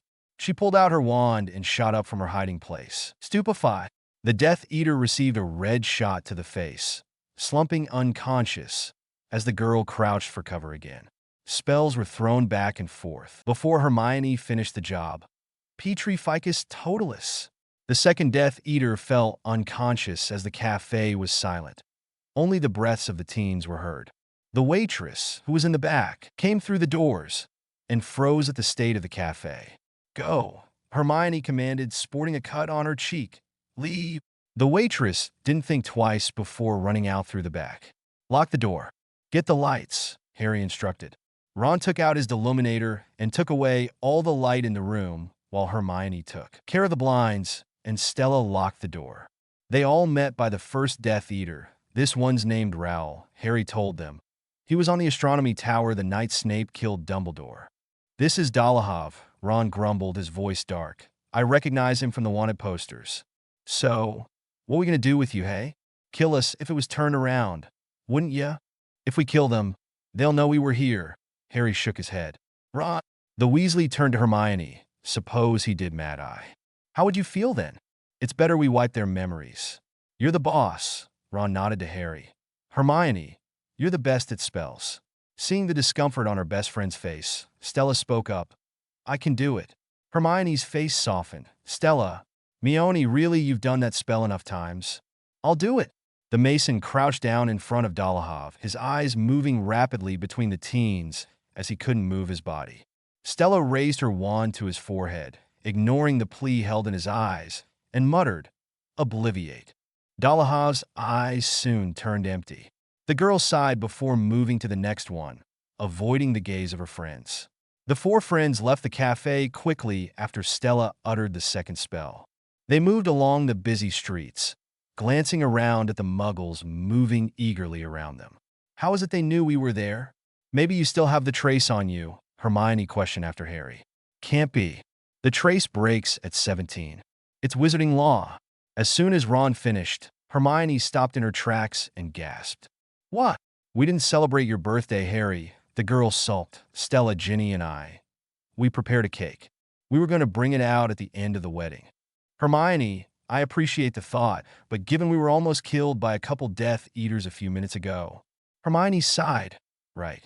Perspective. We need to get off the streets, Ron said. Get somewhere safe. Stella nodded. I have an idea. Don't be a silent reader.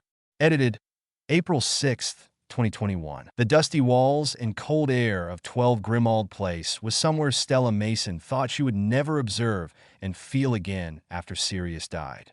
After the Battle of Mysteries, the Order stopped using the house as their meeting place. Stella looked around as the four friends stopped at the entrance doorway. It was silent, the hallway ahead of them pitch black. Suddenly, a mist was produced coming from the floor. The mist turned into the shape of Dumbledore, shooting toward them. The girls screamed as they all flinched back, only for the figure to disappear. What was that all about? Stella breathed, gripping Harry's arm.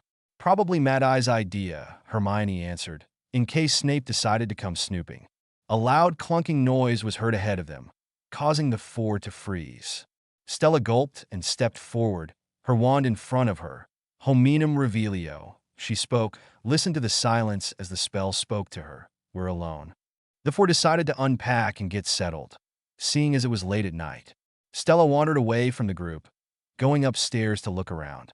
The girl wasn't very tired and didn't think she could fall asleep anytime soon, as much as sleep sounded exactly what Stella needed at the time.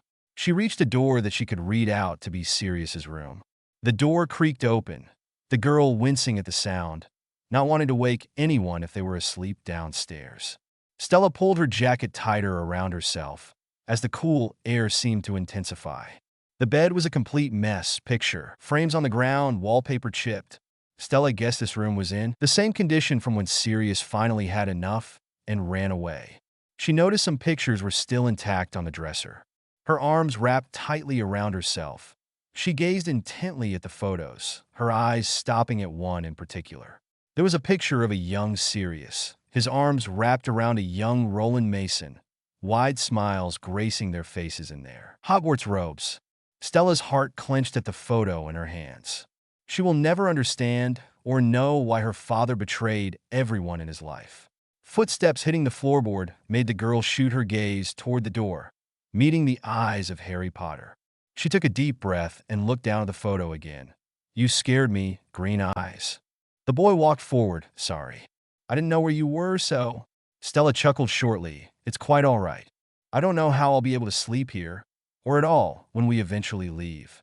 Coming up next to her, he peered over her shoulder. You'd be surprised how quick sleep can catch up to you. The two were silent. Harry observed how intently Stella looked at the photo in her grasp, her brows furrowed, her lip pursed. He was quick to put two and two together and figured out who was in that photo. It isn't your fault, you know. Eyes not leaving the photo, she responded softly. No, I don't know. I was the only one he had left after Mom died. I should have been there for him more. He lost a wife, and you lost a mother, Harry interrupted. It's hard to be the strong one when you are hurting just as bad as everyone else around you. Stella didn't respond. She eventually put the picture back in its place, but didn't turn to meet his gaze. You know, I thought once you guys found out about my father, you'd want nothing to do with me. I was scared that you would look at me the way you look at Draco. Like father, like son, right? Daughter in this case. She muttered the last part. Stella, please look at me. Harry waited for her eyes to meet his before continuing, his hand brushing hair out of her face adoringly. I could never look at you any differently because I know who you are. You, Stella Marie, are the kindest, most pure soul I've ever had the pleasure to know. It changed nothing about you. And having a Death Eater for a father is not going to change that. Okay. Tears were brought to her eyes as she nodded shakily. Seeing this, the boy wrapped an arm around her, kissing her temple. They stood there for a moment before pulling away. Come on, Harry beckoned. Let's try to get some sleep. He started to walk away as Stella stopped him. Harry? Green met blue as she said two simple words. 2 words that filled the void of the 3 words she found herself yearning to say instead. Thank you. Turns out, sleep did take over quicker than expected. Stella Mason woke with an arm around her torso and light breath on her neck. She smiled sleepily, knowing who was holding her. The light from the sky peeping in through the curtains. The room was quiet as the early morning sounds of cars and birds could faintly be heard as the sleepful breathing of the 4 friends mixed with it. Lying opposite of the pair was Hermione on the couch and Ron on the floor, their hands almost touching. Stella carefully lifted Harry's arm, making sure not to wake him, and ventured to the kitchen. She had packed some essential foods that didn't need refrigeration in her bag, such as tea, rice packets, and a sack of veggies that were easy to cook. The girl got the tea going for when the others woke up. She could hear movement and footsteps start to roam the house, but didn't make herself known. Morning, Hermione greeted her best friend, stifling a yawn. Morning, Mione. Yeah. The Granger immediately nodded and took the cup from Stella's hands. Harry? Stella? Hermione, where are you? Ron called from upstairs. I think I've found something. The 2 girls eagerly went their way to Ron, meeting Harry along the way as they saw Ron stand in front of a bedroom door. Stella looked inside to see this room looking similar to Sirius' room. The walls were scratched, the bed unmade. It looked horrible. Lovely, she muttered sarcastically. The door suddenly started to close on her. She stepped back to see Ron pointing at the front door leading to the room. Hermione squinted her eyes to read the dark sign. Regulus Arcturus Black. The 4 reconvened in the kitchen as Stella poured 2 more teas for the boys. The sun had completely risen by that time, bringing more light into the room. Harry brought out the fake locket to read the note that was left behind with it. I know I will be dead long before you read this. I have stolen the real Horcrux and intend to destroy it. RAB is Sirius's brother? Yes, Hermione answered Ron. Question is, did he actually destroy the real Horcrux? Silence filled the room as they all sat in thought. Their thoughts were interrupted by a clanging in a nearby cupboard. Harry got up from his seat and walked cautiously toward the cupboard and opened it. Inside the cupboard was Creature. Harry dragged the house elf out and pushed him to the center of the room. You've been spying on us, have you? Creature blinked, unfazed by Harry's harsh tone. Creature has been watching. Maybe he knows where the real locket is. Hermione spoke up. Harry nodded and grabbed the fake locket from the table. Have you seen this before? It's Master Regulus' locket, Creature grumbled. But there were 2, weren't there? Harry persisted. Where's the other one? Creature doesn't know where the other locket is. Hermione stepped forward to speak again. Yes, but did you ever see it? Was it in this house? Creature suddenly snapped, launching toward the girl. Filthy mud blood. Death Eaters will come for you, The elf backed off as Ron came forward with a ladle. Blood traitor Weasley. Answer her, Harry demanded as Stella took the ladle from Ron's hand. Yes, Creature gravely revealed. It was here in this house. A most evil object. How do you mean? Before Master Regulus died, he ordered Creature to destroy it. But no matter how hard Creature tired, he could not do it. Where is it now? Asked Stella. Did someone take it? The elf nodded. He came in the night. He took many things, including the locket. Who did? Who was it, Creature? Mundungus, Creature whispered. Mundungus Fletcher. Harry spoke with a clenched jaw. Find him. Creature nodded with a scowl before disapparating with a crack. Don't be a silent reader. Edited April 6th, 2021. Hours and hours the 4 friends waited for Creature's return. They had eaten the meal Stella had made for them, Ron being the most grateful, and was now occupying their time with Hermione playing the piano along with Ron attempting to. Stella and Harry were together, on one of the couches, her head on his shoulder as she watched him fiddle with his golden snitch. They have flesh memories, you know, Stella muttered to him. When Scrimgeour first gave it to you, I noticed he looked disappointed when it didn't do anything when you touched it.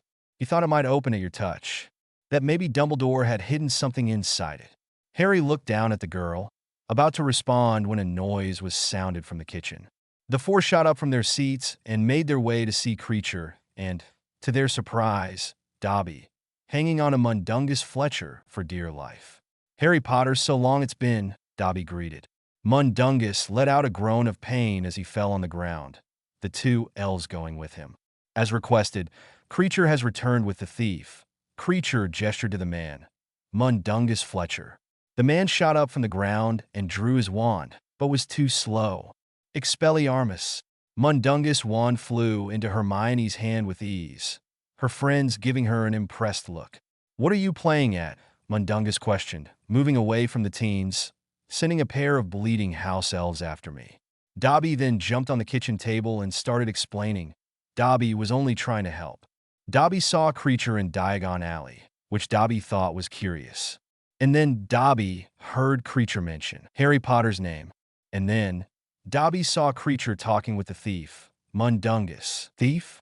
You're foul little. The man paused as Harry gave him a warning look. Get. I'm a purveyor of rare and wondrous objects. You're a thief, Dung. Ron snapped. Everyone knows it. Master Weasley. So good to see you again. Dobby shook the boy's hand. Wicked trainers. Mundungus crashed into something again, catching the eye of everyone. Listen, I panicked that night, all right? Could I help it if Mad Eye fell off his broom? Stella's face hardened at the name of the fallen Auror as Harry spoke from next to her. When you turn this place over, don't deny it.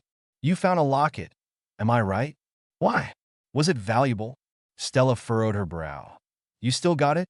No, he's worried he didn't get enough money for it, Ron scoffed. Bleeding give it away, didn't I? Mundungus ignored the insult. There I was flogging me, where's in Diagon Alley, when some ministry hag comes up and asks to see me license. Says she's a mind to lock me up. And would have done it too, if she hadn't taken a fancy to that locket. Ministry? Who was she? Stella asked, already having a clue as to who he was talking about. The witch, do you know? No. Mundungus trailed off as the copy of the Daily Prophet Hermione stealthy grabbed earlier. Well, she's there. Look, bleeding bow and all. The four friends and two elves gathered around to see the front page of the paper. The cover showed Dolores Umbridge, that familiar, sickly smile gracing her face. Well, Stella muttered, we can add that to the list of problems. It took a while for the four to solidify their plan to break into the ministry. They sat together the same night of finding Mundungus and came up with the plan they had been preparing for. To break into the ministry undetected, Polyjuice Potion will be used to disguise themselves. A quick plan to grab the locket, somehow, from Umbridge and leave. Sounds simple, but they know it won't be in the slightest. Stella and Hermione worked on the potion, which took a whole 2 months to make. Polyjuice Potion was very difficult to brew in a school full of ingredients, much less an abandoned house that no one outside the Order knew about.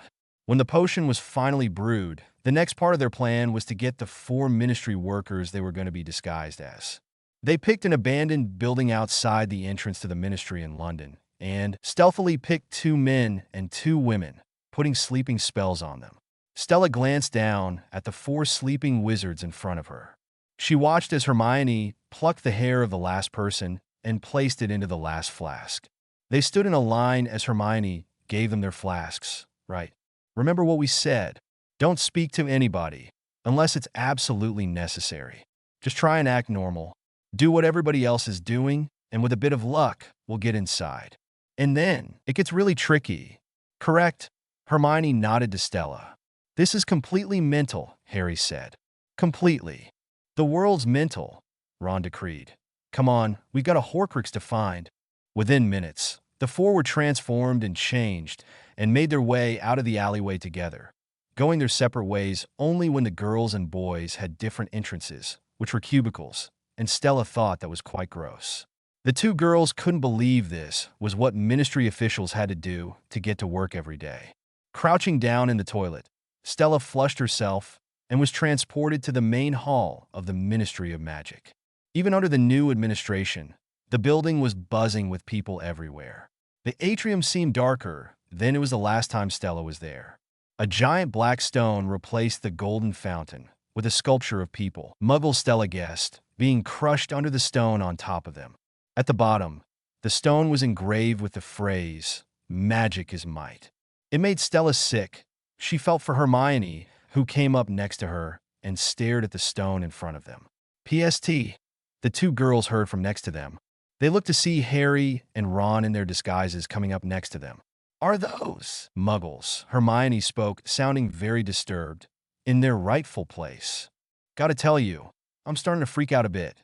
Girls, Harry spoke with clenched teeth after Ron. How long did you say this batch of polyjuice would last? We didn't. Stella sighed, wanting to get a move on and get out of there as soon as possible. Come on, let's get going. They joined an assortment of witches and wizards in the elevator. The golden gates crashed closed as it started to move. Soon, they were the only ones in it, until they heard a voice. Catermole. Stella's stomach dropped. Whoever this was and what they wanted, it wasn't going to be good. It's still raining inside my office, Yaxley growled. His name was heard in greeting but was ignored. That's 2 days now. Ron looked around nervously. A sweat broke on his forehead. Have you tried an umbrella? You do realize I'm going downstairs, don't you, Catermole? Downstairs. To interrogate your wife, the Death Eater deadpanned.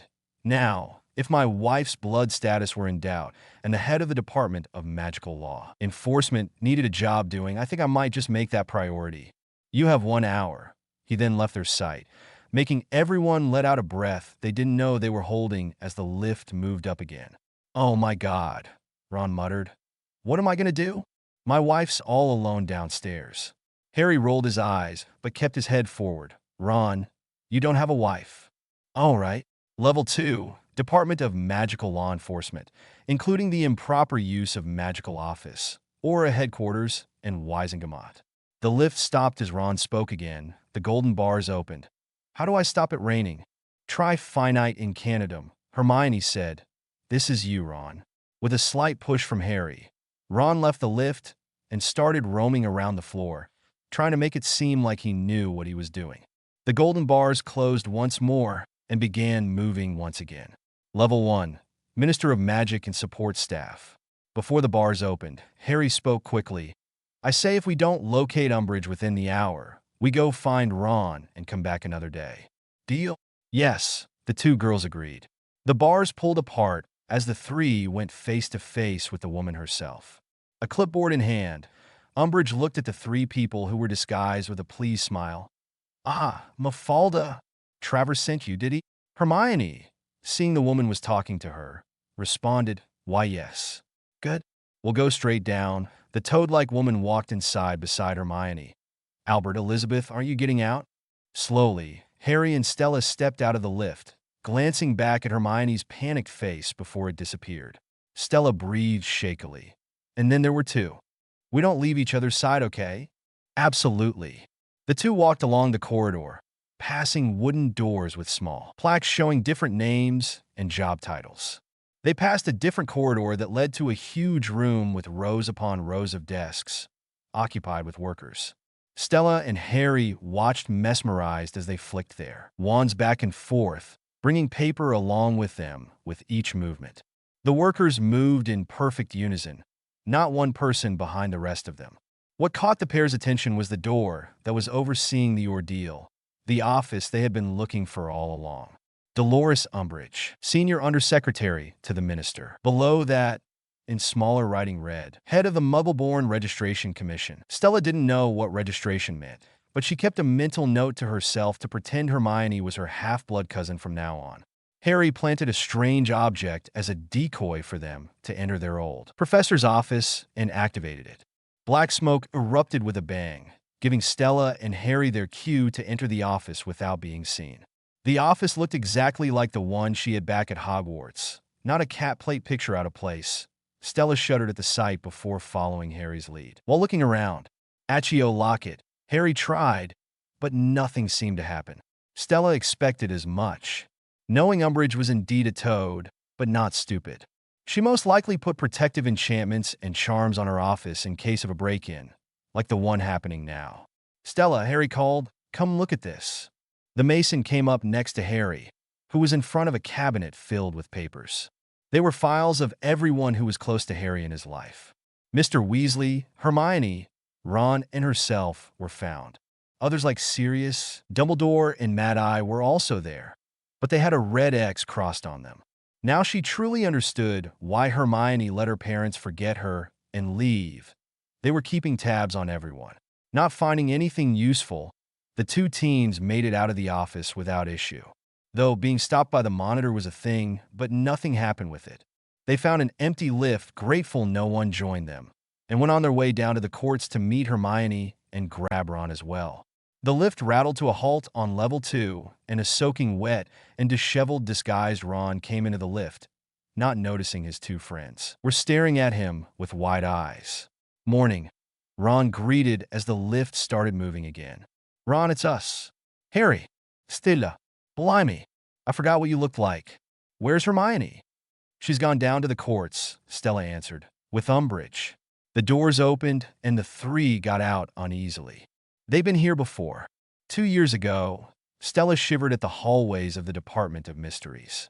The three disguised friends walked down the hall, the air getting colder and colder, it seemed, with every step they took.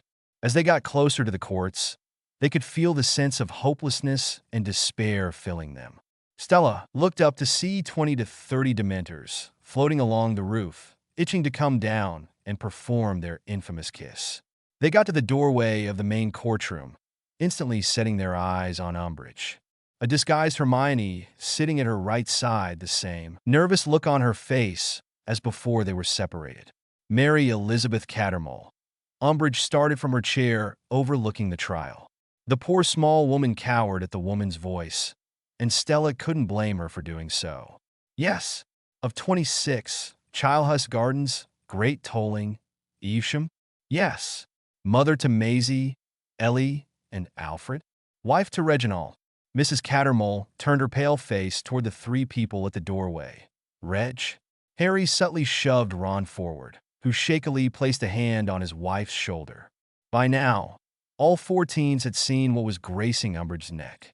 "The horcrux, Mary Elizabeth Cattermole?" "Yes. A wand was taken from you upon your arrival at the ministry today." "Is this that wand?" Umbridge held up the wand, and the woman question nodded. "Would you please tell the court from which witch or wizard you took this wand?" "I didn't take it," Mrs. Cattermole implored. "I got it in Diagon Alley at Ollivander's when I was 11. It chose me." "You're lying. Wands only choose witches, and you are not a witch." Stella felt sick to her stomach at the words that left Umbridge's mouth. "But I am," Mrs. Cattermole sobbed. She turned to Ron. "Tell them, Reg, tell them what I am." Stella noticed from her peripheral that Harry began to move. She stayed in her place in case they needed a quick getaway. She watched as Harry withdrew his wand. "What on earth are you doing, Albert?" "You're lying, Dolores." Harry spoke as his face began to turn back to normal, and one mustn't tell lies. Stupefy. A flash of red was all it took for Umbridge to slump in her seat. Ron took out Yaxley with the same spell, Hermione snatching the locket off of Umbridge as they all ran back to the lift, Dementors following them. The golden bars shut, but it was too late. The Dementors began to suck the souls of everyone in the lift before Harry shouted, "Expecto Patronum." Stella felt herself turn back to normal as she caught her breath, feeling the lift move back to the main floor of the ministry. The floor was even more packed than before, keeping their heads down to not be recognized. Harry, Hermione, and Stella stopped when they noticed Ron wasn't following them. They turned back and observed the scene. "Mary, go home. Get the kids. I'll meet you there. We have to get out of the country, understand?" Ron instructed. The woman nodded in response. "Mary, do as I say." Mrs. Cattermole jumped and kissed Ron just as he was starting to turn back into himself again. Stella looked on with a shocked expression as her two friends cringed along with her. Suddenly, the real Reg Cattermole pushed past the three in a shirt and boxers and looked on in shock. "Mary? Who's that?" Ron stuttered. "Long story. Nice meeting you." A man could be heard next. "It's Harry Potter," the man said loudly. "It's Harry. Harry Potter." The four began to run toward the chimney, stunning anyway in their way. Stella's heart beating hard and fast as she noticed an angry Yaxley start to follow them, deflecting every spell they threw at him with ease. Stella launched onto Harry's hand before jumping into one of the fireplaces. As they all started to disapparate together, Stella could see the doors of Grimmauld Place, only being dragged away from it at the last second. The last thing she heard was a scream before everything went black. Don't be a silent reader. Edited April 6th, 2021. The pounding of her head is what pushed Stella Mason to wake up. She could feel the dry leaves on her exposed skin and the bright beam of the sun on her from above. Her limbs were stiff, her body laying on the ground. She could faintly hear painful groans nearby and someone trying to console someone. She opened her eyes with a groan as her eyes were bombarded with different shades of green. She knew she was in a forest of some kind. Stella, Harry Potter knelt beside the girl and helped her sit up. Stella, are you all right? I'm fine, Harry. Just a splitting headache. The girl stood with his help only to see what was happening before her. Harry, Ron. The girl ran over to Ron's other side, the side that wasn't bloodied, and tried to help Hermione as much as she could.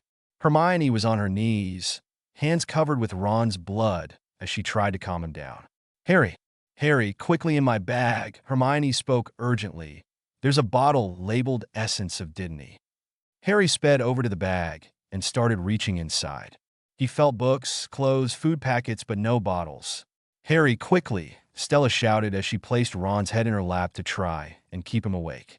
He was losing too much blood. Harry grabbed his wand and spoke. Accio Dittany. The bottle shot up in his hands and ran back to the others, waiting for instruction. Unstop her, Hermione instructed. Hermione, his arm. I know, just do it. Stella took the opportunity to speak to Ron. This is going to sting, but it'll be over quick. Okay, Ron.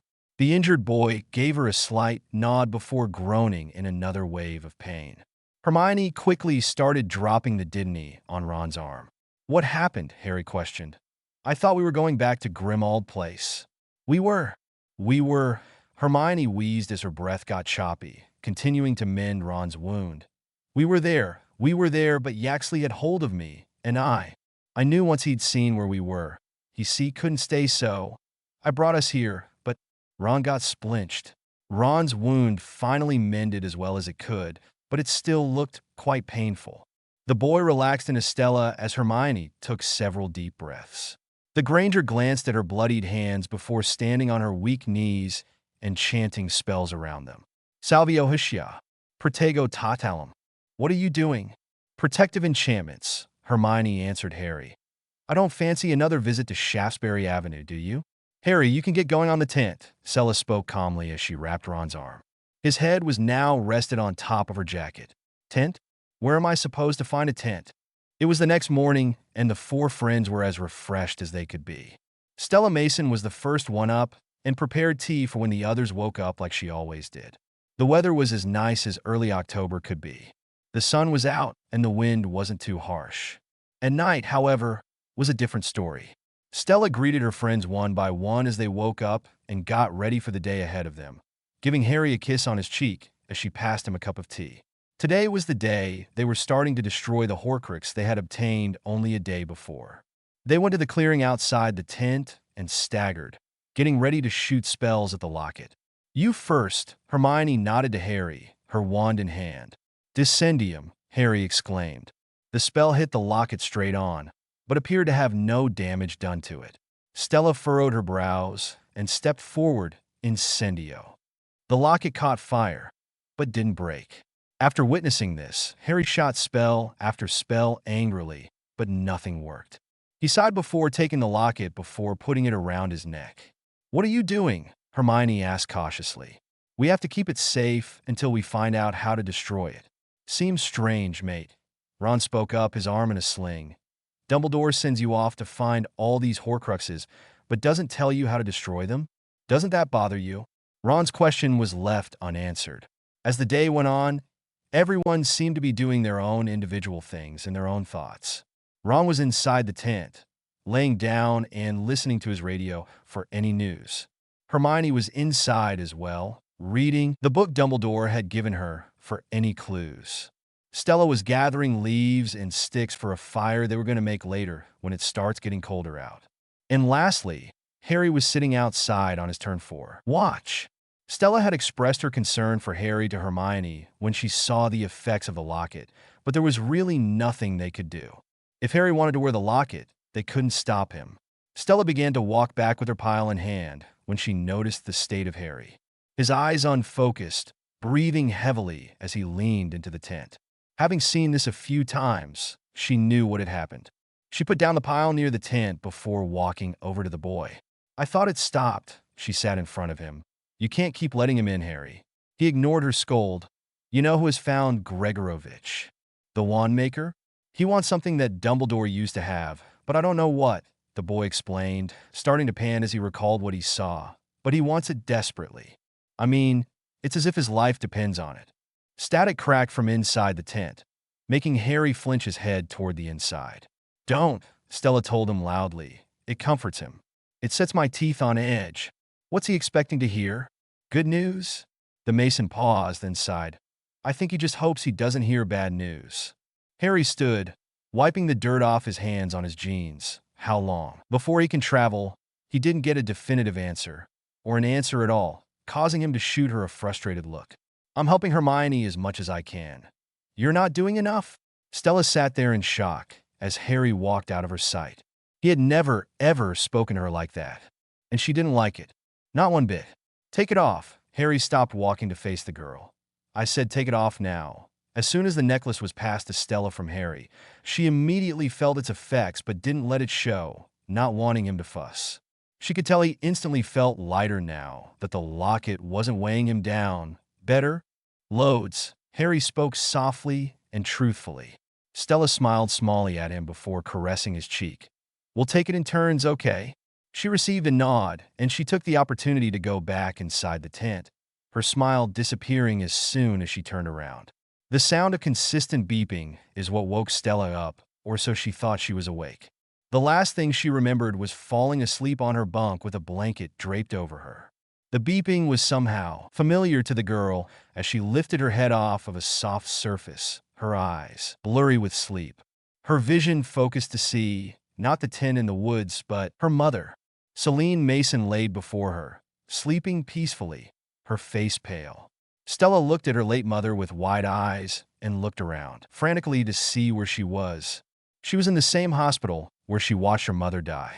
But her mother wasn't dead. Not there, not. Wherever she was now.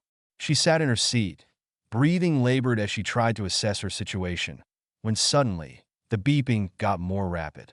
The only thing was her mother didn't move when the beeping increased. She didn't open her eyes. She didn't twitch a finger. She just laid there. And then the dreaded sound of a single beep filled the room. Stella's eyes filled with tears that rapidly fell as she watched her mother die before her again. Her mother was gone. Heavy footsteps came toward her, and before she knew it, her father took her by the shoulders, eyes filled with rage, spit coming from his mouth as he spoke. What have you done? What have you done? He screamed, shaking her shoulders with a hard grip. Stella's sobs were unnoticed. You useless idiot girl. You killed your mother. His screams continued as Stella started to mumble, willing herself not to listen. No, no, no, no, no. No, no. Please. Stella. Stella, wake up. Wake up. Stella Mason gasped awake as she pushed whoever was trying to wake her. Her back hit the end of the bed frame as she panted heavily. Tears poured down her sweat-covered face as she willed her hands to stop shaking, yanking the locket off her body, the necklace landing on the floor. Her three friends watched on in sadness. Ron was listening to his radio when he heard the girl start to mumble in her sleep. It wasn't until her mumbles got louder did Harry and Hermione come back inside the tent to see what was going on. Stella was tossing and turning excessively. Harry went to her and tried to wake her up, but she only woke up when he finally shouted. The other two looked on worried as he did so. They had never seen Stella so distressed. The calm one of the group who always held them together finally let her fears get to her. And it was all because of the locket. Once she calmed down a little, she wiped her face with her sleeve and uttered, sorry. Harry shook his head. There's no need to apologize, Stell. He slowly reached her hand, and she let him hold it, giving it a tight squeeze. It's the locket. Hermione stepped forward and made her way to the bed. Do you want to talk about it? The Mason pulled her knees to her chest. Not yet. Don't beg, a silent reader. Edited April 6th, 2021. Over the next few weeks, tensions were on the rise. Ron wore the locket more than anyone, and Stella could tell it was affecting him. Due to the Weasleys' injury, the four friends traveled on foot during their journey, setting up camp in areas that were secluded from anyone. They tried to find places to set up camp near water or a forest, where food was most accessible, food being animals. Throughout their journey, the radio still played. Every day, Stella Mason listened to the list of missing wizards and witches that only seemed to grow by the day. The four made it to their set campsite for the next few days. The tent settled on a bed of rocks that covered the ground with a bank of water a couple feet away. It grew dark as Stella read some of the tales from Hermione's book she received from Dumbledore, the faint sound of snipping in the background of her reading. Harry's hair was becoming unruly, and Hermione took it upon herself to cut it. "Oh my God!" the Granger exclaimed, her cutting coming to a halt. "What?" Harry asked, panic thinking she messed his hair, making Stella chuckle at his expression. Hermione bolted to the table in the center of the tent and began to shuffle through her things. "I'll tell you in a minute." Stella and Harry followed her as the former spoke. "Maybe you can tell us now?" "The Sword of Gryffindor," Hermione started. "It's goblin made." Harry gave his friend a thumbs up. "Brilliant." The girl's head shook with a chuckle before elaborating. "No, you don't understand. Dirt and rust have no effect on the blade. It only takes in that which makes it stronger." Stella looked down at the book Hermione showed them as the boy next to her slowly spoke, not getting her point. "Okay. Harry, you already destroyed one horcrux, right? Tom Riddle's diary in the Chamber of Secrets. With a basilisk fong," Harry reminded her. "If you got one of those in that bloody beaded bag of yours." "Harry, in the Chamber of Secrets, you stabbed the basilisk with the Sword of Gryffindor," Hermione explained. "Its blade is impregnated with basilisk venom." Stella looked up from the book with wide eyes as she finally understood where Hermione was coming from. "It only takes in that which makes it stronger."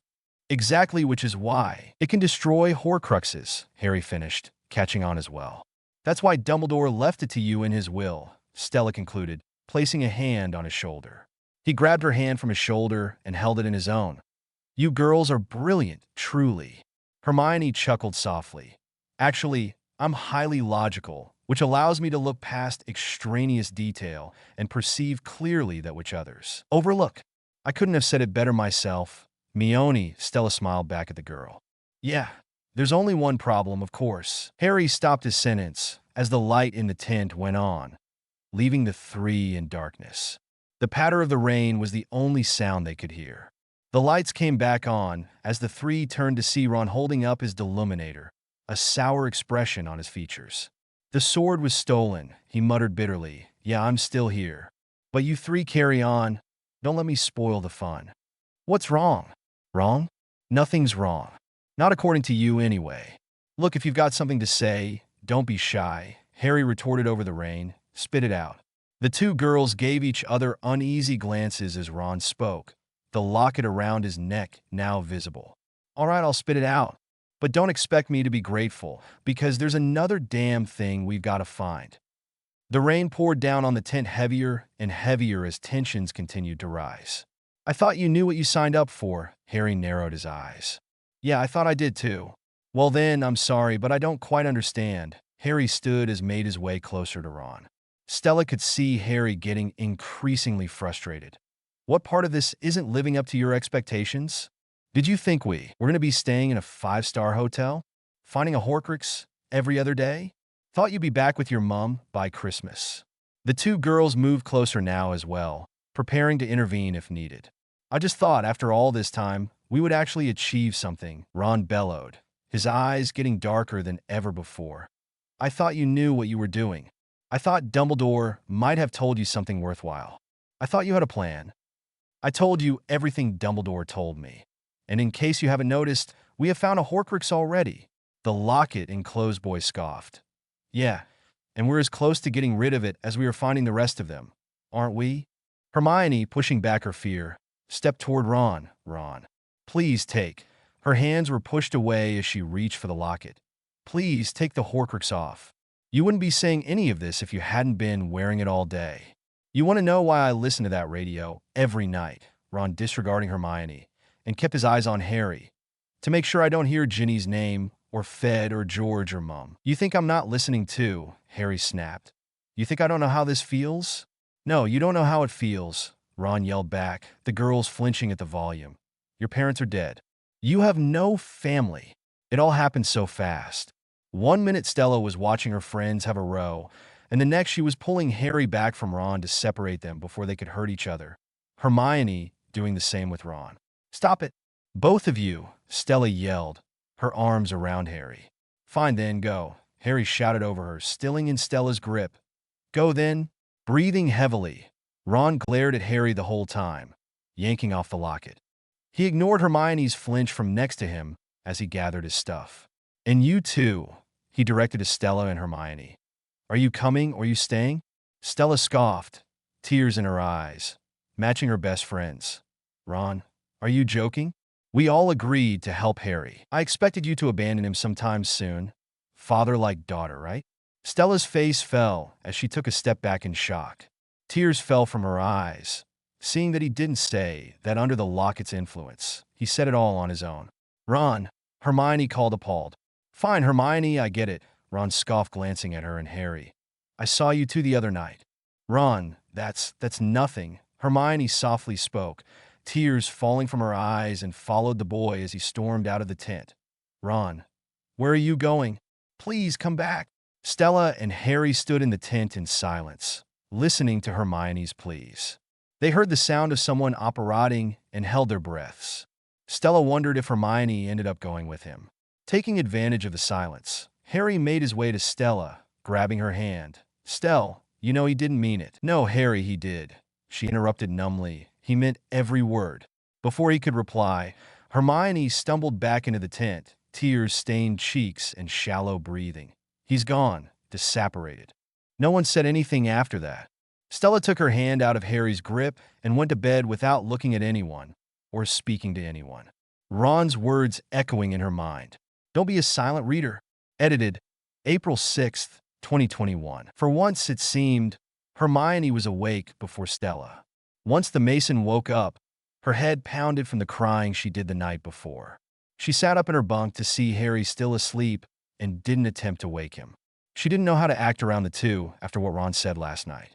Not only did he insult her, but he insinuated that Harry and Hermione did something the other night that Ron didn't like. Did they kiss? Did they share an intimate moment? Stella was nervous to ask. She thought it would be best to ask Hermione while Harry couldn't hear the conversation. The Mason quietly walked over to her best friend, who was making tea with her back turned. "Nothing happened, you know?" Stella's eyes widened as she didn't expect Hermione to speak. She didn't realize her movements were that loud. Stell." Hermione turned to look at her best friend. "You don't actually believe Ron, do you? He saw me and Harry walking back to the tent when I almost encountered Snatchers, that's all." Stella didn't know what to say, too embarrassed to talk. She should have known that Hermione, or Harry, would never do that to her. Her and Harry weren't officially together, but they knew the feelings they shared toward one another, and Stella wouldn't do anything to jeopardize that. And she hoped Harry felt the same like she thought he did. "I'm sorry," Stella spoke softly, looking at her hands. "I shouldn't have thought anything of it, but Ron said a lot of things last night. And none of what he said is true," the Granger interrupted, her tone firm. "Nothing of what he said about you is true, Stell. And you know he didn't mean it. He didn't have the locket on when he said it, Mione." Hermione only gave her a hesitant response. "Well, the locket has lasting effects when you take it off, doesn't it?" Stella sighed, appreciating her friend's effort to make her feel better. "If you say so, Hermione." She took another look at the sleeping Harry. "I'm taking first watch," and walked out the tent without another word. After letting Hermione wait at the water bank for Ron for a few minutes, the three disapparated to another location. Once Harry woke up, he and Stella didn't speak, only nodding to each other as a greeting, both too awkward for their own good. The three landed in a rocky hillside. Hermione sniffled, knowing it'll be difficult for Ron to find them now that they moved to a different location. Stella sat outside with Hermione for some time, letting the distraught girl cry on her shoulder. Stella didn't go inside until Hermione told her to, saying she would take watch. The real reason being wanting Stella and Harry to talk to each other. The sun had set. The locket rested around Stella's neck. The girl ignored the look Harry gave her when she put it on. She knew he didn't want her to wear it ever since her nightmare, but she didn't care. She was completely down on herself. She sought comfort in herself as she sat on the steps leading to another bed in the tent, listening to a song playing softly on the radio Ron left behind. Stella didn't understand how Ron could leave it behind after not letting that radio out of his sight throughout his journey with them, but she guessed the rage inside him made him forget about it. Her thoughts were interrupted by a figure standing in front of her, a hand out for her to take. The Mason sighed and took Harry's hand reluctantly. The boy who lived reached and took the locket off her neck and threw it on a nearby bed without breaking eye contact. Harry, show. He shook his head, not letting her speak. He pulled her to the middle of the room, holding both of her hands, and started to rock back and forth with her, dancing to the music coming from the small, static radio. As they danced, Stella couldn't help but crack a small smile as they continued to dance. They moved in circles, twirled each other, and laughed like they had no worries in the world. They settled down as Stella laid her head on his shoulder as they rocked back and forth in a slow dance. The music faded away as reality snuck back in. They pulled away, just enough for their eyes to lock, and didn't speak, just drank each other in. Stella looked at every feature of Harry Potter's face and urged herself to remember them all. Harry caressed her cheek lovingly before leaning in and connecting their lips. The kiss was slow and full of care, pulling away soon after for air. The Potter had hoped he cheered her up, but her high spirits seemed to dim rather quickly. Stella looked down with a frown, before turning back to the entrance of the tent, feeling his eyes on her as she walked. Harry watched as the girl told Hermione that she would take watch and urged the Granger to get some rest. After their dance, Stella and Harry didn't talk to each other for the rest of the night. The next morning, Stella found herself sitting outside with Hermione, reading the book Dumbledore had gifted the latter in his will. The two girls concluded that Dumbledore had given Hermione that book for a reason. Everything he did was for a reason. A good amount of quiet passed between the girls before it was broken. What's going on between you and Harry? Stella looked at her best friend with furrowed brows before simply uttering, "What?" "Don't think I haven't noticed, Stell." Hermione gave her a knowing smirk, the looks, the hand holding. "I was right outside the tent last night, you know? Can't exactly hide a kiss when someone is right outside with the tent opened." Hermione did have a point, the Mason thought, but didn't rebuttal. Her gaze fell to her hands that were becoming too cold for comfort from being outside, avoiding Hermione's eyes. "Do you love him?" Stella's heart sunk to her stomach. She had never considered love when thinking of Harry. She admired him, was infatuated by him, and was always going to stand by him, no matter what. But love? The girl was young. She couldn't possibly know what love was. "I don't think so, Hermione," Stella answered after several moments, "but I could in the future. I could see myself loving him for a long time. Things are just uncertain, I guess. I mean, I did find myself wanting to say it to him, but I didn't. I don't know what that means." The topic ended with that. Hermione didn't want to meddle and say something that could influence Stella in any way. She understood where her friend was coming from, seeing as she was having the same fight in her head all the time regarding a certain redhead. They went back to scouring the book for any clues, and after some reading, they found one. "What's this symbol, Mione?" The drawing was made up of a triangular eye with a line through the center. "I don't know." "Hermione." "Stella." The girls turned their heads to see Harry come out of the tent, rushing toward the pair. "Stell, you were right. Snitches have flesh memories, but I didn't catch it with my hand. I almost swallowed it." Stella took the snitch out of the boy's grasp and examined it. "I open at the close," she read from the object. "What do you think that means?" Hermione shook her head, pondering. "I don't know. We found something as well." She grabbed her book and continued, showing Harry the symbol they had found. "At first I thought it was an eye, but now I don't think it is. It isn't a rune, and it isn't anywhere in Spellman's syllabary. Somebody inked it in. It isn't a part of the book. Somebody drew it." "Luna's dad was wearing that at Bill and Fleur's wedding," Harry observed. Stella furrowed her brow. "Why would someone draw it in a children's book?" Hermione, not having an answer, simply shrugged her shoulders as Harry spoke hesitantly. "Look, girls, I've been thinking," he started. "I want to go to Godric's Hollow. It's where I was born. It's where my parents died." Shaking her head, Stella spoke. "That's exactly why he'll expect you to go, because it means something to you." "Yeah, but it seems something to him, too," Harry reasoned, getting up to follow the two girls who had started to move toward the tent. "You know who almost died there. I mean, isn't that exactly the type of place he'd be willing to hide a horcrux?" Hermione pursed her lips in thought, glancing at Stella. It's dangerous, Harry. But even we have to admit, recently we've been talking about how we'll have to go there. We think it's possible something else is hidden there. What? The sword, Stella answered. If Dumbledore wanted you to find it, but didn't want it to fall in the Ministry's hands, what better place to hide it than the birthplace of Godric Gryffindor? Pausing, Harry let himself observe his best friend. Her pale complexion and puffy eyes saddened him. Hermione. The Granger dismissed his concern and ruffled some of his unruly hair away from his forehead. Don't ever let me give you a haircut again. Stella watched her friend walk back to the rock she was sitting on before and sighed heavily.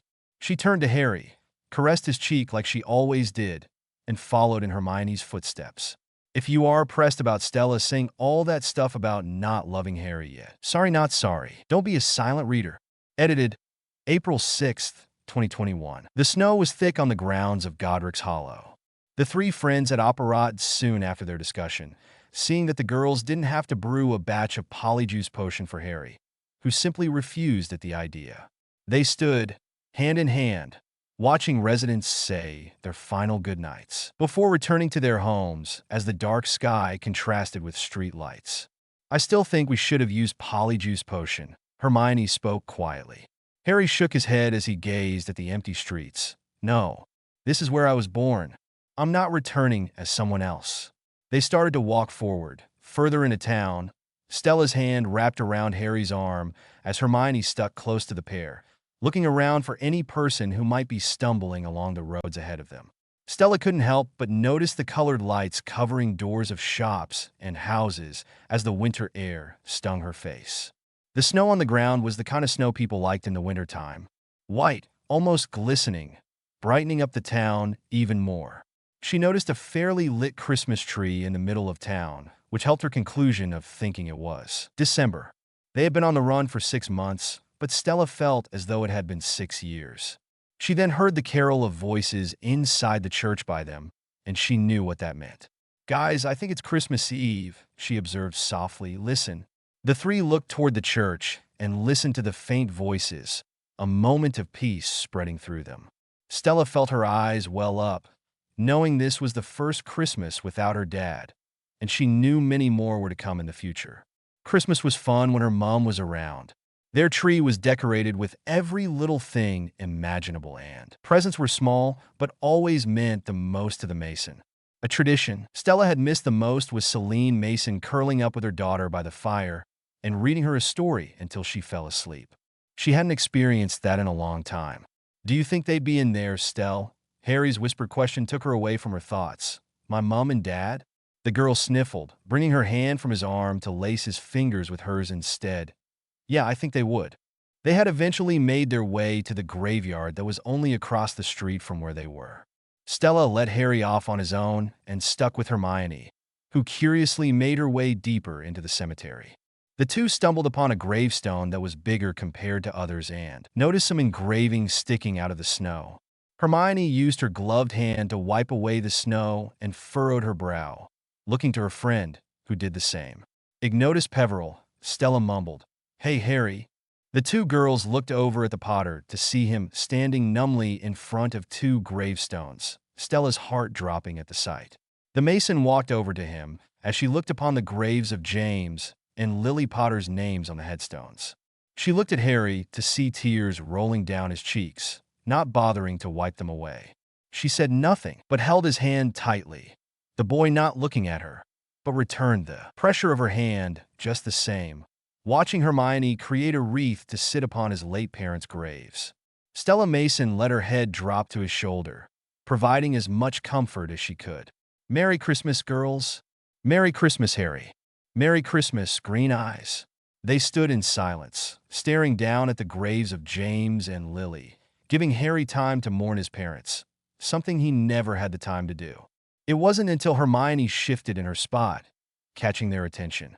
Guys, there's someone watching us, the girl hoarsely whispered, keeping her eyes at the figure in front of her, a ways away, by the church. Stella lifted her head from Harry's shoulder to look at where Hermione was looking and saw a figure of an older woman, staring at them, before slowly walking away. I think I know who that is. After the boy's statement, he didn't hesitate to follow the woman, the two girls reluctantly following him. "I don't like this, Harry," Stella mumbled. She knew Dumbledore. She might have a sword. The Mason thought it was highly unlikely, but kept her mouth shut. Harry came to a stop to gaze up at an old-looking house. Compared to the other cottages that were still standing and intact, this house had a roof that was blown apart, the foundation cracking after all these years. "This is where they died," Harry grimly told the girls, not looking away from the house. "This is where he murdered them." The sound of flies buzzing caught their attention, and saw the woman from earlier staring at them, Harry in particular. "You're Bathilda, aren't you?" The old woman only nodded at Harry and beckoned them to follow her. The three looked at each other. Harry looked to the girls to see if they were up for it, then giving him a nervous, hesitant nod before proceeding. They followed her, passing several houses as she led them through a gate. After watching her fumble with the keys that opened the front door of the house she led them to, she stepped back and let them pass. The house, if you could call it that, was stark cold. There was no source of heat except for the candlelight Bathilda was holding. The place also smelled, Stella observed. The smell was something she had never experienced before, but she didn't want to smell it again anytime soon. Stella made sure to stick tight to Hermione, seeing that Harry looked like a man on a mission. "I don't like this, Mione," she whispered, her arm looped tightly with her friends. Hermione nodded and whispered back a mere same. They followed closely behind Harry, who was not taking his eyes off of the old woman, and watched as Bathilda tried to relight her candle, but was unsuccessful. "Let me do that," Harry said softly to the woman and helped relight the candle, something on one of the side tables, causing him to pause. "Miss Bagshot, who is this man?" He didn't get an answer, only a stare from the woman.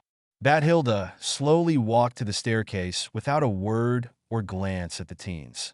The two girls gave Harry worried looks while he responded with a reassuring smile. Bathilda looked back from the steps and beckoned Harry to follow her, who followed without question. "Harry," Stella hissed in panic, watching him leave her sight. "Come on," Hermione whispered, tugging her friend's hand. "Let's look around. He'll be fine." Stella and Hermione began to look around the house, their wands giving off their only source of light. They split up, but made sure the other knew where they were, and Stella began to follow the scent she smelled earlier. She continued further into a hallway, falling upon a door that was half open. She could hear the buzzing of flies coming from the doorway, the smell getting stronger and stronger. She placed her scarf over her nose to get a closer look and used her mitten-covered gloves to open the creaking door completely. She started her observation from top to bottom, seeing blood on the ceiling of the closet, then setting her sights on something she never thought she would see. There, leaning against the back of the closet, was the body of Bathilda Bagshot. As she was about to yell for Hermione, a loud crash was heard from the second level of the house. Stella heard Hermione shout for Harry as they met at the bottom of the stairs and ran up, their wands at the ready. They were met with another hallway with piles of things on the floor.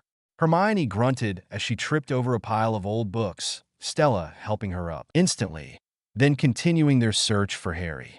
They ran into a bedroom, so see Harry struggling to face Nagina, Voldemort's snake, who was about to pounce. Hermione quickly shot a stunning jinx at the animal, causing it to fall through a crack in the floor. As the Granger went to grab Harry's wand, Stella joined Harry on the bed, checking him over. The only sound heard were their heavy breaths. All of a sudden, Nagini shot back up from the floor and launched itself at the three. "Confringo!" Hermione screamed before grabbing the two next to her on the bed and operating out the window to their next location.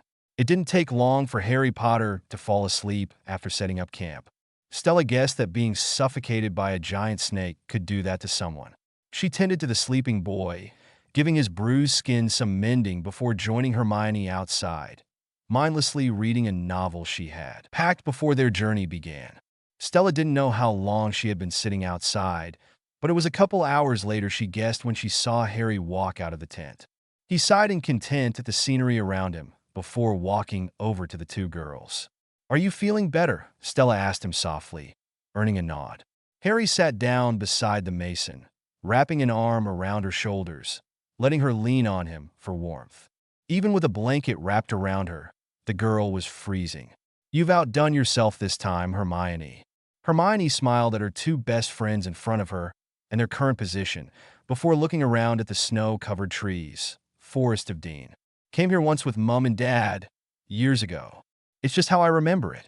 The trees, the river, everything, she reminisced, like nothing's changed. That's not true, of course. Everything's changed. If I brought my parents back here, they probably wouldn't recognize any of it. Not the trees, not the river, not even me.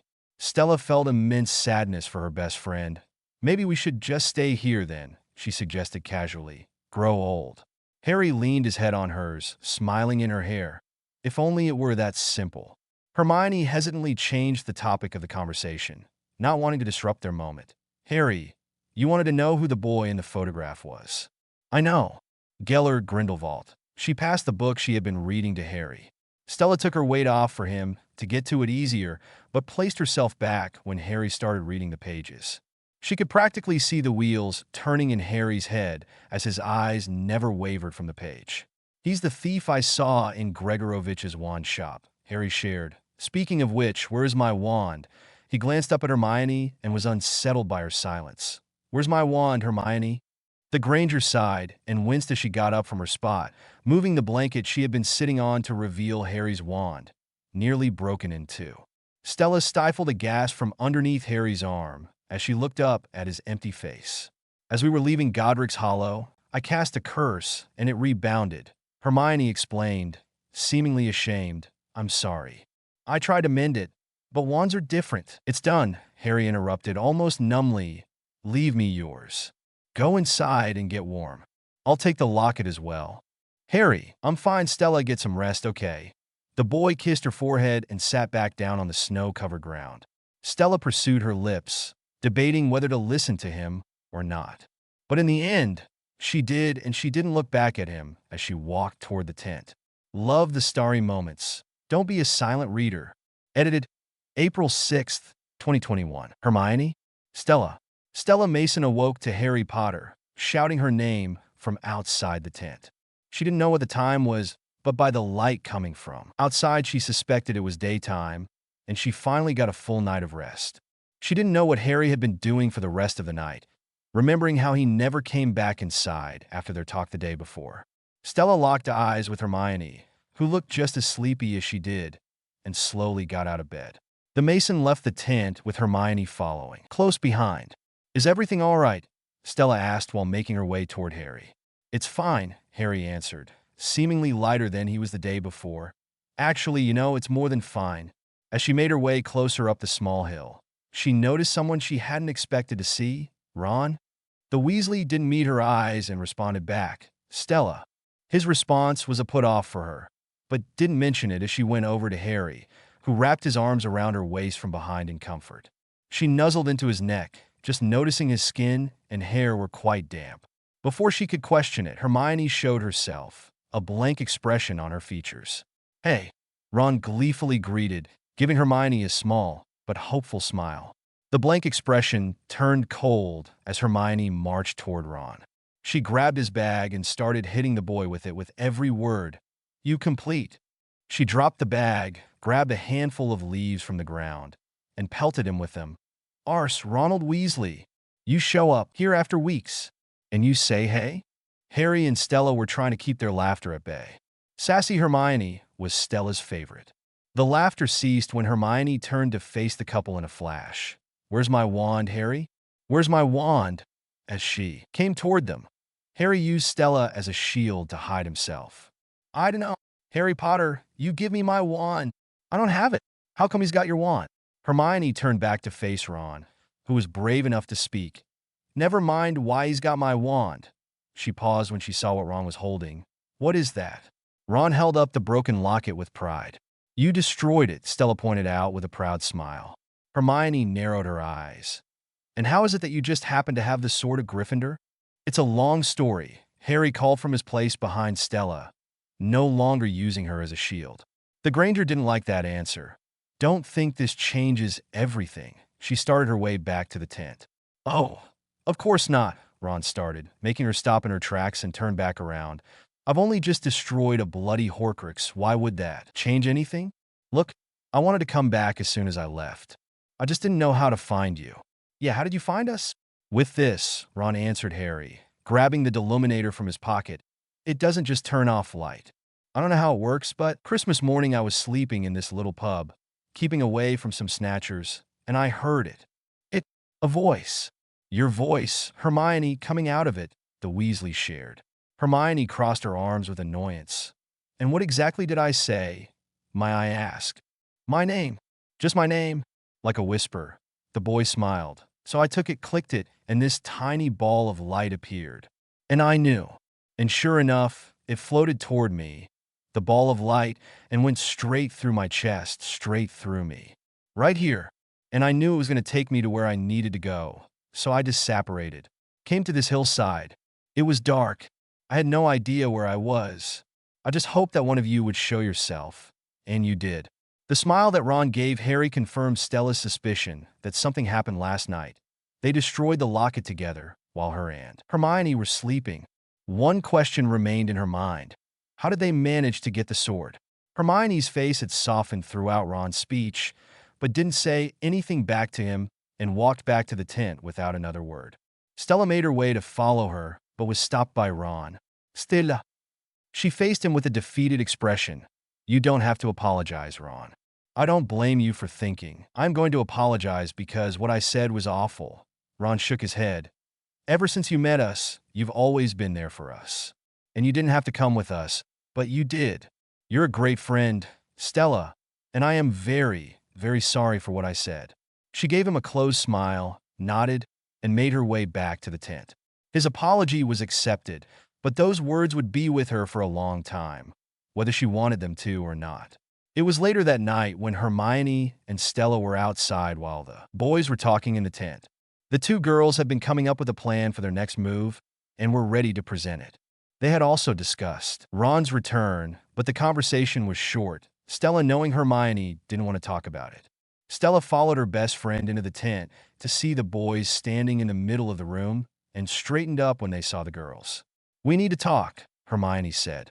Ron stopped forward and nodded. "Yeah, all right." The Grangers stared at him for a moment before continuing. "Stella, and I want to go see Xenophilius Lovegood." Harry cocked a brow. "Sorry?" "See this." Hermione showed Harry a page from the life and lies of Albus Dumbledore, a book she had been reading for a while. It's a letter Dumbledore wrote to Grindelwald. Look at the signature. It's the mark again. The same symbol of the triangle. I replaced the A in Dumbledore's first name. It keeps popping up, Stella added, in Hermione's book in the graveyard at Godric's Hollow. It was there, too. Where? Outside Gregorovich's wand shop, Harry answered Hermione. Hermione sighed. Look, you've got no idea where the next horcrux is, and neither do we. But this means something. I'm sure of it. Stella nodded as Ron spoke. Yeah.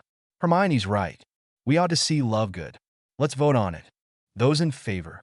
Awkward silence filled the tent as Hermione stared at Ron with narrowed eyes.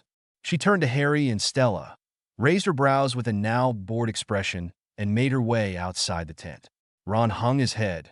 Is she still mad at me? She's always mad at you. Stella laughed before following after her best friend. That same night, Stella found herself taking a longer watch than usual. The snow on the ground had melted from the nicer weather that had started. She was surprised the weather was so nice for it being early January. If Stella was being honest, she had absolutely no idea what month it was. She had lost track. Who knew hunting for horcruxes and disapparating all the time could leave someone so exhausted? But she knew they still had a long way to go. The feeling of someone next to her brought her back from her never-ending thoughts. Stella didn't have to look to know it was Harry Potter. He didn't speak as he looked on at the forest in front of them with her. Do you know what I dreamt of that night I had the locket on? Stella's gaze forward didn't waver as she spoke, but Harry turned his head to look at her, not expecting her to speak. You don't have to tell me, love. She couldn't help but crack a smile at the nickname. The pair weren't the type to give each other nicknames, but when he did call her something like that, she couldn't help but feel her stomach turn in knots. Well, if there's one person in this whole wide world I wanted to tell it to, you would be that person, she softly spoke, her hands laid in her lap, her legs crisscrossed. She took a breath in and continued. I saw her die again. It was like I was 9 again, but I knew I wasn't, if that makes sense. There I was, holding her hand, my back hurting from the uncomfortable chair I sat in so many times, and the beeping started. Her eyes stayed closed, her hand limp in mine. And she never spoke to me like she did all those years ago. She didn't crack a smile and tell me everything will be fine like she did. She just left. Then, all of a sudden, my dad appeared and started screaming at me, telling me that I killed her and about how useless I am. He just wouldn't stop, just repeating it over and over that it was my fault. And I guess that's when I woke up to you, holding me. She ignored her damp cheeks and kept going. You always seem to be the one that's there to hold me. And I'm so glad you are, Harry, really. Not being able to take it anymore, Harry muttered, "Oh, Stell," and brought her into his arms. Their position wasn't the most ideal for them, but neither cared. As she laid in his arms, tears falling on his shoulder, she couldn't help but think about the conversation she had with Hermione. Maybe, just maybe, she was already falling in love with him, and that scared her to death. Don't be a silent reader. Edited, April 6th, 2021. Stella Mason and Harry Potter didn't mention what happened the night before to their friends, for obvious reasons, but they knew something had shifted between them. The next morning, the four operated to the Lovegood residence. Even though Ron and Hermione didn't have a clue as to what went on while they were asleep, they noticed how their two friends were extremely close, closer than before. They held hands as much as they could, laughing at little things quietly to each other. Ron thought it was quite gross, if he was being honest, but didn't say anything, while Hermione was thoroughly happy for her friends. The crisp wind swept Stella's face as she and her friends trudged their way to the big house on the hill. The walk was dreadful, and by the time they reached the gate, they were panting and dry-mouthed. The gate creaked open, the four setting sights on all kinds of different fruit on the sides of the walkway and the front door. Hermione was the one to knock. The door was black with iron nails and a silver knocker shaped like an eagle. Not even 10 seconds later, the door swung open to reveal a tired-looking Xenophilius Lovegood. His clothes were dirty and his hair was unkempt and knotted. "What is it? Who are you? What do you want?" Harry stepped forward so he could be seen. "Hello, Mr. Lovegood. I'm Harry Potter. We met a few months ago. Could we come in?"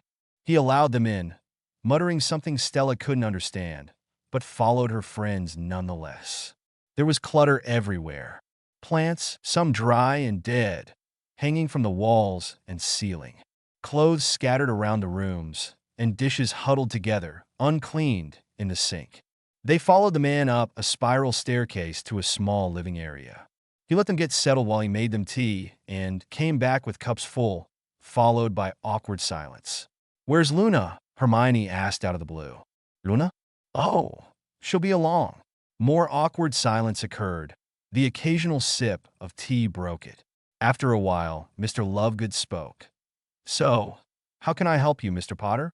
"Well, actually, it was about something you wore around your neck at the wedding." "You mean this?" Lovegood pulled out a necklace with a triangular symbol from inside his shirt and presented it. "Yes," Harry spoke, gazing at the necklace. "That exactly. What we were wondering was, what is it?" "Why, it's the sign of the Deathly Hallows, of course." "The what?" "The Deathly Hallows," the man repeated after the four friends spoke in unison. "I assume you are familiar with the tale of the three brothers?" "Yes," answered Ron, Hermione, and Stella. "No." Harry was the odd one out. Hermione spoke with hesitation. "I have it in here." She rummaged through her bag and brought the storybook out and started to read. There were once three brothers who were traveling along a lonely, winding road at twilight. "Midnight." Mum always said midnight. Eyes went to Ron as he interrupted. The boy quickly realized what he had done and started to backtrack. "But twilight's fine. Better, actually." Hermione narrowed her eyes. "Do you want to read it?" "No." The Granger then continued the story. There were once three brothers who were traveling along a lonely, winding road at twilight. As Hermione read, the story grew darker and darker. Death found each brother in time after murder, suicide, and hiding. The first brother died from an enemy's hand, who stole the wand the oldest brother was given from death. The second brother tried to bring back his lover from the grave, but she died again from sadness, causing him to do the same by taking his own life. The third was able to live his life until he accepted death as an old friend, and after giving his cloak of invisibility to his son, he died in contentment. Stella thought it was a bit vain for it to be in a children's book. She remembered her mum reading it to her before she went to sleep some nights, and her innocent young mind didn't comprehend what the story was actually about. Once Hermione was finished, Harry spoke to Mr. Lovegood. "I'm sorry, sir, but I still don't understand."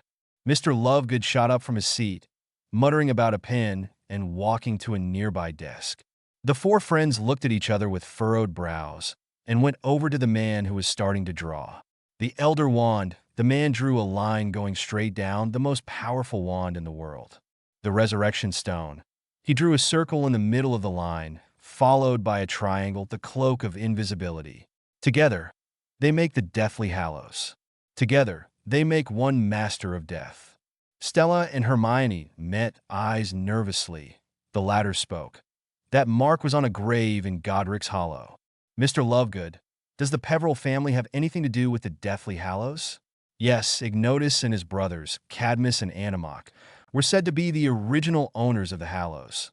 Lovegood pushed through the teens and started rushing with his words, and therefore inspiration for the story. I bet your tea's gone cold." The four friends watched him hurry down the spiral steps to the kitchen. Ron grabbed his bags first, everyone following him. "Let's get out of here. I'm not drinking that stuff hot or cold." Stella went down the staircase with her friends as she spoke softly to Mr. Lovegood. "Thank you, Mr. Lovegood, but we really should be going." "No, you can't." The Mason flinched, along with her friends, as they watched Mr. Lovegood mutter to himself before slamming himself against the wall. "Sir?" Mr. Lovegood shook as he turned to face them. "You're my only hope. They've been angry, you see, about what I've been writing," he whispered, "so they took her. They took my Luna." He walked over to Harry and caressed his scar. "But it's really you they want." "Who took her, sir?" Harry removed the man's hand and asked. "Voldemort." In an instant, black clouds started coming in and out of the house. Stella dropped to the floor with a scream, covering her head from the flying glass and random things in the house that were starting to fall apart. She crawled to meet her friends in the middle, and as soon as they all met hands, they operated away from the Lovegood residence. It was that moment that Stella knew that hiding was going to be 10 times as hard as it was before. Don't be a silent reader. Edited April 6th, 2021. Stella Mason knew they were safe, for the time being, when she felt dry leaves and grass as she landed from operating. The forest seemed familiar, but didn't dwell on it. She didn't blame Luna's father for what he did, but that didn't mean she wasn't peeved about it. "That treacherous little bleeder," Ron exclaimed. "Is there no one we can trust?" "They kidnapped her because he supported me," Harry reasoned, helping Stella to her feet. "He was just desperate." Ron didn't rebuttal. "I'll do the enchantments." Stella started making her way to help Hermione with the tent when a smirking figure stopped her in her tracks. A snatcher wrung his hands greedily. "Hello, gorgeous." She stumbled back away from him and glanced around her, seeing her and her friends surrounded. She didn't think twice and ran as fast as she could away from them, her friends thinking the same thing. "Well, don't hang about. It's nothing." Stella ran as fast as her legs could take her, breathing as even as possible to preserve energy as he simultaneously shot spells at snatchers coming at her. She could hear explosions and grunts coming from every direction around her, but didn't mind it, focusing on getting as far away from the Death Eaters as possible. The Mason heard Ron grunt from next to her a couple feet away, but had to keep going. She finally found herself running towards Hermione, who shot a spell at a running Harry. The girls knelt beside him, Hermione taking his glasses. His face was engorged to hide who he really was. Stella could only pay attention to so much of what Harry was saying, only hearing that he knows that you know who found the Elder Wand. Suddenly, a snatcher grabbed Stella and forced her up to her feet, a tight grip around her chest, tugging her to the snatcher's chest. "Don't touch her," yelled Ron as he watched Hermione being picked up, earning him a punch to the stomach. "Leave him. Your boyfriend will get a lot worse than that if he doesn't learn to behave himself," the leading snatcher mocked before turning to Harry, who was being held by two men. "What happened to you, ugly? What's your name?" "Dudley. Vernon Dudley." "Check it," the man ordered before going over to Stella, who was next in line. "And you, beautiful?" "Celine Bell." Half-blood. She wasn't confident in using Katie Bell's full name, so she chose her mother's first name just in case. The snatcher leaned him and caressed her cheek, her flinching at the feeling of his breath on her skin, taking a deep breath in relief when he left her alone. After going through everyone's name, he went back to Harry and paused. He lifted up Harry's ruffled hair to see a dent in the skin of the boy's forehead. "Change of plan," he gasped with wide eyes. "We're not taking this lot to the ministry." Stella had never been to Malfoy Manor, and it was exactly like she had imagined it to be. Dark and cold, no sign of life anywhere. She was still in the grasp of a Death Eater. Her arm was sure to bruise by the grip he had on her. They went up to the gate of the manor, where Bellatrix Lestrange showed herself on the other side. She took one look at the smudged scar on Harry's forehead and whispered 2 words. "Get Draco."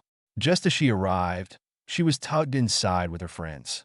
Stella was held alongside Hermione and Ron as Bellatrix handled Harry, dragging him by his hair. The woman pushed him to his knees in front of the Malfoys. "Well," Bellatrix hissed at Draco. Draco bit his lip. "I can't be sure."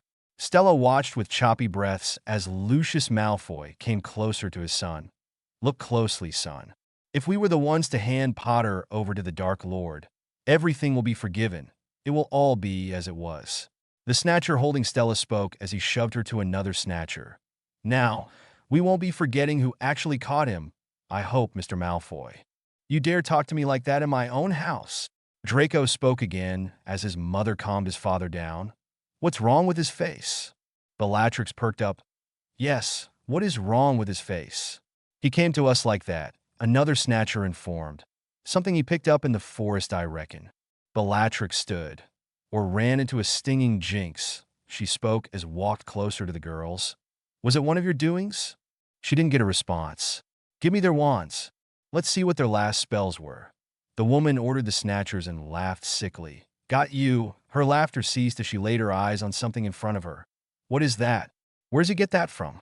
The Snatcher, holding Stella, not noticing the sinister look in her eyes, spoke without thought. "It was in her bag when we searched her," he motioned to Hermione. "Reckon it's mine now." Bellatrix suddenly snapped, raised her wand, and shot a jinx at the Snatcher, the man letting go of the girl who huddled next to her friends who were against the wall. Bellatrix continued to yell and whip the Snatchers until they were stumbling out of the room, winded and short of breath. "Sissy," Bellatrix hissed, "put the boys in the cellar. I want to have a little conversation with these two, girl to girl." Stella felt as if she couldn't breathe as she watched Harry and Ron being dragged away. Green met blue one last time before she couldn't see him anymore. Before she knew it, Hermione was pushed to the floor as Bellatrix brought her attention strictly to Stella and started hissing in her face. "Don't think I don't know who you are, Stella Mason. Your father is respected here. So, unfortunately, I can't touch you, but I can make you watch." The woman shoved Stella into the arms of Greyback and wasn't able to look away as Bellatrix circled her best friend. Bellatrix quickly straddled Hermione, trapping her, and began to speak. "That sword is supposed to be in my vault at Gringotts. How did you get it?" All she got in response was a whimper. "How did you and your friends take it from my vault?" Hermione cried under the woman shouting, "I didn't take anything. I didn't take anything. I don't believe it." The next few moments were a blur. Stella only remembered screaming. Screaming from Hermione, who was in pain. Screaming from Bellatrix as she took delight in hurting Hermione. And screaming from Stella, who begged the woman to hurt her and not her best friend. From down in the dungeon, the boys heard everything. Harry felt shivers down his spine at the sound of Stella screaming. He had never heard her like that before. As the screaming died down, Stella fell limp in the arms of Greyback. She was numb to hearing Bellatrix saying to let her go and ordering someone to get the goblin from downstairs. It wasn't until her knees hit the ground harshly from Greyback dropping her and leaving the room did she start to move quickly to her best friend, who was on the ground, not moving. Stella sniffled as she laid her friend's head on her lap and caressed her hair softly, whispering that she would be okay. That went on for a while as Bellatrix interrogated the goblin.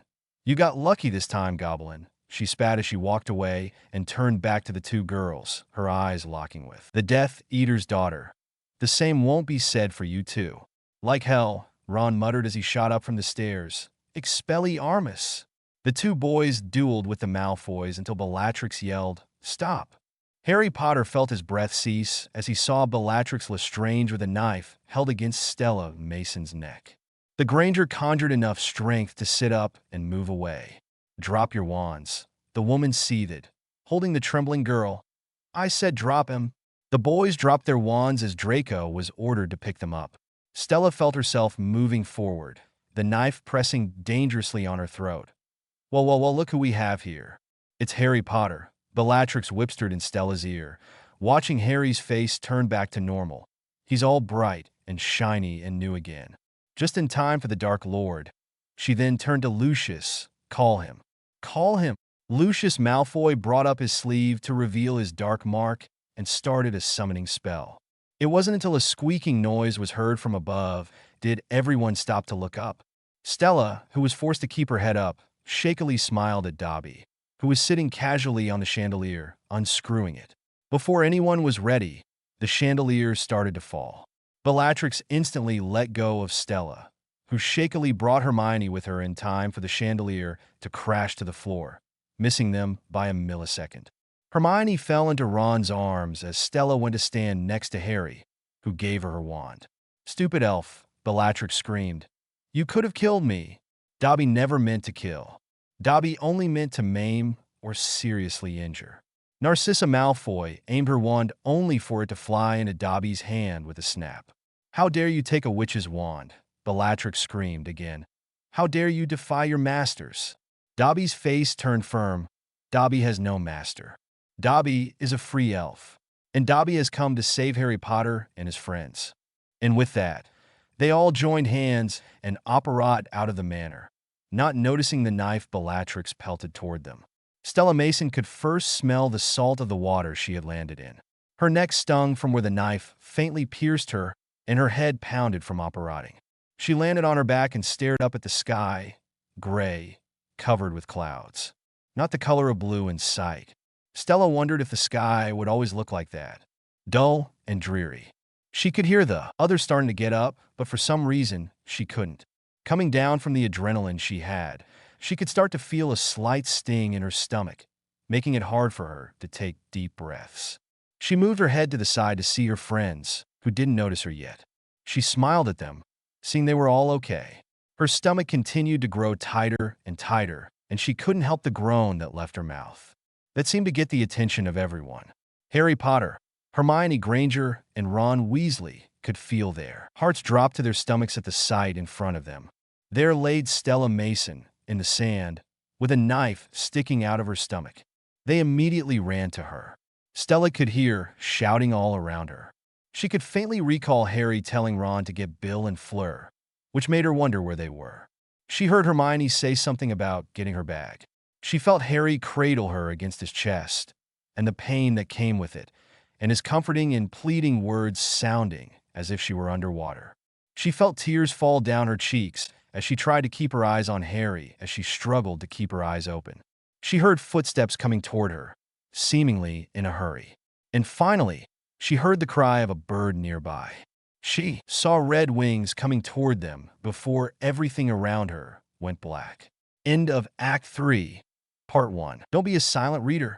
Edited April 6th, 2021. Stella Mason first came to when she could hear soft chatter coming from all around her.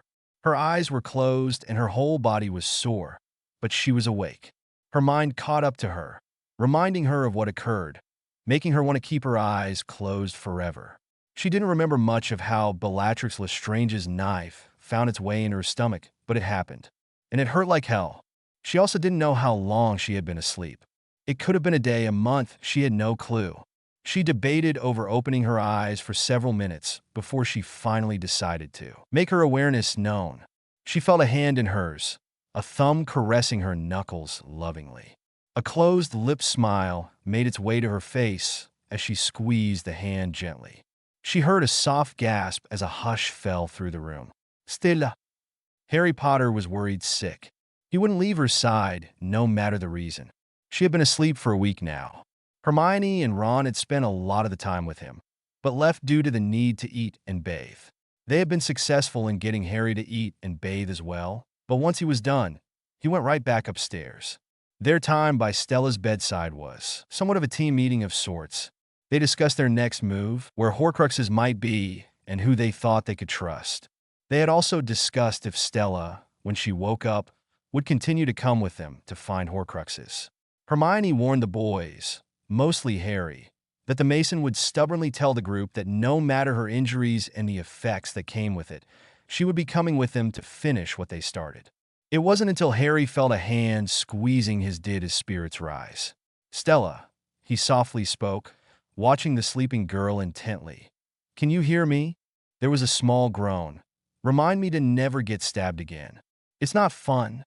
Her three friends chuckled breathlessly, relieved at the sight of their friend opening her eyes. They moved closer to the girl, while Hermione took her other hand. Harry spoke as he absent-mindedly ran his thumb against her knuckles. "How are you feeling?" "I'm fine," the Mason answered. She let herself gaze around the bedroom she was in. "Where are we?" "Shell Cottage," Ron explained. "Used to come here as kids. Now it's used as a safe house for the Order. Bill and Fleur are staying here currently. I knew we'd be safe here." Stella nodded as the boy before asking, "How long was I out?"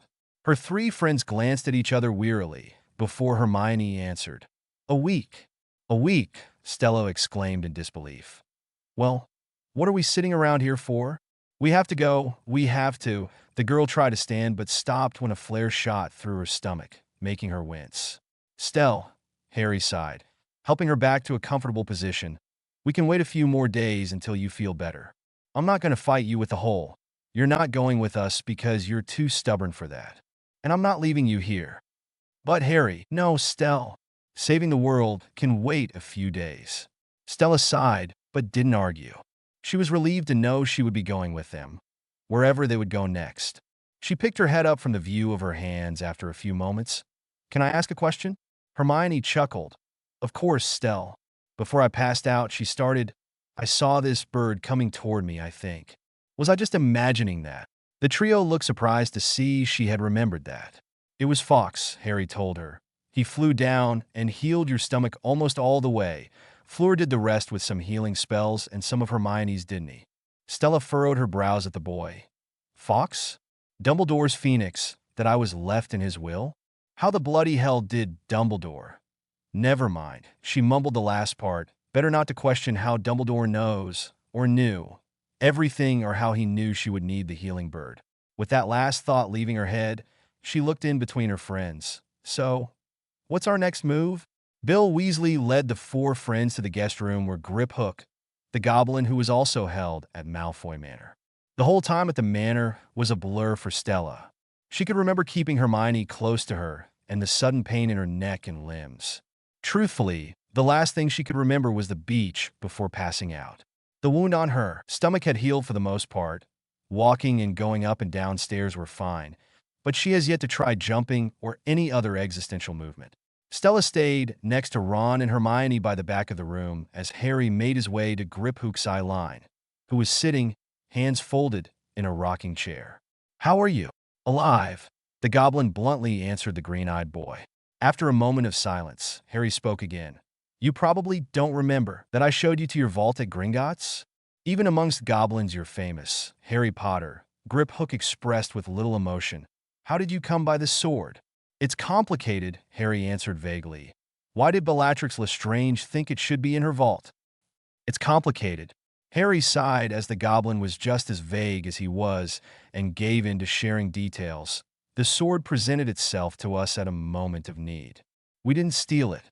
Grip Hook took in the information with a slow nod. "There is a sword in Madame Lestrange's vault identical to this one, but it is a fake," he revealed. "It was placed there this past summer." "And she never suspected it was a fake," Stella spoke up and asked. "The replica is very convincing," Grip Hook answered without looking back at the girl. "Only a goblin would recognize that this is the true sword of Gryffindor." Hermione was next to speak. "Who is the acquaintance?" "A Hogwarts professor. As I understand, he's now headmaster." "Snape," Ron scoffed. "He put a fake sword in Bellatrix's vault." "Why?" "There are more than a few curious things in the vault," said Gringotts. "And in Madame Lestrange's vault as well?" Harry asked. Grip Hook smirked. "Perhaps. Harry ignored the menacing face of the goblin, sparing his friends a glance. I need to get into Gringotts, into one of the vaults. Stella exchanged uncomfortable looks with Ron and Hermione, thinking to herself that Harry was treading on thin ice with the request. Griphook narrowed his eyes at the boy. It is impossible. Alone, yes. But with you, no. Why should I help you? I have gold. Lots of it. Griphook seized his eyes on the sword in the corner of the room. I have no interest in gold. Tired of the back and forth, Stella stepped forward. We'll give you the sword if you get us into the vault. We'll give you our word if you give yours. Her three friends looked at her slight surprise while the goblin smirked smugly, still not paying the girl a glance behind his shoulder. Without waiting for a response, Stella left the room, her friends following after her. Once the door was shut behind them, the four friends huddled in the hallway and spoke with soft voices. What was that about, Stell? Goblins are known for making deals, Stella answered Ron as she noticed her friend's uneasy glances. The only way to convince him to help was to offer something for him in return. All we have to do is live up to the deal, and it will go smoothly. Her explanation seemed to satisfy the three, Hermione whispering, Are you thinking there's a horcrux in Bellatrix's vault, Harry? The boy nodded. Well, she was terrified when she thought we'd been in there. She kept asking you what else we had taken. I bet you anything. There's a horcrux in there, another piece of his soul. Let's find and kill it, and then we're one step closer to killing him. What happens when we find it? Ron whispered back, looking in between Harry and Stella. How are we supposed to destroy it now that you're giving the sword to Griphook? Harry didn't seem to have an answer and looked towards Stella for help. Yeah, still working on that part. The next person the teens had to talk to was Mr. Ollivander, who was taken to the manor for a long period of time. Fleur warned them of how weak he had become because of what he had endured during his capture and ushered them inside. Harry moved forward to the bed in front of the old man, who was sitting in a rocking chair by the window, while the other three stood in the back by the door again. Mr. Ollivander, Harry started, not wanting to startle the frail man. I need to ask you a few questions. The wand enthusiast spoke, his voice strained. Anything, my boy, anything. Would you mind identifying this wand? The boy brought out the first of two wands he had and handed it to the man. We need to know if it's safe to use. Mr. Ollivander examined the wand closely, squinting. Walnut, dragon heartstring, 12 3/4 inches, unyielding. This belonged to Bellatrix Lestrange. Treat it carefully. The four friends eyed the wand with apprehension before Harry passed on the second wand. And this? Hawthorn, unicorn hair, 10 inches and reasonably pliant, Mr. Ollivander observed. This was the wand of Draco Malfoy. Was Harry blanched? Is it not still? The man shook his head. Perhaps not. If you want it from him, he leaned closer to Harry. I sense its allegiance has changed. You talk about wands as if they have feelings, can think. The wand chooses the wizard, Mr. Potter, Mr. Ollivander explained. That much has always been clear to those of us who've studied wand lore. Harry seemed to not be satisfied with the answer, but moved on nonetheless. What do you know about the Deathly Hallows, sir? It is rumored there are three, the man started. The Elder Wand, the Cloak of Invisibility, to hide you from your enemies, and the Resurrection Stone, to bring back loved ones from the dead. Together, they make one master of death. But few truly believe such objects exist. The man almost let out a chuckle. Do you believe they exist? Well, I see no reason to put stock in an old wives' tale. You're lying, Harry stated bluntly. You know one exists. You told him about it. You've told him about the Elder Wand, and where he could go looking for it. Mr. Ollivander's face dropped completely, his face turning a shade lighter with a far-off look in his eyes. He tortured me. Besides, there's no telling whether he will find it. He has found it, sir. Harry got up from the bed, ready to leave, when Mr. Ollivander's voice stopped him and his friends in their tracks. He's after you, Mr. Potter, the man rasped. If it's true what you say, that he has the Elder Wand, I'm afraid you really don't stand a chance. Well, I suppose I'll have to kill him before he finds me then. With Harry's last statement, they left the guest room and left Mr. Ollivander to his thoughts. Don't be a silent reader. Edited April 6th, 2021. For the first time in a while, Stella Mason was content. She realized that her head on Harry Potter's chest was one of her favorite places to be. It was a peaceful night at the Shell Cottage. The waves crashing in the distance was comforting, and the silence that came with it was needed for Stella. There were no screaming women with frizzy, unruly hair. No dark marks or daggers in sight. Just Stella Mason and Harry Potter together. "You scare me, you know?" Stella didn't expect the boy to speak so suddenly. It wasn't a question for her to answer, but rather a statement, almost like he was coming to terms with something. She spent her time on his chest, tracing random patterns with her finger, and kept up the motion after he spoke. "How do you mean?" He ran his fingers softly through her hair. "I've never felt anything like this for someone before. And that scares me. You scare me." Stella lifted her head with an incredulous expression. "Way to win a girl's heart, Potter."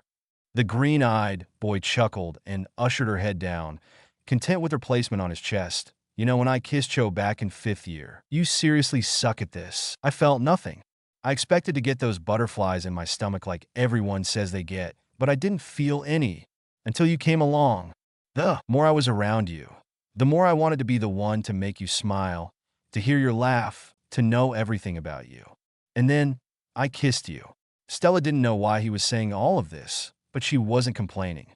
"All at once, I got these feelings in my stomach, my chest, my fingers, even." He chuckled to himself as he tried to explain, not noticing the glassy eyes before him.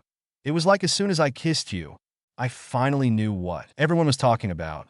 It was magic." The Mason gave him a watery smile. "Why are you saying all this, Harry?" "Because I don't know when I'm going to have the chance to say it." The boy spoke with utmost honesty and sincerity. It made the tears at bay start to fall down her cheeks, leaving stains on his t-shirt. She sat up abruptly to fully look at him and reached to stroke his cheek lovingly, taking in every detail of his face, before simply saying, "I adore you, Harry Potter." Another week went by before the four friends were ready to leave Shell Cottage. Stella was grateful to the fact that while they were hiding at Grimmauld Place, her and Hermione brewed more polyjuice potion than she could count, extra vials just in case of needing them. There were 2 vials left, meaning 2 out of the 4 would be disguised. A week of resting was just what the Mason needed to get back to somewhat normal. She didn't feel any more pain, but she did cringe whenever she saw her scar in the mirror that was now permanently there. It wasn't too big. A horizontal line across the center of her stomach was something she could handle. It was decided that Hermione would be disguised as Bellatrix, with Ron disguised as a Death Eater with her. Stella tried to fight the idea and volunteer herself for the task, but her 3 friends immediately shot her down. It was set to have Stella hide in the invisibility cloak with Harry and Griphook. It would be a tight fit, but there was nothing they could do about it. Helping Hermione get ready once she was disguised was uncomfortable, to say the least. The girls didn't speak, only the Mason helping zip up the dress Fleur provided and mess up the frizzy locks to make her seem as close to the real woman as possible. Once they were done, they met the boys at the top of the hill, overlooking the cottage. "Well," Hermione started, grabbing the boys' attention, her voice timid. "How do I look?" Ron didn't hesitate to give her a blunt response. "Hideous." "You can give that to Stella to hold." "All right, Griphook," Harry told the goblin as Stella brought out her extension charmed bag. Griphook took out the sword and dropped it in, the girl closing the bag shut securely. "We're relying on you, Griphook. If you get us past the guards and into the vault, the sword's yours." Stella felt like there was a part of the deal missing, but didn't have time to speak on it, as they were already operating away. The streets of Diagon Alley were as dark and dreary as Stella could remember. Every building was closed and dark inside, indicating that everything was abandoned. The Mason made sure to stick closely to Harry under the invisibility cloak as disguised Ron and Hermione walked through the streets. "Madame Lestrange," a man greeted Hermione. "Good morning." The man gave her an odd look before making his way out of their eyesight. The cloak was ripped off the 3 inside as Griphook spoke first. "Good morning?" "Good morning," the goblin scoffed. "You're Bellatrix Lestrange, not some dewy-eyed schoolgirl." Ron stepped forward. "Hey, easy. If she gives us away, we may as well use that sword to slit our own throats." Hermione nodded, looking frustrated and flustered. "No, he's right. I was being stupid." Stella spoke next, keeping them on track. "Enough with the dramatics. Let's do this." Griphook hopped back on Harry's back, and the cloak was brought over them once more. Hermione and Ron leading them to Gringotts. Once at the entrance, they entered the bank slowly and cautiously. Stella gulped as she watched Hermione struggle with walking in heels. Finally making her way up to the front desk, Hermione crossed her arms and spoke as evil as she could. "I wish to enter my vault." Stella knew she should have been the one to do this. The head goblin spoke robotically, without looking up from his paperwork. "Identification? I hardly think that'll be necessary." The goblin looked up, his eyes widening. "Madame Lestrange?" As the goblin left his desk, reasons unknown to them, Hermione spoke again. "I don't like to be kept waiting." "They know," Griphook whispered from Harry's back. "They know she's an imposter." Stella glanced at Harry with wide, nervous eyes, hearing Ron whisper from outside the cloak. "Harry? What do we do, Harry?" A few moments later, the head goblin returned to his desk and began to ask Hermione to present her wand. Coming up with an idea, Harry lifted his wand and whispered, "Imperio." An almost invisible mist shot out from his wand, wafting the goblin, letting him relax and lead them to the vaults. Once they were alone, they removed the invisibility cloak and crammed into a cart. Stella wasn't sure it was stable enough to hold everyone, but didn't comment on it. She could feel her heart race with nerves as the uncomfortable silence became almost unbearable. Suddenly, the mason could hear the sound of running water in the distance, growing louder by the second. Before anyone could do anything, a large waterfall poured on them. The cart came to a sudden stop as everything grew still. A red flashing light appeared, and before anyone knew, they started to drop.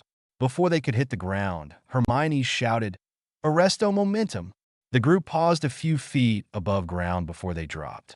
Stella felt the gravel under her press against her cheek unpleasantly.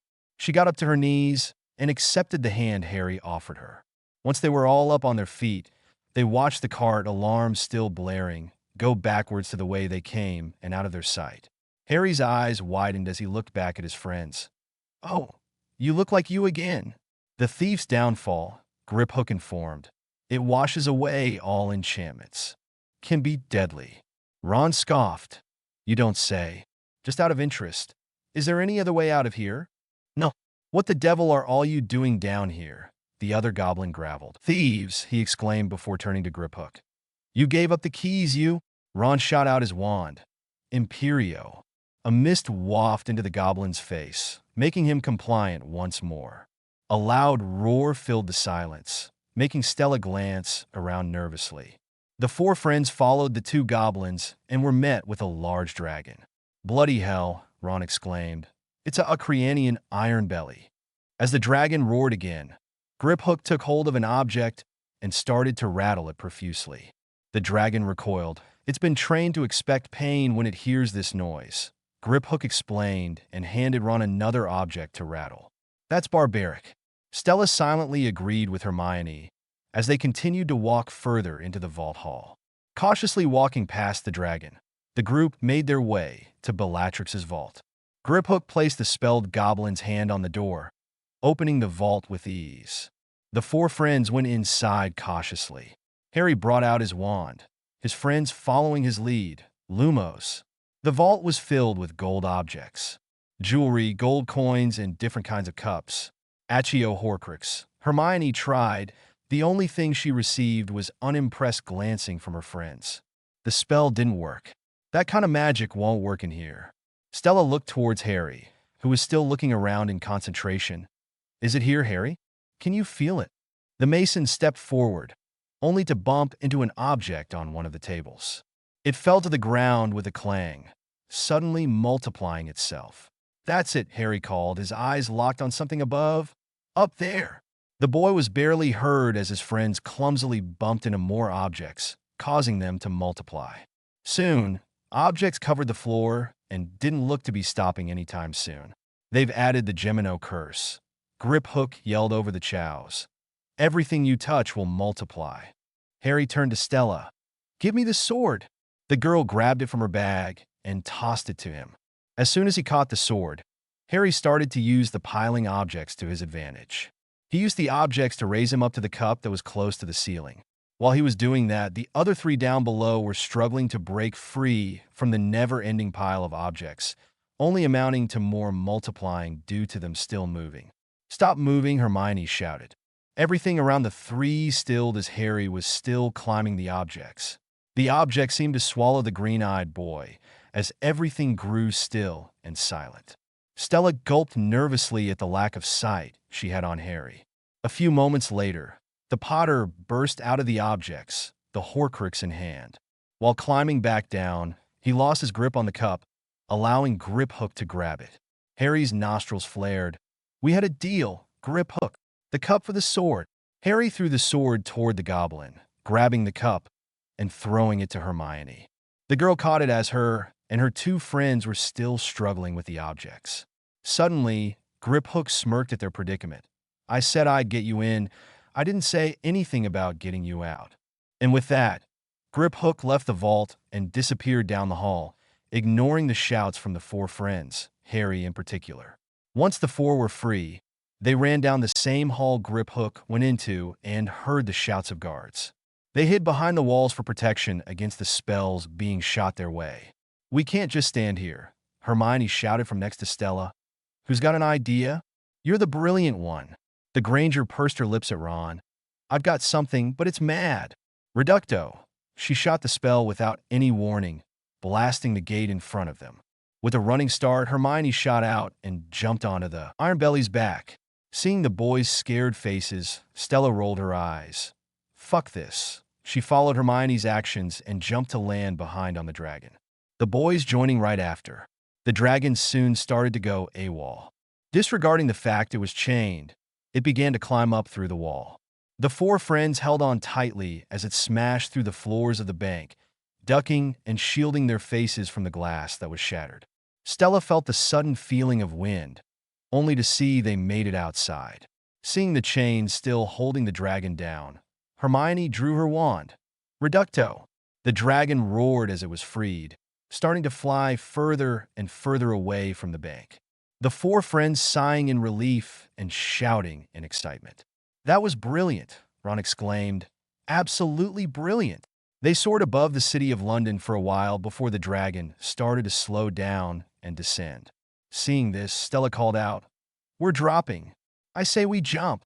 "When?" "Now." On Harry's word, the four dropped from the dragon and into an ice-cold lake. Stella felt the cold water sting her whole body as she held her breath, hoping her friends were still with her when she came up for air. Don't be a silent reader. Edited April 6th, 2021. Stella Mason inhaled a huge breath coming up from the icy water she and her friends jumped into. She felt her clothes stick to her skin, almost like glue, giving it an uncomfortable feel. She got a glimpse of her friends before swimming to a nearby hill. Hermione and Stella helped each other onto the grass before the four started walking, shaking in their shoes from the cold. "He knows," Harry blurted, shivering. "You know who? He knows we broke into Gringotts. He knows what we took, and he knows we're hunting horcruxes." Stella scoffed, trying to keep up with her friend's fast pace. "How is it he knows?" "I saw him." "You let him in," Hermione raged. "Harry, you can't do that." "Hermione, I can't always help it," Harry snapped. "Or maybe I can? I don't know." Ron intervened as Hermione and Stella brought out dry clothes for the boys and towels for themselves. "Never mind." "What happened?" "Well, he's angry. And scared too. He knows if we find and destroy all the horcruxes, we'll be able to kill him." Harry rushed as he put on a clean shirt. "I reckon he'll stop at nothing to make sure we don't find the rest. There's more. One of them is at Hogwarts." Stella wrapped a towel around herself to keep warm as Hermione gaped beside her. "What? You saw it." "I saw the castle. And Rowena Ravenclaw. It must have something to do with her. We have to go there now." "Well, we can't do that," exclaimed Hermione. "We've got to plan. We've got to figure it out." The Potters scoffed. "Hermione, when have any of our plans ever actually worked? We plan. We get there. All hell breaks loose." "Now dress fully in clean clothes," Ron breathed. "He's right. Only one problem. Snape's headmaster now. We can't just walk through the front door. We'll go to Hogsmeade, to Honeydukes. Take the secret passage in the cellar," Harry solved. He looked around at his friends. There's something wrong with him, he shared. It's like, in the past, I've always been able to follow his thoughts. And now everything just seems disconnected. Maybe it's because of the horcruxes, Stella offered. Maybe he's weaker. Maybe he's dying. Green met blue as the boy shook his head. No, it's more like he's wounded. If anything, he feels more dangerous. Harry's words didn't scare his friends. If anything, the words made them more encouraged to fight and end the war once and for all. But first, Stella needed to change into some dry clothes. As soon as the four friends landed in Hogsmeade, the sounds of sirens and shouting met their ears. They instantly ran for cover from the Death Eaters that were patrolling the dark streets. They held their breaths as they listened to the Death Eater yell for Harry. Another siren went off, making the Death Eater run in the opposite direction, opening an opportunity for them to run and seek shelter. The four ran all the way to a gate, only to find it was locked. "In here, Potter," an older man's voice sounded. The friends glanced at each other before rushing inside the building the man had offered. Stella took a glance at the man briefly, only to have to look back again to assure herself she wasn't just seeing things. She caught up to Ron and Hermione as she took in the room around her as Harry walked further away from them in the room. "Did you get a look at him?" Ron asked the two girls quietly. "For a second I thought it was, I know, Dumbledore." Walking further into the room, Stella found various paintings on the walls, one in particular standing out to her. A painting of a young girl with a straight but kind face. Next to the painting was a broken piece of mirror. Stella narrowed her eyes, walking closer to it, only to see Harry in it. "Harry," the mason called, looking back at him. "I can see you in this." Harry looked down at the mirror to see the back of Stella's head, her wavy curls along her back. Before he could respond, the man came into the room. "You bloody fools," he bellowed. "What are you thinking coming here? Have you any idea how dangerous it is?" "You're Aberforth." Harry stepped forward, ignoring the harshness in the man's voice. "Dumbledore's brother. It's you who I've been seeing in here," he showed the mirror. "You're the one who sent Dobby." Aberforth crossed the room. "Where have you left him?" "He's safe. He went back to help other elves prepare or get to safety." The man smiled smallly. "I like that elf." Harry pointed to the mirror behind him hotly. "Who gave that to you?" "The mirror. Mundungus Fletcher, about a year ago. Dung had no right selling that to you. It belonged to Sirius. Albus told me." Aberforth disregarded Harry's sharp tone. "He also told me you'd likely be hacked off if you ever found out I had it. But ask yourself, where would you be if I didn't?" "Dead." Stella shivered in thought. Aberforth left the room, leaving the four friends in silence at his words. He came back with a tray of food that everyone but Harry didn't hesitate to dig into. "Do you hear from the others much?" Hermione asked, picking up a cup of butterbeer and a slice of bread. "From the Order?" "The Order's finished," Aberforth rasped. "You know who has won. Anyone who says otherwise is killing themselves." Stella furrowed her brows at his words before turning to Harry, who spoke firmly. "We need to get into Hogwarts tonight. Dumbledore gave us a job to do." "Did he now? Nice job?" "Easy. We've been hunting horcruxes. We think the last one's inside the castle, but we'll need your help getting in." "It's not a job my brother's given you. It's a suicide mission," Aberforth sounded surely. "Do yourself a favor, boy. Go home. Live a little longer.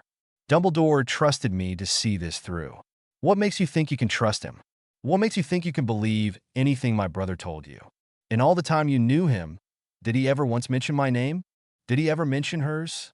Aberforth motioned to the portrait behind them, causing Harry to pause. "Why should he keep secrets? You tell me." "I trusted him." Aberforth walked toward the Potter with a glare. "That's a boy's answer. A boy who goes hunting for horcruxes on the word of a man who wouldn't even tell him where to start. You're lying. Not just to me, that doesn't matter, but to yourself as well. That's what a fool does. I don't strike you as a fool, Harry Potter. So, I'll ask you again. There must be a reason." Stella glanced towards her friends beside her uneasily as silence rang out for a moment. Harry responded, not looking that affected by the man's words. "I'm not interested in what happened between you and your brother. I don't care that you've given up. I trusted the man I knew. We need to get into the castle tonight." Aberforth stared at the boy before heaving a sigh. He turned to the portrait of the young girl and nodded. "You know what to do." Before their very eyes, the young girl nodded back before walking into the distance, disappearing from sight. Where have you sent her? You'll see, the man spoke softly, soon enough. As Aberforth started to leave the room, the three other teens stepped forward to get a better look at the portrait. Hermione spoke before the man left completely, stopping him in his tracks. That's your sister Ariana, isn't it? She died very young, didn't she? Aberforth turned to face the teens one more time. My brother sacrificed many things on his journey to find power, including Ariana. She was devoted to him, and he gave her everything but time. Thank you, Mr. Dumbledore. As the man left the room, Hermione faced her friends who were giving her questionable looks. She shrugged. He did save our lives twice. Kept an eye on us with that mirror. She leaned forward to whisper, mainly to Harry. That doesn't seem like someone who's given up. A few moments passed before Stella squinted at the portrait when she saw movement. She's coming back. Who's that with her? Ron's question was answered when the portrait swung open to show the beaten-up but smiling face of Neville Longbottom. Neville, you look like hell, I reckon, Neville chuckled. But this is nothing. Seamus is worse. Stella snorted, typical. The four friends followed Neville through the tunnel from inside the portrait. Don't remember seeing this on the Marauders map. That's because it never existed until now, the Longbottom answered Ron, a torch in his hand to guide them through the dark tunnel. The 7 secret passages were sealed off at the start of the year. This is the only way in or out now. The grounds are crawling with Death Eaters and Dementors. How's Snape as headmaster? Hermione asked. Hardly ever see him. It's the Carrows you got to watch out for. Harry furrowed his brow. Carrows? Yeah, brother and sister. In charge of discipline. Neville motioned to his face. They like punishment, the Carrows. They did that to you, Stella scoffed in disbelief, hating how her friend was stuck in that kind of environment. Why? Neville sighed. Today's dark arts lesson had us practicing the Cruciatus Curse on first years. I refused. Hogwarts has changed. They continued their way down the tunnel until Neville stopped in front of them. Let's have a bit of fun, shall we? He pushed the door in front of him open and called out, Listen up, you lot. Got a surprise. A familiar voice rang from below. Not more of Aberforth's cooking, I hope. Be a surprise if we can digest it. Stella and Ron shared a chuckle at Seamus's comment before their presence was known. Cheers rang out, along with applause, for the 4 students. They clambered down the ladder onto the floor of a huge room filled with hammocks. Stella smiled in delight as she hugged her classmates. After everyone was settled, the group huddled around the 4 friends. What's the plan, Harry? There's something we need to find. The Potter answered Neville, something hidden here in the castle. It may help us defeat, you know. Who? Neville looked around at his friends, hope in his eyes. All right, what is it? We don't know. Where is it? We don't know that either. I realize it's not much to go on. Seamus spoke up. That's nothing to go on. It has something to do with Ravenclaw. Harry swallowed. It'll be small, easily concealed. The light voice of Luna Lovegood sounded. Well, there's Rowena Ravenclaw's lost diadem. Oh, bloody hell, here we go. Lost diadem of Ravenclaw. Luna looked around at the others who were silent. Stella gave Ron an elbow to the side for his comment. Luna kept going. Hasn't anyone heard of it? It's quite famous. Cho Chang stepped forward. Yes, but Luna, it's lost for centuries now. There isn't a person alive today who's seen it. Excuse me, but can someone tell me what a bloody diadem is? It's a sort of crown, Cho answered Ron. You know, like a tiara. The closing of a door nearby was heard, along with footsteps. Ginny Weasley appeared from the parted group. The girl smiled at her brother and friends in greeting. What is it, Ginny? Neville asked. Snape knows, Ginny breathed. He knows Harry was spotted in Hogsmeade. Don't be a silent reader. Edited April 6th, 2021. Stella Mason was waiting outside the Great Hall with the Order, who reunited a short time ago, and her best friends. She offered to go with Harry as he hid in the crowd of Gryffindors in the hall, but he declined, saying it's safer for her with the rest of the group. She greeted Remus Lupin with a hug, earning her a kiss on the head. Lupin was someone very important to her. When it was clear her father would not return, Lupin and the rest of the Order took her under their wing, gaining her the confidence she needed to survive this war. Hopefully, all the training they provided her will pay off. As the group was waiting for their cue to go, Stella turned to her two best friends. "I just wanted to say thank you," she spoke. "I don't know where I'd be without you guys. Thank you for being my friends."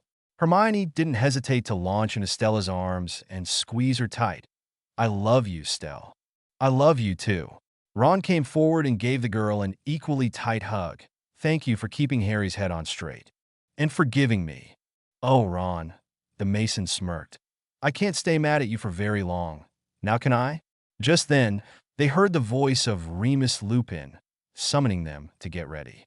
The three stood, chins up and confident as they heard Harry from inside the Great Hall. "It seems despite your exhaustive defensive strategies, you still have a bit of a security problem, Headmaster." The doors opened, revealing the Order and Harry Potter's three best friends, and I'm afraid it's quite extensive. If Snape looked taken aback by the surprise entrance, he didn't show it. "How dare you stand where he stood?" Harry seethed. "Tell them how it happened that night. Tell them how you looked him in the eye, a man who trusted you, and killed him. Tell them." The new appointed headmaster paused, only to raise his wand a moment later. Stella and the rest of the Order raised their wands as the students back away and gasped. While everyone else stepped back, Professor McGonagall stepped forward and in front of Harry, her wand raised at Snape. Snape recoiled in surprise from seeing his colleague, but didn't back down. Flames shot from McGonagall's wand, only to be deflected by Snape. The two went back and forth before Snape decided to retreat, disapparating through the glass windows. "Coward!" Cheers rang through the hall as McGonagall brought back the light that dimmed in the room. Stella smiled at the kids celebrating before Harry caught her eye. Her smile vanished as a familiar dim appeared in his eyes. She made her way to him as he collapsed on the steps. She crouched down in front of him just in time for her to understand what was causing him to act this way. A stillness fell over the Great Hall, the cheers diminishing. Students started to hold their heads, others looking around, looking lost. Suddenly, a high-pitched scream rang out in the hall. Stella watched with a grimace as Harry walked toward the small girl in the corner, her hands over her ears. Just as the girl stopped screaming, another girl started. Harry made his way to the middle of the room. That's when the venom-filled voice echoed through the Great Hall. "I know that many of you will want to fight. Some of you might think that to fight is wise. But this is folly. Give me Harry Potter. Do this, and I will leave Hogwarts untouched. Give me Harry Potter, and you will be rewarded. You have 1 hour." Slowly, students started to back away from Harry, who looked a bit shaken. "What are you waiting for?" The voice of Pansy Parkinson startled other students. "Someone grab him!" Without hesitation, Stella Mason made her way in front of Harry. Hermione and Ron followed, along with the others from the Order. The hall was quiet before heavy footsteps echoed into the hall. "Students out of bed! Students in the corridor? They're supposed to be out of bed, you blithering idiot!" McGonagall exclaimed to Mr. Filch. "Oh, sorry, ma'am." "As it happens, Mr. Filch, your arrival is most opportune," the woman started.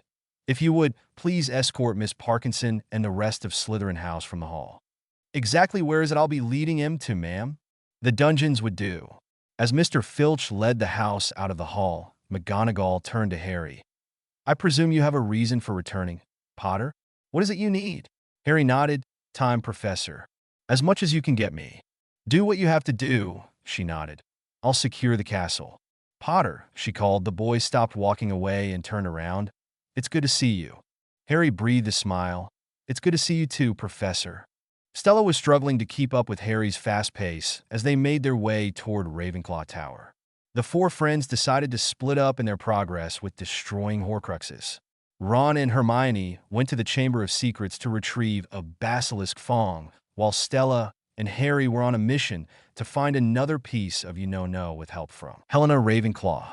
With word from Luna, the two pushed through the sea of panicked students and made their way to the dark corridor. Goosebumps made their way to Stella's arms as they looked around for any sign of who they were looking for. It wasn't until Harry grabbed her hand and motioned to someone in front of them, a little ways away. By one of the large windows was Helena Ravenclaw, not acknowledging the two teens. "You're the Grey Lady," Harry called out to her softly, "the ghost of Ravenclaw Tower." The woman started to float away. "I do not answer by that name." "No." Imsuri. I'm sorry. Harry rushed, letting go of Stella's hand to stop the ghost. It's Helena, isn't it? Helena Ravenclaw, Rowena Ravenclaw's daughter. Helena floated around the posts instead of leaving, much to the teen's relief. Are you a friend of Luna's? Stella nodded, speaking for the first time. Yes. She thought you may be able to help us. The woman narrowed her eyes. You seek my mother's diadem. She spoke not in a questionable manner, but the two nodded nonetheless, Stella speaking for the both of them. Yes, that's right. Luna is kind, unlike so many others, Helena's voice echoed, but she was wrong. I cannot help you. Stella watched as the ghost floated through Harry's chest and over to another window, ready to take her leave once again, until Harry grasped her attention. Wait, we want to destroy it. The two teens felt their hearts pound in their chests as they watched the woman face them. That's what you want too, isn't it, Helena? The Potter continued.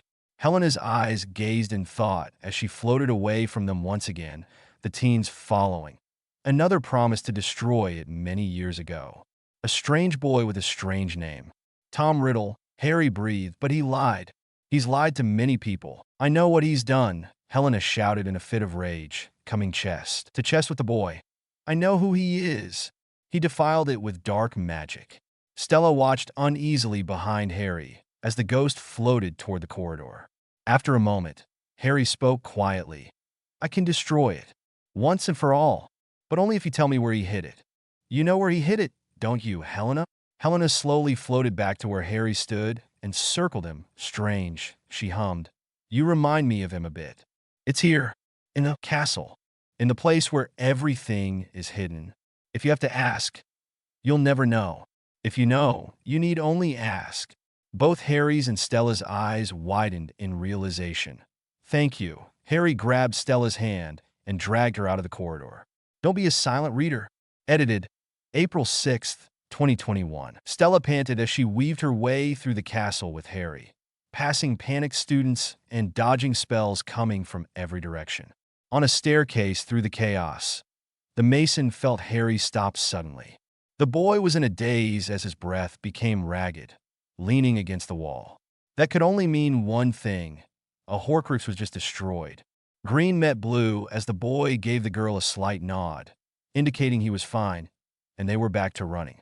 Suddenly, a crash was heard, making the students all duck for cover. Stella's eyes widened to see a familiar black smoke shooting through the air. From next to her, Harry drew his wand, stupefied, the blue light hitting the smoking figure, stunning the Death Eater inside.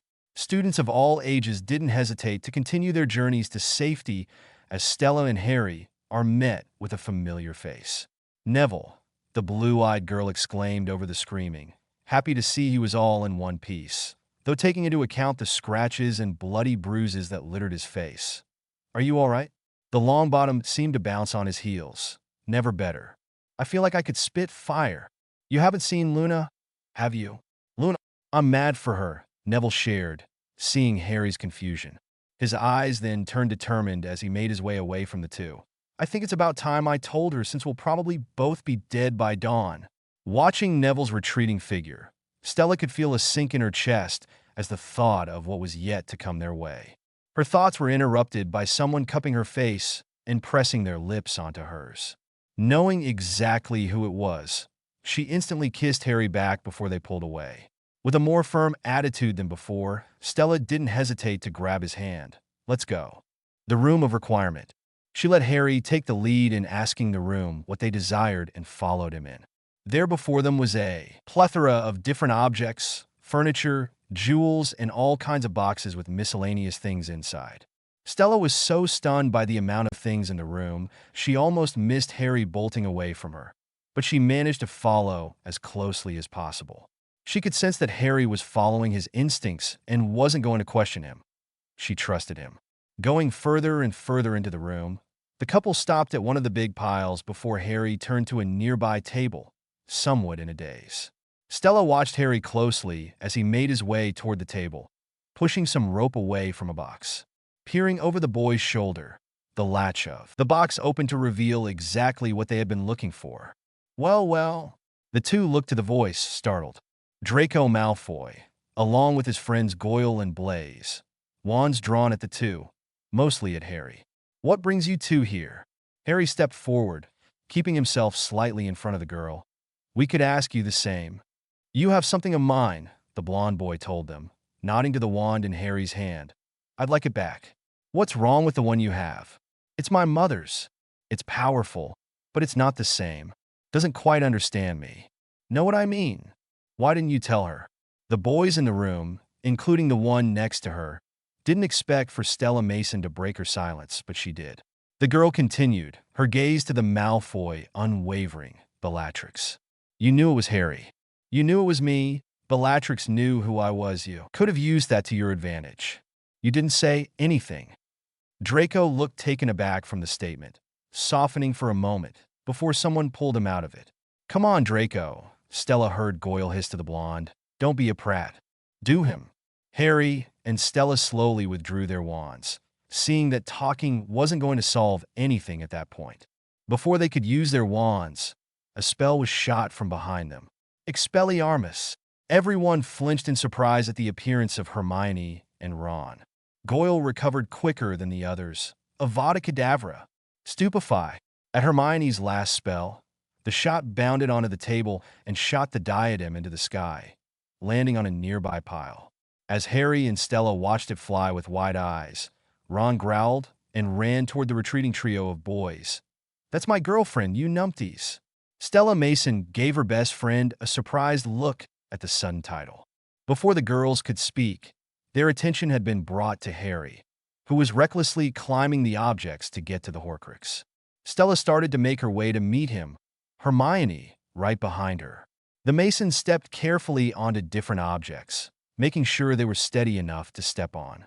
Successfully dodging the screeching pixies that came flying out of the pile, Stella watched the Potter rip the diadem out from between the chair cushions. "Got it!" The three breathed heavily as a thud was heard a little ways away, where Ron ran off to. Stella followed her friends off the pile and looked toward the noise with furrowed brows. "Run!" The Mason looked at her friends. "Is that?" The room turned lighter as the screaming figure of Ron came barreling toward them. Goyle set the bloody place on fire. Harry and Stella didn't hesitate to latch onto each other and run. "Hey!" Snake figure followed the group in a blaze. Soon, every corner was covered in fire, Harry knocking down piles with his wand to slow down the blaze.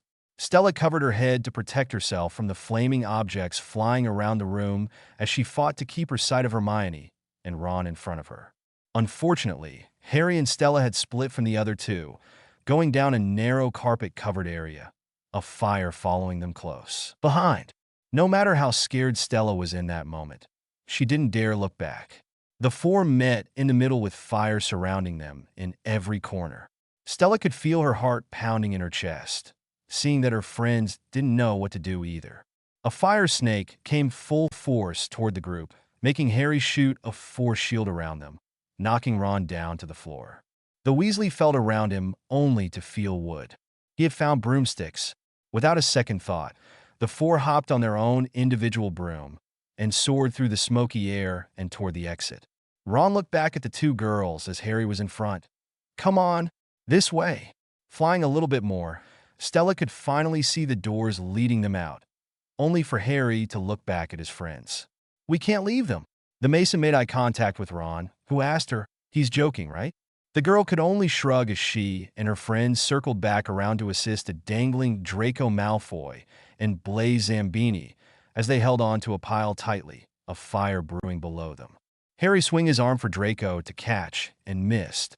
"If we die for them, Harry, I'm going to kill you." Finally, Harry locked arms with Draco and pulled him up on his broom, Ron doing the same with Blaise. By this time, the whole room was crumbling around them. Fire was roaring in every direction, making it difficult to see. Hermione shot a gust of wind from her wand to make a path for their exit as they finally made it out of the room of requirement, or what was left of it. Stella jumped off her broom as Ron and Hermione caught up to Harry, who had the basilisk fong in hand. "Harry!" Green met blue for a moment before the Potters stabbed the diadem, black smoke erupting in the air around them. The Horcrux roared as Harry flew back against the wall. Ron kicked the diadem into the fire, Hermione pushing him back from the flames.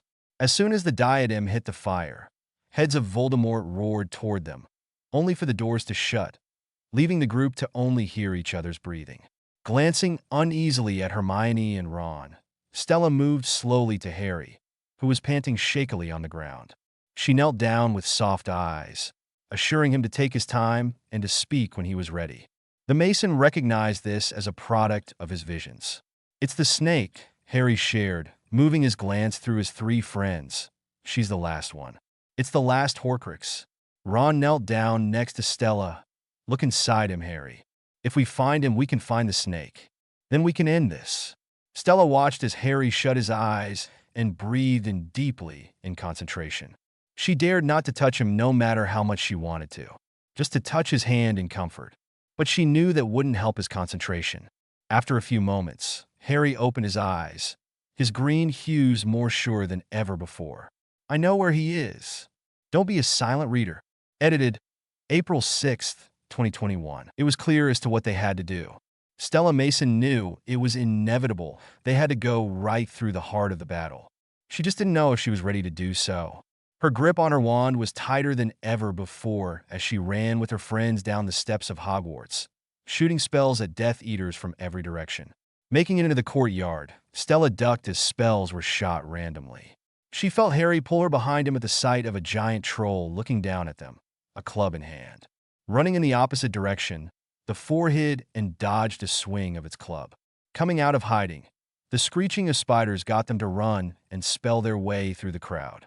Stella could hear uses of the unforgivable cursed being used, and it made her nauseous. Coming into an empty part of the rubble, the four stumbled upon Greyback feeding on Lavender Brown. Stella held Ron by the shoulder as he saw the empty eyes of his ex-girlfriend staring back at them. Angrily, Hermione shot Greyback into the broken windows and out of their sight. Seeing that the troll was back on their trail, they evaded it, running to the entrance of the courtyard. Their eyes widened as they saw hundreds of Dementors floating toward them, only for Aberforth Dumbledore to deflect them with his Patronus. Not wasting any more time, the four friends ran away from the heart of the battle. No matter how tired she was, or how much her feet screamed at her to stop, Stella Mason didn't stop running alongside her friends to the docks. By the time they got to the docks, Voldemort and Snape were already conversing. Stella crouched down next to Hermione as she could only stare at the back of Harry's head. "There is no wand more powerful," Stella caught Snape's sentence. "Ollivander himself has said it. Tonight, when the boy comes, it will not fail you. I am sure of it. It answers to you, and you only." "Does it?" Stella felt a shiver go down her spine at you-know-whose voice only a few steps away from them. "My lord!" The wand, the Dark Lord circled Snape. "Does it truly answer to me? You're a clever man, Sirius. Surely you must know. Where does its true loyalty lies? With you, of course, my lord. The Elder Wand cannot serve me properly, because I am not its true master. The Elder Wand belongs to the wizard who killed its last owner." The Mason listened as she glanced back at her two friends with fright. She wasn't always the biggest fan of Snape, but he was close to her mother, and that counted for something in her life. "You killed Dumbledore, Sirius. While you live, the Elder Wand cannot truly be mine. You've been a good and faithful servant, Sirius, but only I can live forever." "My lord!" Stella froze and flinched as she heard the body of Sirius Snape hit the floor. "Nagini. Kill." Tears fell freely for her mother's close friend, as Stella could only listen to her former professor being attacked.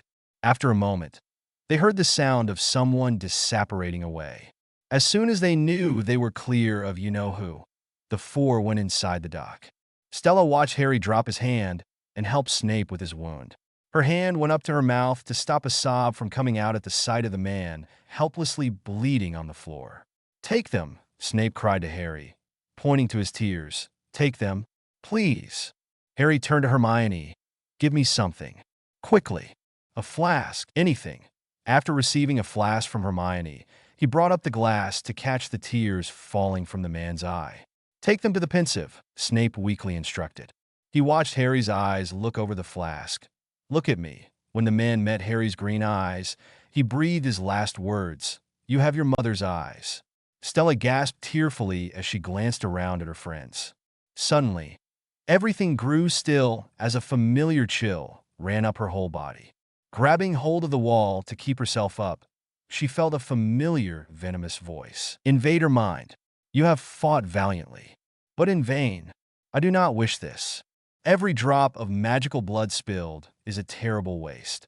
I therefore command my force to retreat. In their absence, dispose of your dead with dignity. Harry Potter, I now speak directly to you. On this night, you have allowed your friends to die for you rather than face me yourself. There is no greater dishonor. Join me in the Forbidden Forest and confront your fate. If you do not do this, I shall kill every last man, woman, and child who tries to conceal you from me.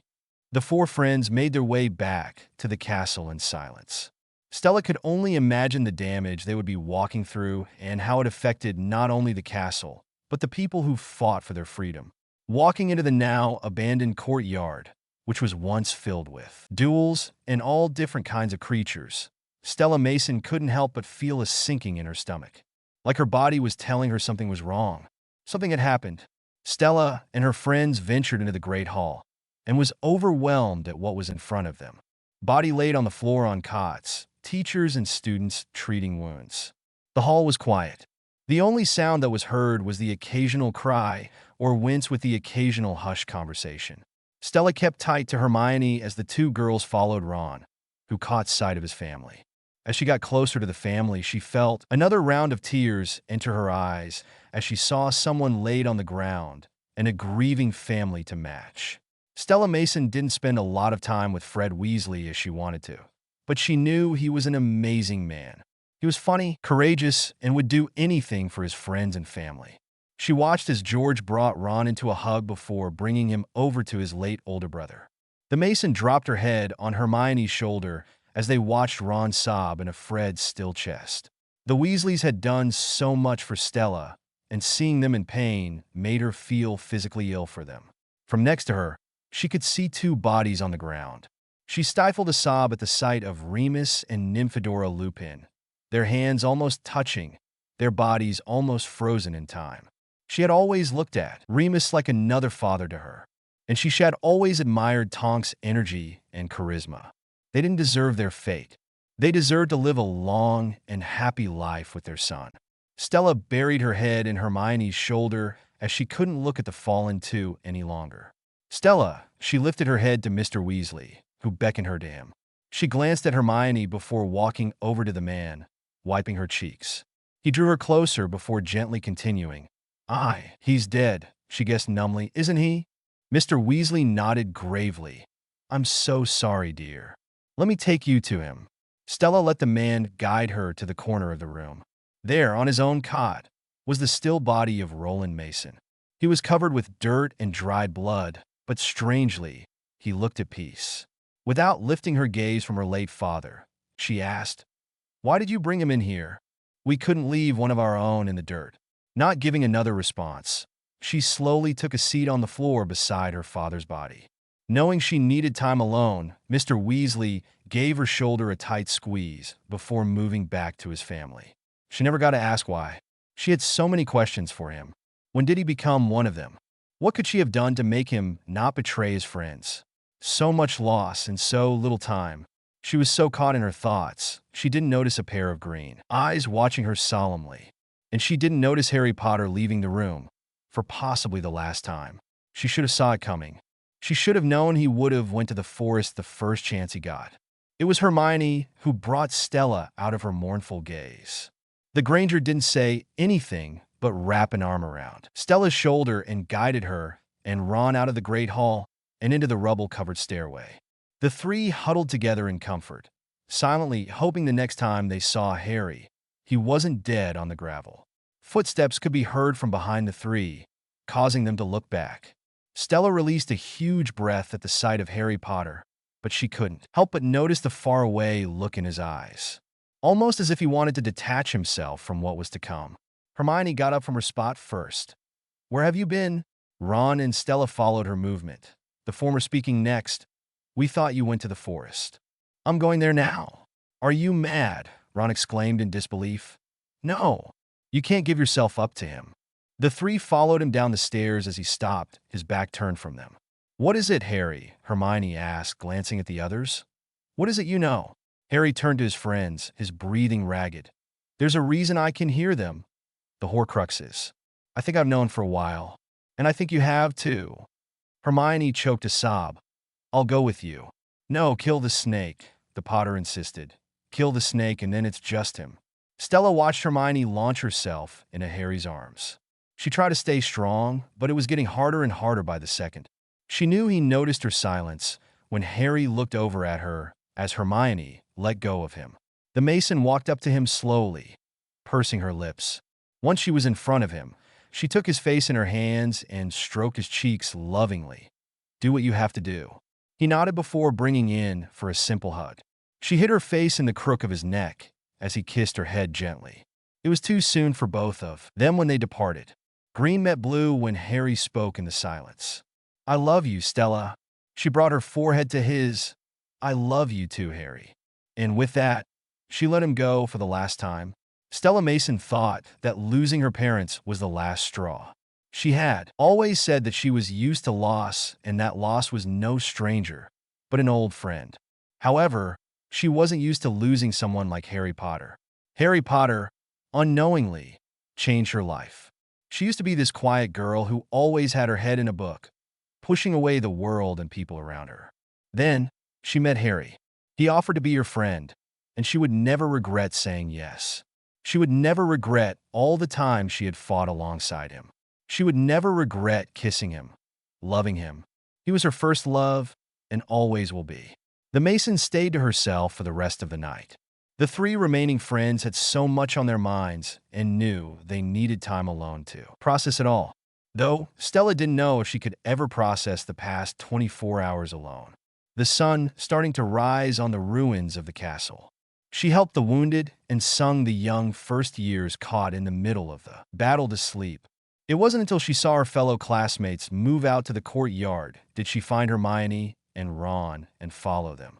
There, she saw Neville in front, the sorting hat in hand, with an army of Death Eaters walking to meet them. A familiar chill shot up her spine at the sight of Voldemort. She would always be hesitant to say his name, but from now on, he wasn't the Dark Lord or Voldemort. He was the one who murdered Harry Potter. Harry Potter is dead. Stella Mason fell into Ron as he caught her from falling to her knees. She held on to the smallest bit of hope he would make it out alive. Now she had proof of why that hope dwindled. Hermione and Ron held on to their best friend as they all looked on with tears, yet fight in their eyes. Harry Potter is dead, the Dark Lord repeated to the group in front of him. From this day forth, you put your faith in me. He looked back at his followers. Harry Potter is dead. His Death Eaters laughed as he gleefully chuckled before facing the other side of the war. And now is the time to declare yourself. Come forward and join us. Or die. Draco. Everyone turned to the boy, who looked just as devastated as the rest of them as his father called for him on the other side. Lucius swayed on his feet. Oh, Draco. Seeing that he wasn't budging, Narcissa stepped forward. Draco, come. Stella watched from Ron's shoulder as Draco slowly moved to the other side, getting an unexpected hug from Voldemort. The next person to step forward, or rather limp forward, took everyone by surprise. Ah well, I must say I'd hoped for better. The Dark Lord's comment made his followers laugh once again. And who might you be, young man? Neville Longbottom. Speaking over his laughing Death Eaters, Voldemort started. Well, Neville, I'm sure we can find a place for you in our ranks. I'd like to say something. Well, Neville, I'm sure we'd all be fascinated to hear what you have to say. Neville didn't look back at his friends as he started. It doesn't matter that Harry's gone. Stand down, Neville, Seamus called. Not being the only one who saw the reaction of Stella Mason, who was currently buried in Ron's arms. People die every day, the Longbottom exclaimed, glancing back at his friends, his heart hurting at the sight of one of his friends so distraught. Friends, family. Yeah, we lost Harry tonight, but he's still with us in here. So's Fred and Remus. Tonks. All of them. They didn't die in vain. He looked back at the Dark Lord. But you will. Because you're wrong. Harry's heart did beat for us. For all of us. It's not over. Just as Neville brought out the sword of Gryffindor from the sorting hat, a figure could be heard dropping on the ground. Stella opened her eyes, just in time to see Harry Potter point his wand at Nagini and shout, "Confringo!" The three friends breathed in a laugh of relief, seeing their best friend. The students and faculty around them started to separate and prepare themselves for battle. As Voldemort was shooting spells at a running Harry Death Eaters started to retreat on their own behalf.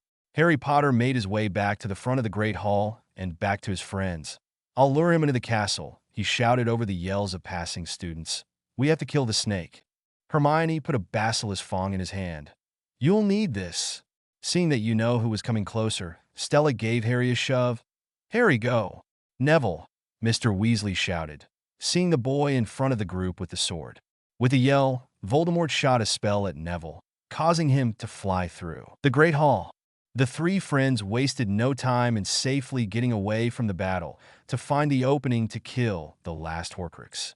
They ignored the body strayed along the grounds and kept their breathing under control, not wanting to give away where they were in order to catch the snake by surprise or kill it without it knowing.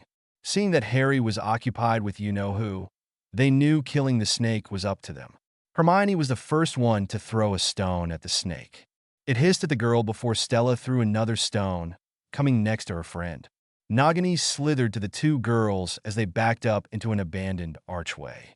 Ron came up from behind the snake, a basilisk fong in hand, only to be blindsided with Nagini's own surprise attack, making the boy drop a fong. The two girls watched Ron back away from the sake from the upper-level stairwell. At that point, the three were out of ideas. They didn't have a fong, and they knew spells didn't work on the snake. Stella and Hermione sprinted down the stairwell to Ron and started to run away from the snake, who slithered with persistence. Coming to a dead end, Ron shot one more killing curse to Nagini as the three fell onto a pile of rocks. Seeing that the spell didn't affect the snake, the three held onto each other and squeezed their eyes tight. They thought it was the end, until they heard a loud yell. Neville had killed Nagini with the sword of Gryffindor.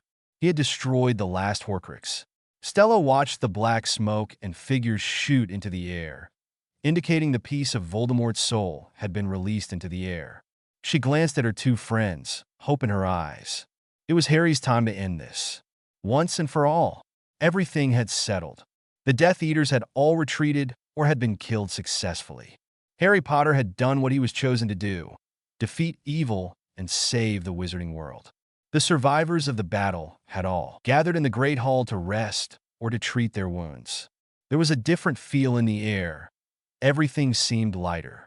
Stella Mason joined her two best friends in walking into the Great Hall, where they met Harry. Green met Blue as they both looked at each other longingly. The Potter's gaze went to his two friends, their hands intertwined. He smiled. This was exactly where he was supposed to be. The four ventured outside the castle onto the bridge. Stone soldiers laid around along with the other scattered rubble. Stella watched Harry stand on a rock, looking over the destruction the war had caused a once magnificent school. Why didn't it work for him? Hermione asked, watching Harry fiddle with the wand, the Elder Wand. Harry turned his gaze to his friends. It answered to somebody else. When he killed Snape, he thought the wand would become his. But the thing is, the wand never belonged to Snape. It was Draco who disarmed Dumbledore that night in the astronomy tower. From that moment on, the wand answered him. Until the other night when I disarmed Draco at Malfoy Manor. So, that means... Harry nodded at Ron. It's mine. What should we do with it? Hermione scoffed at the Weasley. We? I'm just saying that's the Elder Wand, Ron defended, the most powerful wand in the world. With that, we'd be invincible. Seeming to make up his mind, his three friends watched him grunt, breaking the wand in half. A light smoke came out of the wand as he threw it into the pit on the ruins of Hogwarts. Harry chuckled at the opened mouths of his friends as he made his way away from them, looking into the horizon of the castle. Stella was the first to join him, walking up next to him and grabbing his hand, intertwining their fingers. They didn't speak, only bathed in each other's presence. Soon, their friends joined them, Hermione holding Stella's with Ron on the other side of her. The only thing around them was silence and each other. And that was all they really needed. End of Act 3, Part 2. I hope everyone has enjoyed this book as much as I have. Don't be a silent reader. Edited April 6th, 2021. A lot had happened after the battle. After a lot of sleepless nights and nightmare-filled sleeps, Harry Potter and Stella Mason turned out okay. The Mason, now Potter, would always carry the weight of the losses she experienced on her shoulders. Yet, the two stuck by each other and never let go. The pair helped rebuild Hogwarts and found jobs. Harry, a successful orator, and Stella becoming a trusted psychologist. She was known for what she did best, listen.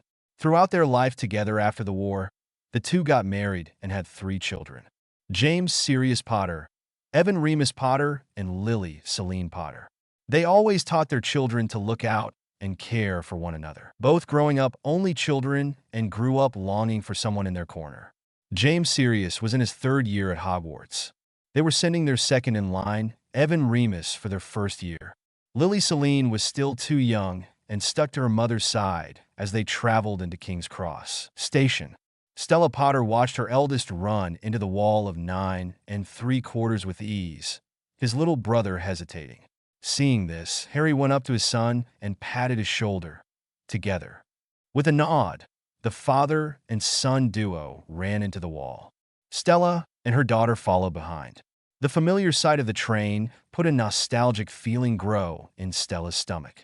It felt like it was yesterday that her new friends invited her to sit with them on their way to their 5th year. Walking through the busy crowd, she laid her eyes on her best friends and their kids. Ron and Hermione got married a year before Stella and Harry did and had 2 kids together, Rose Weasley and Hugo Weasley. Rose was in the same year as Evan, and the pair couldn't wait to start school together, being very close since they were young. All in all, Stella Marie Potter's life was complete. She lost her mother. She started her journey at Hogwarts. She met her 3 best friends. She survived a war, losing a few people along the way. She married the love of her life. She had 3 amazing kids. Stella couldn't ask for a better life. Standing between her best friend and her husband, she watched her boys converse with Rose with smiles on their faces. She waved goodbye as the train made its leave. The smiling faces of her boys stuck in her head.